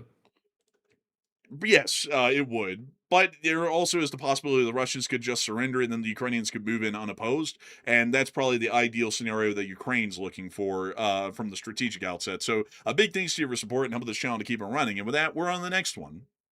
And our next one goes to James Jelliman yet again. And thank you, James, for that $5 support. He did not leave a comment on that one, but we do appreciate that. We also have a fine from Remember the Good Times. He said June is bad for Russia. June of 23, the Wagner coup happened. June of 24, chaos in Chechnya. June of 2025, Operation Spiderweb. And June of 26, oil refinery, a UFO. And you know why that probably is because it's just the beginning of summer to a large degree, and it's time to start moving around. It's time people get antsy, and also the winter's over, so that's not an obstacle anymore. So that might be playing a role in it. But yeah, it's actually a good catch. But Enforcer, what say you? I gotta thank you so much for the support. And, you know, that's actually a really good point. Remember the good times. Everything kind of does happen in June, but that's because June is a nice month, like weather-wise. And so usually a lot of crazy stuff starts happening in the summer in the war. But it is a really wild trend when you think of it, though, that most big things do happen in June. But a huge thanks to you once again for the support. I hope that has addressed that well. And that's even crazier, folks, to think the Wagner coup was 3 years ago at this point. That feels like yesterday, honestly. Like in my head, like I remember covering that advance up the highway and everything. That was a crazy time. But with that, we're on the next one. We also have an $8 support from Darren Quinn, and thank you, Darren, as well. He said the Kerch Bridge is probably coming down. And I would have to say, it probably is, and I cannot wait. And a big thanks to you for your support. I hope that has addressed that well. And with that, we're on the next one. And we have another five from James Jelliman. He said, how many Russian forces are still in Crimea, and are they withdrawing yet, or will they try to hold it? Generally, we don't know the exact number. We do know that the Air Force, the Navy, and the Army's air defense forces are in the oblast to some extent. We don't know the exact number, however. I would assume probably about 30 to 40,000 support troops are inside of Crimea. That would be my rough estimate, and once again, that's a very rough estimate. But I have a feeling that a lot of them are probably going to be withdrawing, except for the skeleton crew that would be needed to stop Special Forces raids from just entering the Crimean Peninsula and doing whatever they want and going wherever they want from there. So I hope that does address that well. And a big thanks to you for support and help this channel to keep on running. And with that, we're on the next one. We also have a five from Plus Ultra. He said some stuff here I'm not repeating, but thank you for that support. We also have a five from Siegel. He said, if the MOU totally fails, do you predict the U.S. economy tanks by mid-July? If they don't go back to war, I would say that's definitely going to be going into a pretty tough economic time very soon in the near future. I'm not sure if it'd be mid-July, but it might be around then, unfortunately. So a big thanks to your support. I hope that does address that well. And with that, we're on the next one. We also have a 10 from none other than Butchie777, who put in a super sticker that said #1 fan. And thank you very much, Butchie, for that 10-pound support. And we do appreciate that. And Enforcer, what say you? And a big thanks to you for support, Butchie777. You've been around for years. You've been around here since the beginning. And I got to thank you so much for the support and still being here with us and enjoying the show. And so a huge thanks to you once again. And we're on to the next one. And our next one goes to James Jelliman yet again. He said, can you please comment on the recent mobilization videos asking for a channel member who is broke, but so not sure if they refer to Ukraine or Russia? And you know, there was a video out today of the Russians with their press gangs running around grabbing people and throwing them into vans. Did we have that earlier or did we not show that? We didn't show this one, but it's right here from Penza. Yeah, they were going around grabbing people. Now, granted, this also, like to be fully disclosure, by the way, this does happen in Ukraine, just to be fully transparent. But it appears to be the Ukrainians have tried to reel that back because it was getting a lot of public backlash for honestly a pretty good reason. But the Russians have not reeled it back, and they're still doing it, and someone caught this on camera. I mean, it's really wild when you look at it because they're literally just forcing people into the military. But the thing about this is, though, the truth of it is that these people are being drafted in like the spring and fall drafts that are normal in Russia, but they're not going because they know that they're going to be sent to the front, and then they press gang them in by forcing them into the military, or they can just literally grab them off the streets, which we've also seen in Penza as well, where they just randomly grab people and throw them in the military, which is also happening as well. But I do have to say that that does happen on both sides. For Russia, it's to keep the meat grinder in Ukraine going. For Ukraine, it's to try and keep the manpower flowing to stop the Russians from taking over their country. So different purposes at the end of the day, but it is still conscription nonetheless. So I hope that has addressed that the best I can. And a big thanks to you for support and help the channel to keep it running. And with that, we're on the next one. And our next one goes to Kreen Harsi, who puts in a 5. And thank you, by the way, for that support. They said, enforcing Matt for president and vice president 2028. I'm not even American, and I'd find a way to vote you guys in. Hey, whoa. Voter fraud. There's voter fraud across the board. People flying in to vote them in. Like, man. Hey, I do appreciate the sentiment, though. I appreciate the sentiment. And sadly, 2028 would be too early for us because what's the age requirement? 35 you have to be is the minimum? Yeah, 35. I'm currently 25, about to turn 26. So I'm still a long ways off from 35 years old right now. Really, honestly, I'm not sure if 35, like, this might be a hot take. I'm kind of a little bit biased. I have my own interest here, but 35 might be too high of an age requirement because if we're capping it at, or if we're starting it at 35, but we have no limit, like you can be 100 years old and be the president, that doesn't seem very fair. But Enforcer, what say you? I want to honestly say, like, 35 is pretty old. When you think about it, I feel like the age requirement across the board should be what it is for the House of Representatives, which is 25, for the Senate and also the office of the president. This is like, if there's someone that is 25 that's competent enough, why not vote them in? Like, what would really be the problem there? Well, they need to go around the block a lot. It's like, well, you really don't when you think about it, because it's not like the president needs to know how to, fill out like a tax form or make sure that his 401k is in order to, be able to be the president. A lot of the things the president deals with, most people aren't going to deal with in their normal life. I don't really know of a lot of 35-year-olds that have negotiated treaties with foreign nations over the 25-year-olds, to be entirely honest. It's like you either are in the position of the president to do that or you're not, for the most part. So I don't really understand that whole side of things with the age limit there. But in 2040, I will be old enough to run for president. That'll be the first presidential election I can actually run in.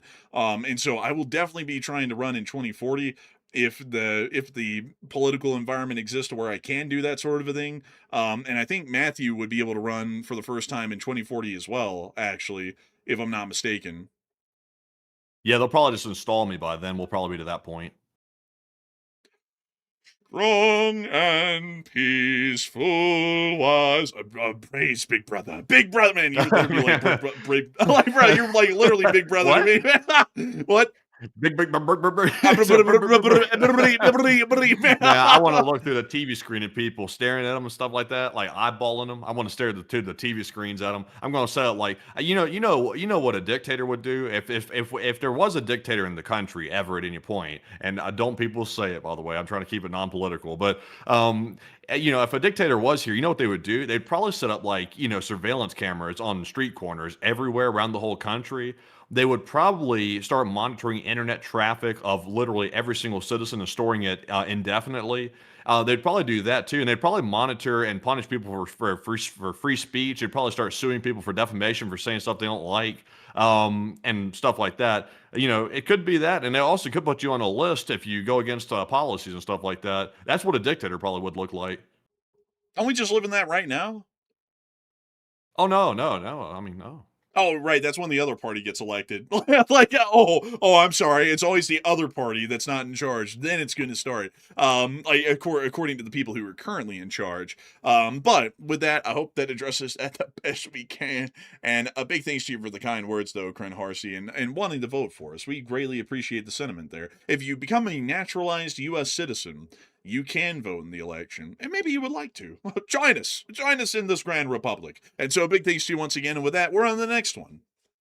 Now, also, by the way, I want to mention something else, by the way. Enforcer might remember this. I was actually a lot younger than I am now when I had this idea in my head, because when I was in my political science classes at this point, I think it was 4 or 5 years ago or something like that, I remember discussing authoritarianism, and the task that I was given was to come up with a way to basically take control in a democracy. Like, what's a way a dictatorship would take control?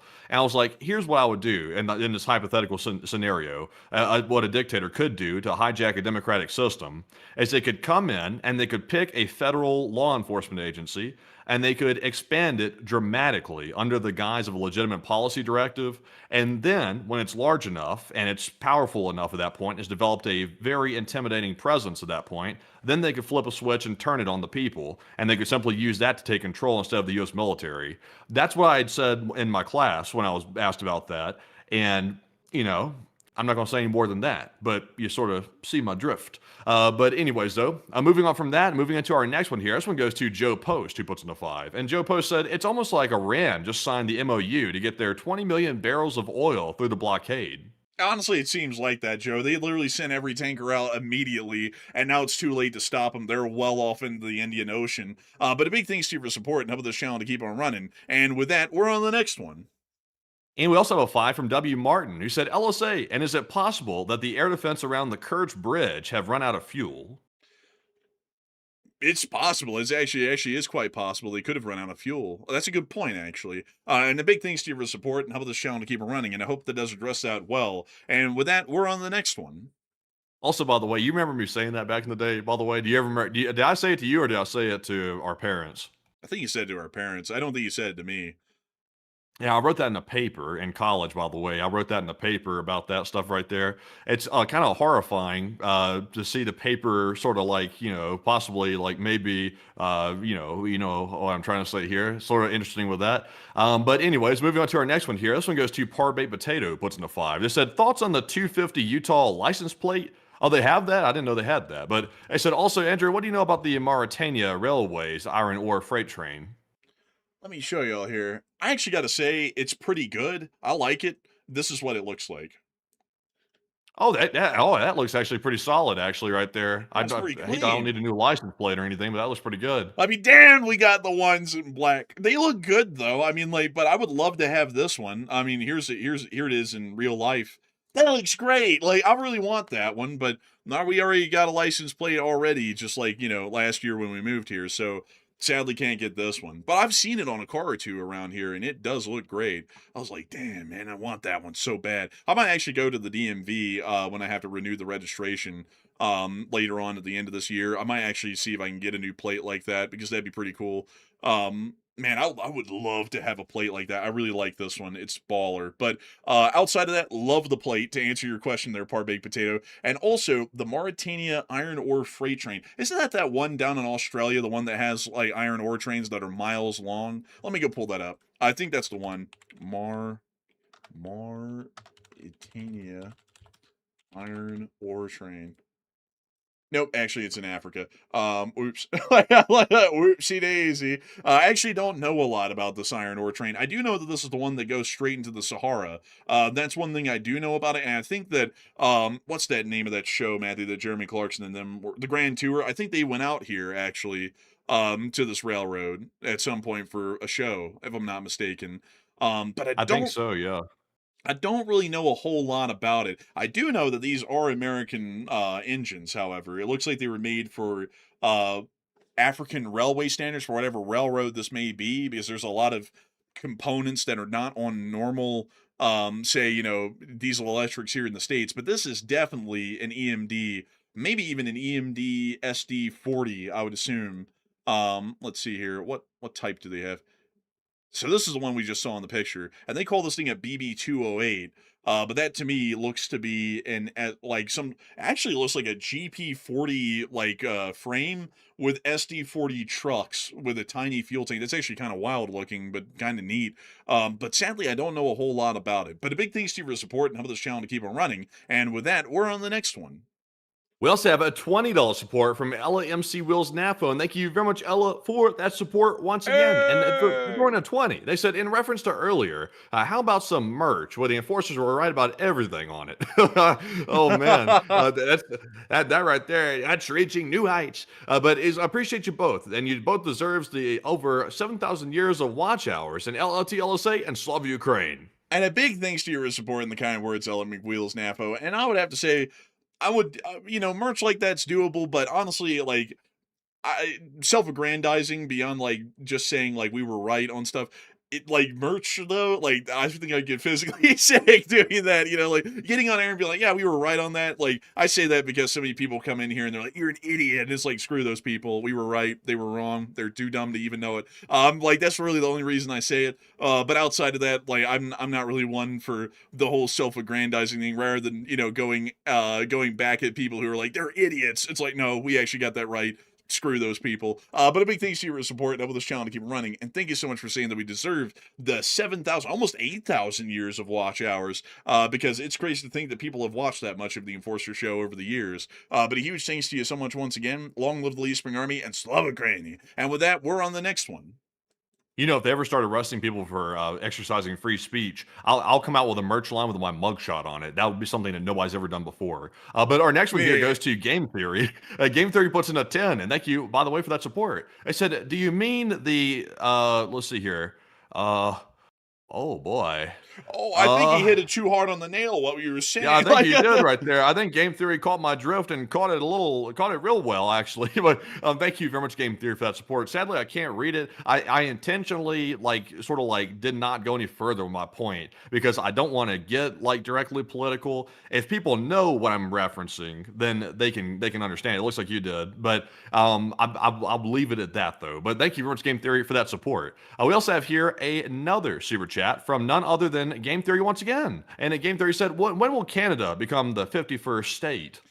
Oh, I'd say never. I mean, I don't really want Canada to be a 51st state. Not that I hate them or anything. I just kind of like them being their own national entity.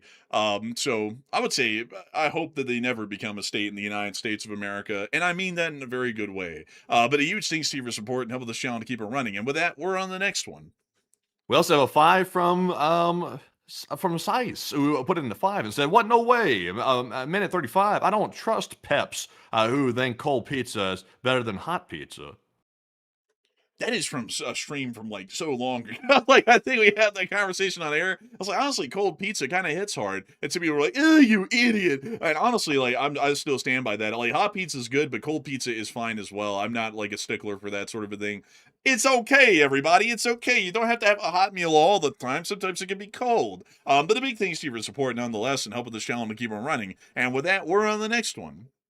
We also have here a support from Plazoth, who put in a 3. And a huge shout to Plazoth for that support, and a huge shout to Mary Mangos for that $2 support as well. And we appreciate both of you. We also have a 2 from Viromax, once again, who said, happy midsummer weekend from Sweden, not the movie.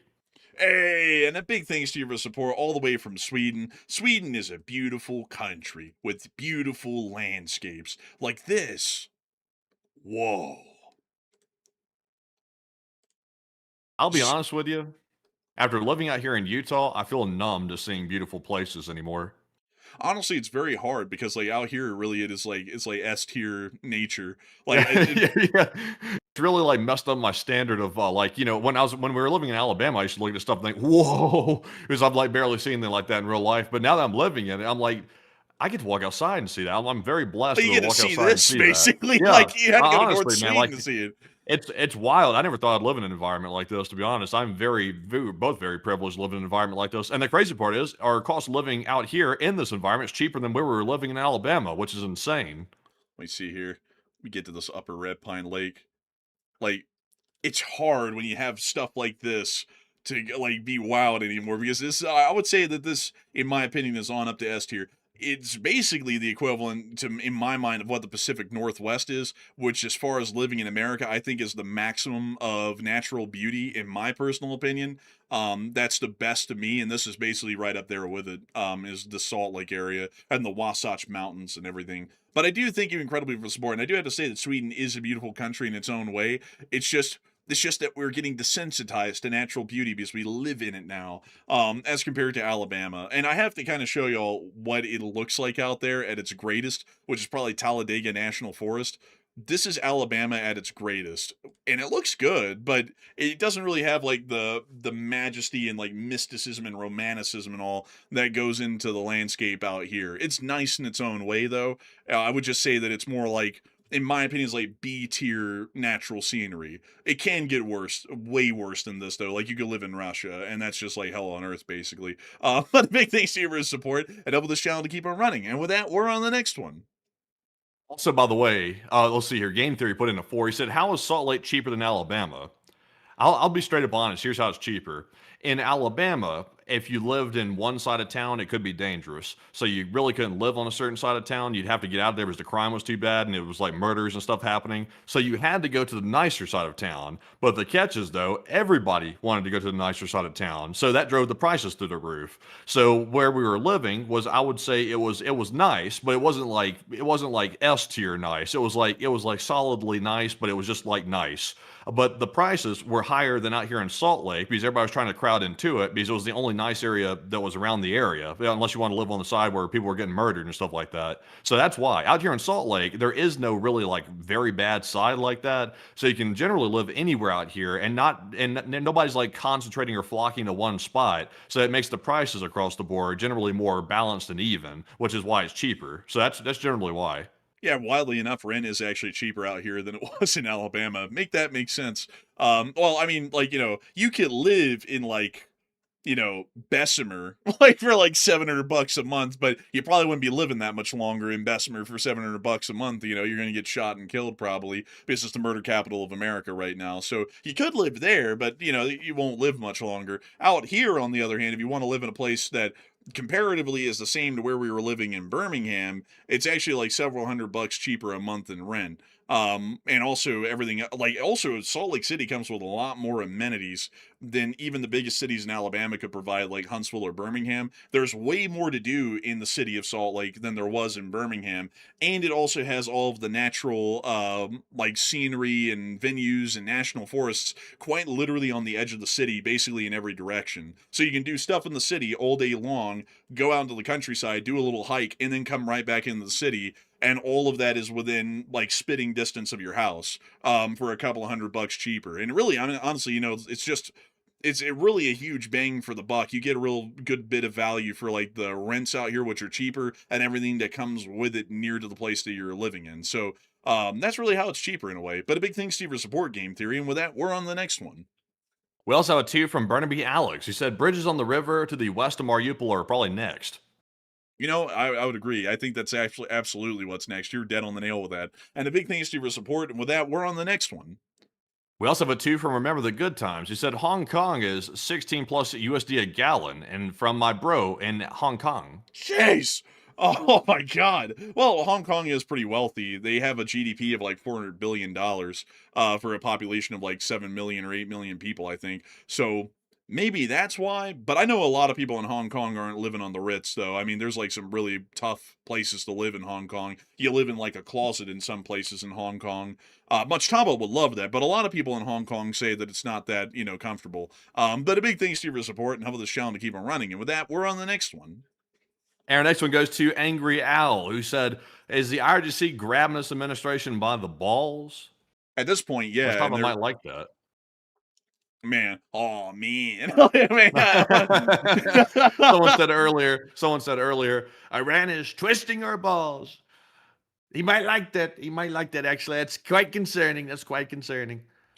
Well, I mean, some people here might like that. Like, I'm just saying. But beyond that, though, has anyone checked on the secretary for certain departments lately? And also, where's the VP? He's at the furniture store. I hope he's picking out a good one. But anyways, with that in mind, I do have to say, Angry Al, I would generally assume, pretty much at this point they are grabbing them by the balls, and sadly they're letting them. They couldn't stop them, but they don't seem to wanna. But anyways, a big thanks to you once again, and with that, we're on the next one. We also have a 10 from Jake, and thank you, Jake, for that support. He said, there's no need to change our system. Just a need to stop the special interest propagandizing us to accept their situations here. I would generally agree with that. There's definitely a lot of reforms that need to be had in the country to improve our system. It's a great system, but when people find the loopholes and the workarounds to try and start perverting the system to whatever they want, we have to step in as the citizens and fix those issues whenever they arise. Much like we did 100 years ago, we can do it again. And so a big thanks to you for support, and with that, we're on the next one.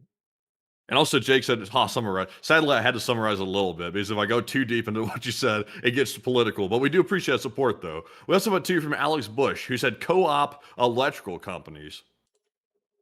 Yeah, that's true. Actually, they're utility companies are actually state authorized monopolies in most areas that they operate in. You don't really get competing monopoly, but also that's why they have their prices fixed at set rates. Like an energy company can't charge whatever they want for energy. It has to meet certain sort of calculations and rates that they then charge to their users within their region. So, interesting one with that. But a big thanks to your support and helping this channel to keep it running. And with that, we're on the next one.